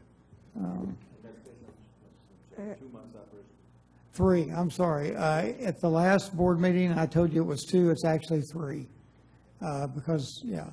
So in next year's, next year, starting not this year's budget, not this coming year's budget, but the one after that, this could be a significantly reduced amount. Yes, it could be, depending on, the bulk of these costs are chemicals and testing stuff, and so the less that, sampling, so the less of that we have to do, then the costs will go down dramatically. Yeah. Related, if I might, on, the rate increase was supposed to cover the cost of the operations, and sounds like what I'm hearing is the cost of operations went up beyond what we were expecting, and even above what we had kind of built in as a cushion because of these environmental that were unanticipated changes that had to be made, and monitoring is just costing us a lot more than we thought. That's correct, and we also have less revenue. The rate study projected $220,000 in revenue, and in expenditures. The revenues are actually only coming in at $100,000 because consumption is much lower than we had anticipated. Okay. And expenditures are much greater because of the environmental impacts that weren't anticipated when the rate study was done. Thank you for the clarification.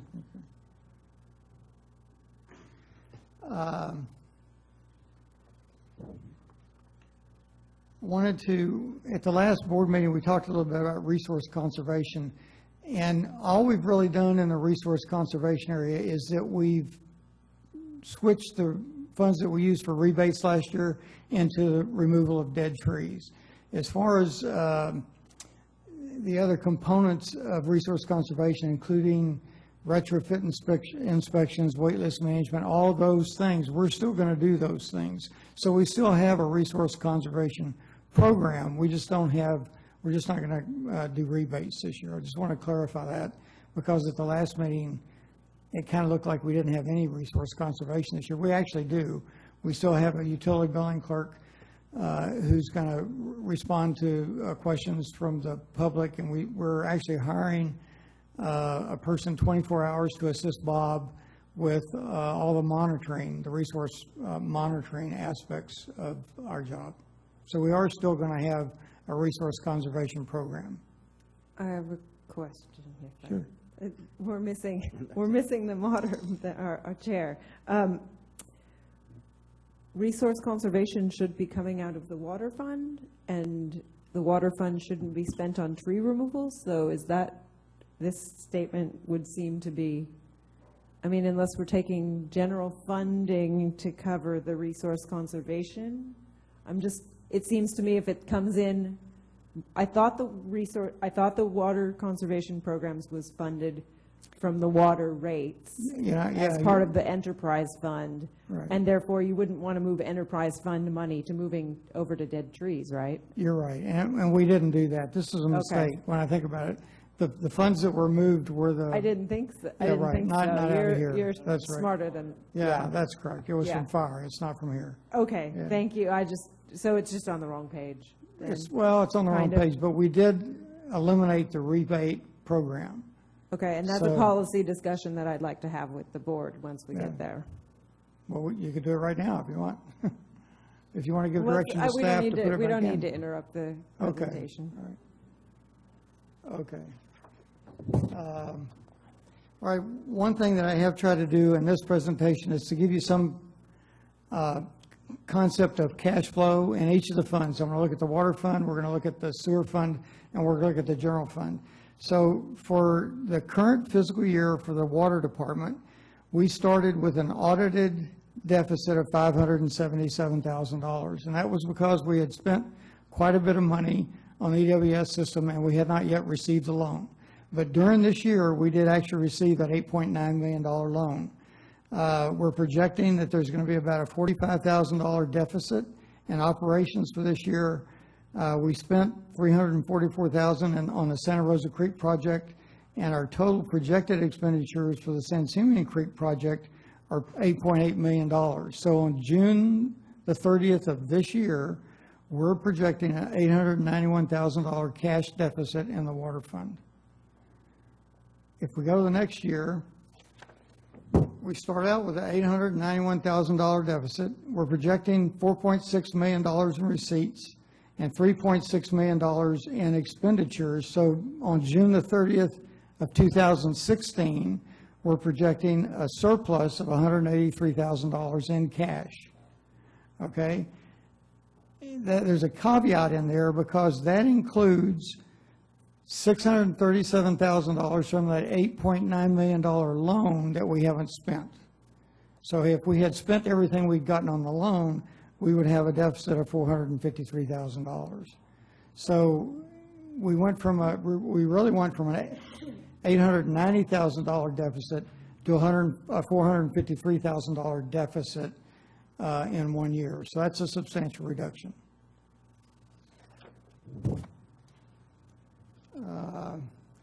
The receipts that we're projecting for next year are the two grants funds, the Prop 84 grant for $4.3 million and the drinking water grant for $307,000. So that totals $4.7 million.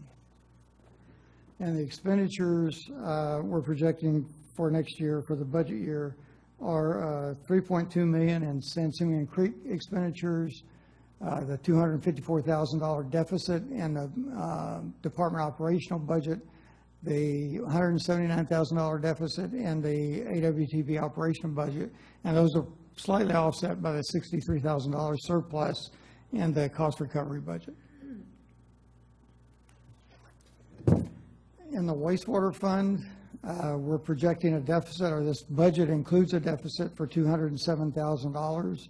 Revenues of $1.8 million don't quite offset expenditures of a little over $2 million. Yeah. Quick question back where you have that $63,000 Yeah. Excess over rates as to deal. Is that segregated out, or are you just going to let it flow in? It's not segregated. I looked at the loan real closely. There's no requirement to keep a balance. You just have to raise enough money each year to pay it. So it'll just go into the fund balance, or the cash balance for the water fund. What is the possibility? That's a fixed amount on each meter. No, there's two components. There's a fixed charge each month and a usage charge each month. They both go into to that component of the charge. On that component. Yeah. Okay. The only thing that goes into the operational charge is when we're actually operating the plant. Then there's a third charge for each unit of water used. I'm wondering if a policy decision might be necessary to segregate that, because part of it is variable. And in the future, it might not be sufficient since it's not fixed every month. Yeah, that's a good point. Personally, I was very relieved that we actually got enough money to pay the loan this year, because it could have been really bad news. But it's not a bad idea to consider that and kind of establish a reserve. It's so specific in terms of its revenue source, right, that it seems like that we ought to set that aside for rainy day fund for that particular source if it falls below. I like the idea, very much. I'm kind of against reserves in a way, but that's otherwise it could become smart. just we didn't go down 63,000 somewhere else. I like that. Okay.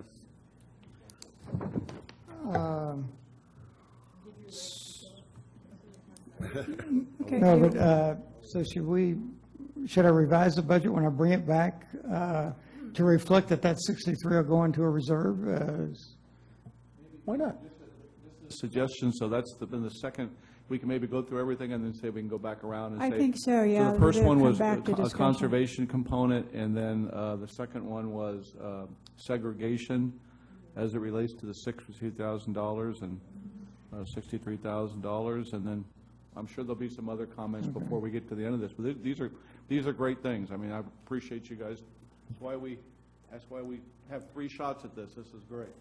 Yeah, I think as we continue, let's kind of jot down notes on these things, because there's quite a bit of it, and then we'll go back and pick it all up. Okay. Yeah, that's a good idea. Okay. All right, so wastewater is a $207,000 deficit. Cash flow for the wastewater fund, we ended last year with a $302,000 surplus, not surplus, $302,000 cash balance. We have a projected deficit this year of $260,000, which will leave the balance in June of this year at $42,000. Next year, the budget is a $207,000 deficit. So the projected cash balance at June 30th of next year is a deficit of $164,000. Question. Yeah. So that's the amount that we would be looking at if we were to try and increase rates to try and make sure that we got to a zero? Is that what that is? Well, there are a whole lot of components to that. Oh, you mean it's complicated? I thought we were going to, I just wanted to clarify if that was the. This is only the operational component of rates. We also need a capital thank you. component to rates. Thank you very much. Yeah. That helps. Thank you. Continue on, please, Patrick. Okay, and then we look at the general fund. The general fund is balanced. The revenues and the expenditures are equal, which is really good news. This is where we took the $51,000. Could you say that louder? You said a wonderful phrase, really good news. That's really good news. Okay. And then he blows through the What, oh, you want to go back and look at that some more? Jerry likes all the zeros in the right-hand column here. This is the kind of page we like. Yeah, that's true. How much more does he have to spend to come up to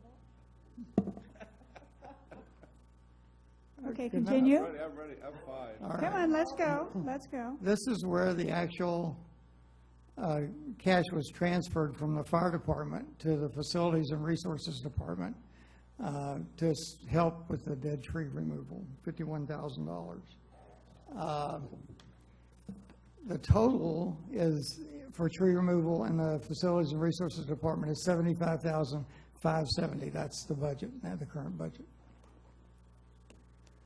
And then just a note to remind the board that the Park and Rec Department includes a $159,000 capital project for improvements at the East Ranch Park. All right, the general fund cash flow projection is next. We had it in, at the end of last year, we had almost $4 million in cash. That's an audited number. For the current year, we're projecting a surplus in operations of $81,000, and we're projecting at the end of the year, we're going to have to loan $891,000 to the water fund to cover their deficit. So the actual cash balance in the general fund will be $3.1 million on June 30th of this year. I wanted to people are always asking me, how much do we have in reserve? What's our fund balance? What's our cash balance? And all that sort of stuff. Right now, I can really only accurately tell you what the cash balance is, because fund balance is comprised of a whole lot of stuff. It's long-term debt, short-term debt, accounts receivables, accounts payables, all that kind of stuff. So fund balance is not an accurate term, although I use it here and I use it later. Reserve balance is specifically stipulated by the board, and we don't have any reserves right now. So there's no such thing as what are our reserves. Right now, we don't have any reserves. All I can tell you is what our cash balance is. And the cash component of the fund balance right now in the general fund is the $4 million right down here, because it's the $3 million that we're actually going to have and the $890,000 that we've loaned to the general fund. That's the cash component of the fund balance, okay? So from now on, when you ask me, I'm going to just tell you honestly, I can tell you cash balance. I can't really tell you anything else. I'll try to remember to Pardon? use the right words. Oh. Okay, for the budgeted calendar year, our fiscal year, budgeted fiscal year, we're projecting that at the end of the year, we're going to have $3.8 million in actual cash on hand. We're going to start with a 3.1. The water loan is going to be repaid because they're going to have enough cash in the water fund to give us our money back. But we're going to have a deficit in the wastewater fund, so we're going to have to loan them the $164,000. So that'll leave us with $3.9 million. If you look at note 2 here, the fund balance this year is the same as the fund balance we're projecting for next year, because there's been no real impact on fund balance because we have a zero, whoops, I messed that up. Yeah, no. We have a zero proposed budget.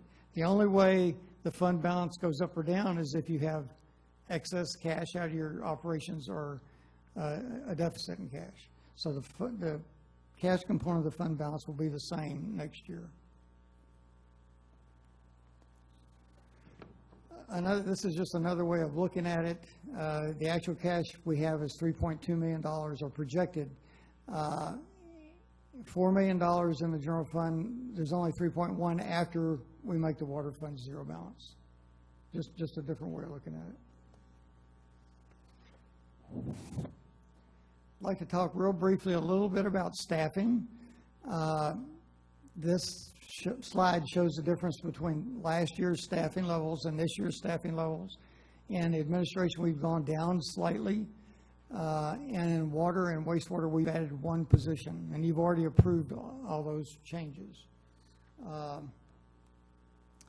And staffing, we have a general manager, an administrative services officer / district clerk.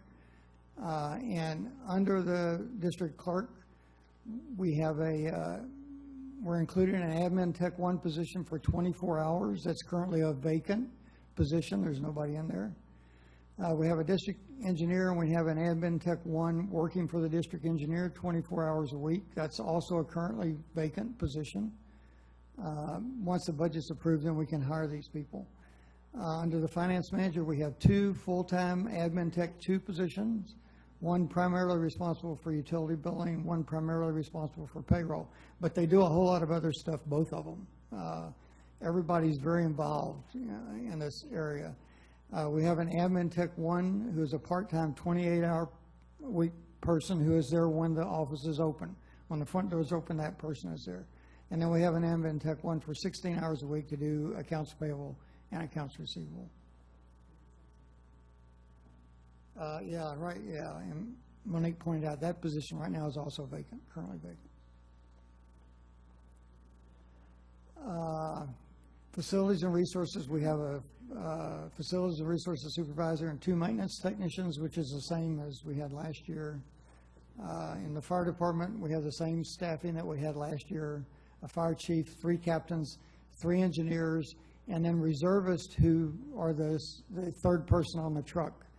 And so there's a reservist working at 24-hour shift every day, and that equals 4.2 full-time equivalent employees. Water, we have a water supervisor and 4 water operators. Wastewater, we have a wastewater supervisor and 4 operators. And that's the end of my presentation. So we're going to go back and just for clarification, when you say reserves, it's 4.2 full-time positions, but that might be 18 people. Right, and I think right now we have 12 or 13 reservists on call. Right. Yeah. Right. Sure. One quick clarification on the overall CCSD staffing from fiscal year 14-15 currently to next year 15-16. On water and wastewater, we're increasing by 1 in each department? Yes, that's correct. Beyond the 4 that we have right now? Right, we actually have, I think we have Didn't we just hire people? Did that just bring it up to 4? No, it brought it up to 5. Okay. Total, there's 1 supervisor and 4 operators. Okay. And that's already been approved by the board, and we've already hired those people. That's what I thought, yeah. So but we started the year with only 4. And so next year we're going to keep the additional staff that we added this year. Okay. And Madam President, the wastewater too is so Jay went over it from Facilities and Resources, and he's an OIT, and we're eventually going to get him. But the last couple of people we've hired or transferred over there, there's really been not just an emphasis on operation, but on maintenance, which has been a weak component of the district as far as water and wastewater goes. So not only are we training up operators, we're training up maintenance people to be able to take care of our facilities. And frankly, 5 is probably the minimum staffing as it relates to collection systems also, but they're responsible for collections and lab. And so they're doing, they did it for 3 for an entire year and burn them out. So we're at 5, and I think that's kind of the direction I got from the board, and everybody's pretty happy right now. Very good. Okay, discussion, Director Barringer. I just have 2 real quick things. Thank you for an excellent presentation. This is the second time around. One thing you did say just a minute ago, though, is that you have some open spots and you weren't going to fill them until the budget is approved, and the budget isn't going to be approved until next week. Do you have people in line next month? Do you have people in line? I mean, my recommendation is you get them started by the time we. And we concur with that, and that's we checked with district council and asked them, can we start the recruitment process prior to the board approving this budget? And the answer to that is yes. And so that's we're right in line with what you're suggesting and recommending is that because it's an incredibly long process to come to work for the district. It really is, and we've tried to expedite that process. But by the time you get the DOJ and the fingerprints and the background checks, it's pretty rigorous process. I say hire them. So, and that was I did look through the budget, and there's a couple of detailed things, but it's not worth spending our time on. But thank you. Okay, thank you. I mean, why did professional services go down when we just approved a raise for our, but anyway, we'll let it be. All right, okay, any further discussion from the board? Director Rice? One thing, I am glad to see those zeros. I would like to know if that was actually an effort to expend surplus tax dollars, or or the other way around, that you had to cut a bunch of stuff because you were going to be over otherwise. You want to give a first shot? Yeah, well, yeah, we cut. I mean, I go That's to the what I thought. department I just heads wanna and make sure I ask for input, and they give it to me, and then we sit down and we say, okay, it's not balanced. Got it. What can we cut back to? Yeah. Okay. And there are some, Director Rice, there are some key things that we did not include in the budget, but what we'd like to be able to do is come back to you on a as-need basis. I think historically what's happened, we've put a lot of things in the budget, and you've even noted this, and we don't get them done. Mm-hmm. I think as tight as the cash flow is right now, and our amounts of funds available. For an example, when we put the Fiscalini tank out to bid, and it comes back, we'll be bringing you that. It's not in the budget right now because of the deficit. So, you know, we'll have to see where we are financially and those type of things. You know, so yeah, there was some cutting. There was some cutting going on. We need to do those things, but let's, you know, when we get all the bids back and everything from William Bellows, and that's just one example. Then we'll come to the board and say, okay, the bids came in at X. Can we amend the budget, and how are we going to pay for it? Those type of things. Instead of just putting this big long laundry list together in the budget, knowing that it's so tight. So it was really out of necessity. It was driven out of necessity more than anything else. And for the PIO, is that out of admin, or does that go across multiple? Water, PIO. Or is it not in the budget? It's all in water. Yeah, It's PIO all is in water. water. Yeah. Okay, which then, is where we have. And Senator Flores is, and correct me if I'm wrong on this.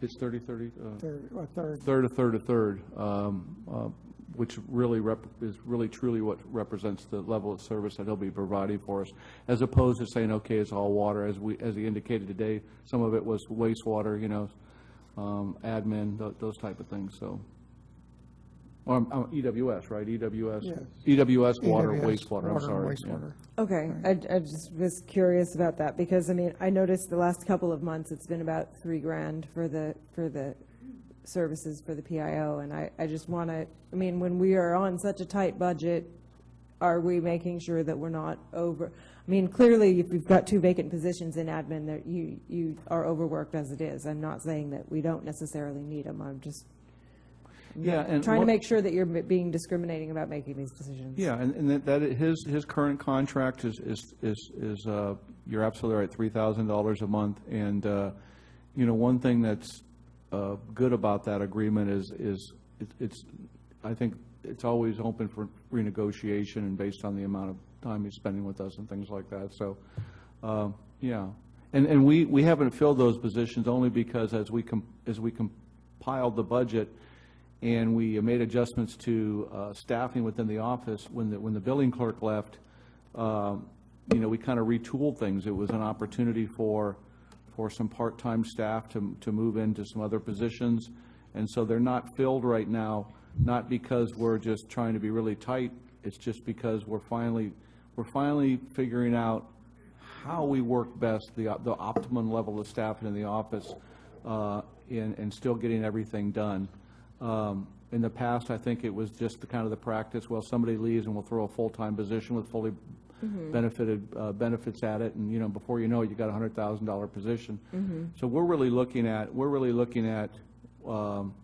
and I think we have it dialed in probably better than ever since I've been here, is the staffing levels in the office and the part-time positions and every cross-training everybody and feeling pretty comfortable with everything right now.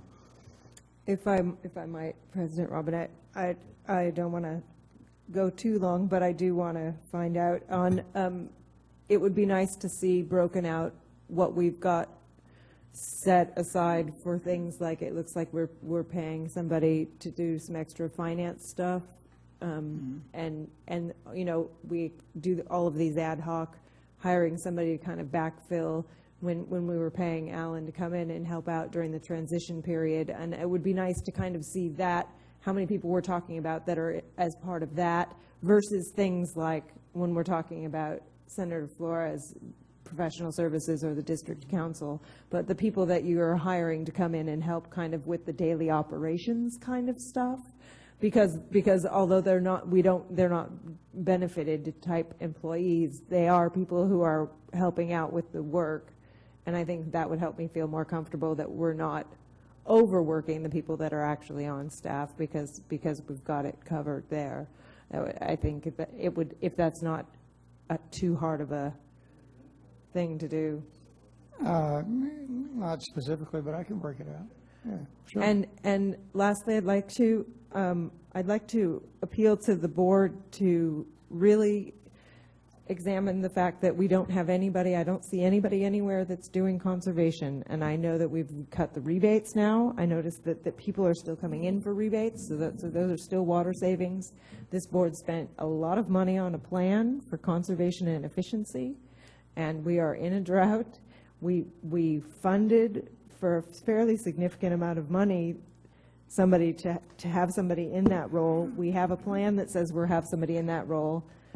To not have somebody there in that role concerns me greatly, and I would just like to appeal to the board that we do something about that. I don't think it's right that we don't have anything really going on that front, because I don't think that when we get to the point of full regular permitting of the emergency water supply, the advanced water treatment plant, that anybody is going to forget that we need to have a full basket of tools for how do we manage our water resources, including efficiency and conservation.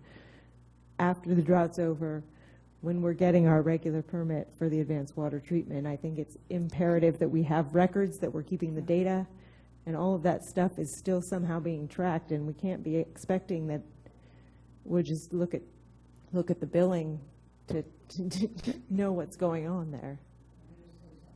Yes. Yes, please. Okay, last year, the utility billing clerk, a certain portion of her salary was taken and put in resource conservation. This year, there was a lot of discussion on the staff about how we were going to staff resource conservation. So we pretty much decided that for the most part, we're going to have this 24-hour-a-week person that works for the district engineer doing resource conservation stuff. When I created the budget, I put that staff position in administration, and then I allocated those costs to all the departments, okay? And so I allocated that person's cost. What I'll do is I'll change this budget for next time to reflect that 24-hour person in resource conservation, so you can see where they're being charged. I tried to explain this earlier. We actually have a person that's dedicated to do that. It's just, it doesn't show up as clearly as it did last year. I'll fix that. Let's make it clear, yeah. All right, I'll do that. I would be a happy camper. All right. Thank you. The other item that I got a note for was the segregation of the $63,000 to, which would just require Patrick adding an additional line item, and that's in reference to the fixed cost for the EWS and the variable cost, and breaking those out. And which I thought was a really good idea. Yes. Vice President Cliff? Yeah, for budget purposes, but the factual matter is be a transfer at the end of the year to whatever it is. Okay. I mean, it might be less than 63, it might be more than 63. Right. But it's policy concept saying that money is reserved as a buffer for that. And I'll start reflecting on the cash projections too.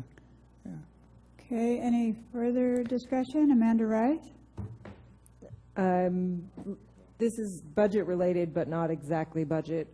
Have we talked to the company that we got the loan from and the state? Are we going to make that August deadline that's in that contract? Have we started any kind of talk in case that money from the state doesn't come before that deadline?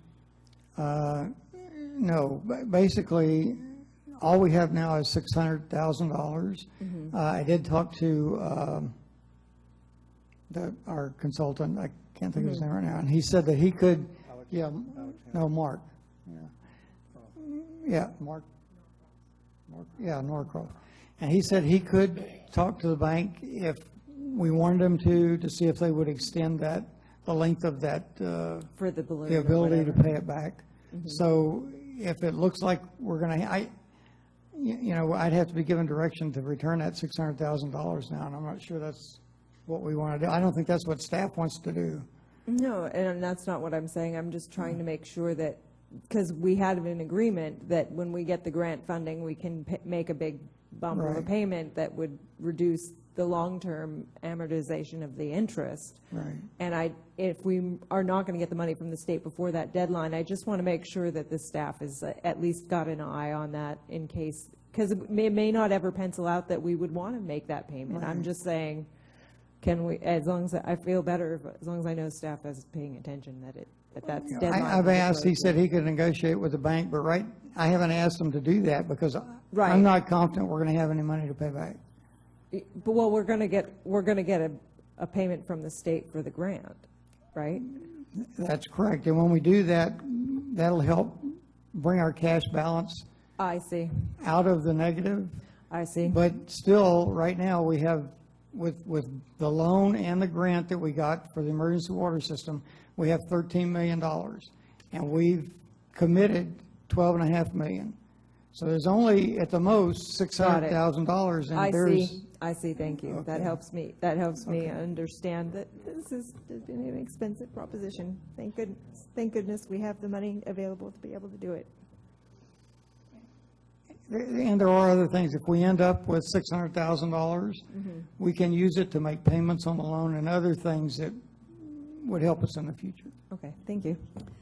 Any further discussion, comments from anyone on the board? Okay, on this then, it was an update, and so we appreciate that. There is no public comment, no one here to comment. So we're moving on then to our last item, and that is future agenda items. If anyone has any they want to suggest, now is the time. Director Rice? Thank you, President Robinette. I think it's about that time of year to do general manager evaluation and district council evaluation. I believe that we usually try to do it in June. Last year we did it a little bit late. Would that be an agenda item, or would that be a closed session? Be a closed session. Closed Still session goes on after a meeting? Still goes on the agenda, though, right? Yeah, it'd be under closed session under At the end. government code, retire blah, to blah, it. blah. Yeah, that one.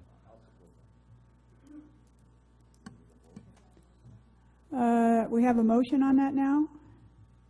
Yes, a move. Sure, I'll support that also.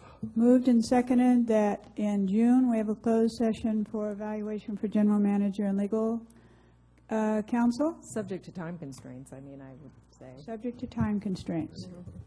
All in favor? Any discussion? No public comment. Ready for the vote? Yes?